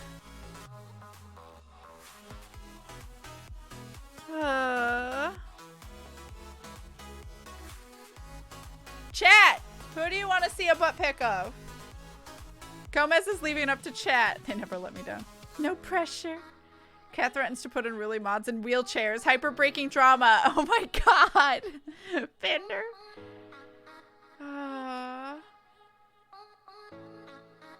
God damn it. This is why I can't have nice things. We can also wait till we do Mass Effect as well. A little bit. I want to see a butt pic of you actually ending stream and getting some rest. Fender is making me. Okay. I guess. How dare. How about a Garrus for you? I'll take another Garrus. We only have one. Jesus, Fender. Fender, take care. Fender, protect.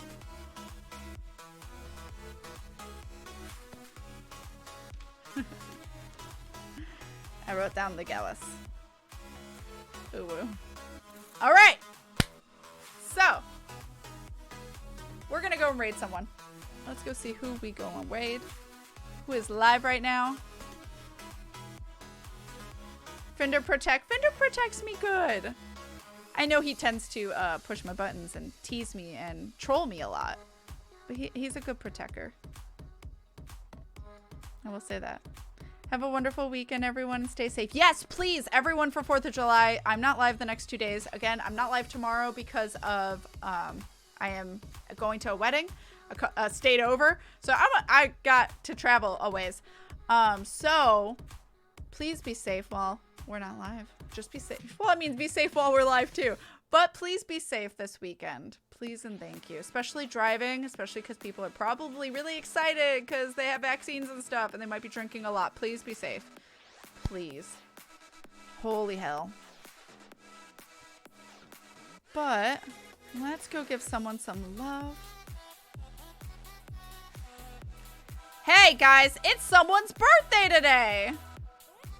It's actually not. It was their birthday yesterday, but they're doing a birthday stream today. So let's give Craven some love. Craven is currently streaming with a friendo playing Final Fantasy 14, chat. Yo. Final Fantasy 14. I just found out how to change names in Final Fantasy 14. How to change my username, how to change NPCs' usernames, how to change like people in my party's name colors. Not the names. Not changing the names. Changing the colors of the names. Finally! Now I have pretty colors. Alright. And I'm confused because I don't remember what's what. But yeah, let's go raid Craven. It is his 35th birthday! Chat. It was his 35th birthday yesterday. Let's go say happy birthday. If you guys need something to say, copy and paste this, or also say happy birthday. Please also say happy birthday if you want to replace it and have it say that. But thank you guys so much for being here. A birthday! Yeah! But have a lovely, lovely weekend and a safe one, you guys. And Kat, I don't know how to take screenshots. What do you mean? I don't know. What are we talking about? All right. There's my work. There we go. Also, Kat, I worked out how to edit 14 and change colors. I did! I Googled it. It was fun. Don't make fun of me! How dare you? All right, so have a lovely weekend, you guys. I'll see you guys Tuesday. Otherwise, I'll see you guys in Craven's chat. But have a lovely night, you guys. And I'll see you later. Bye, everyone.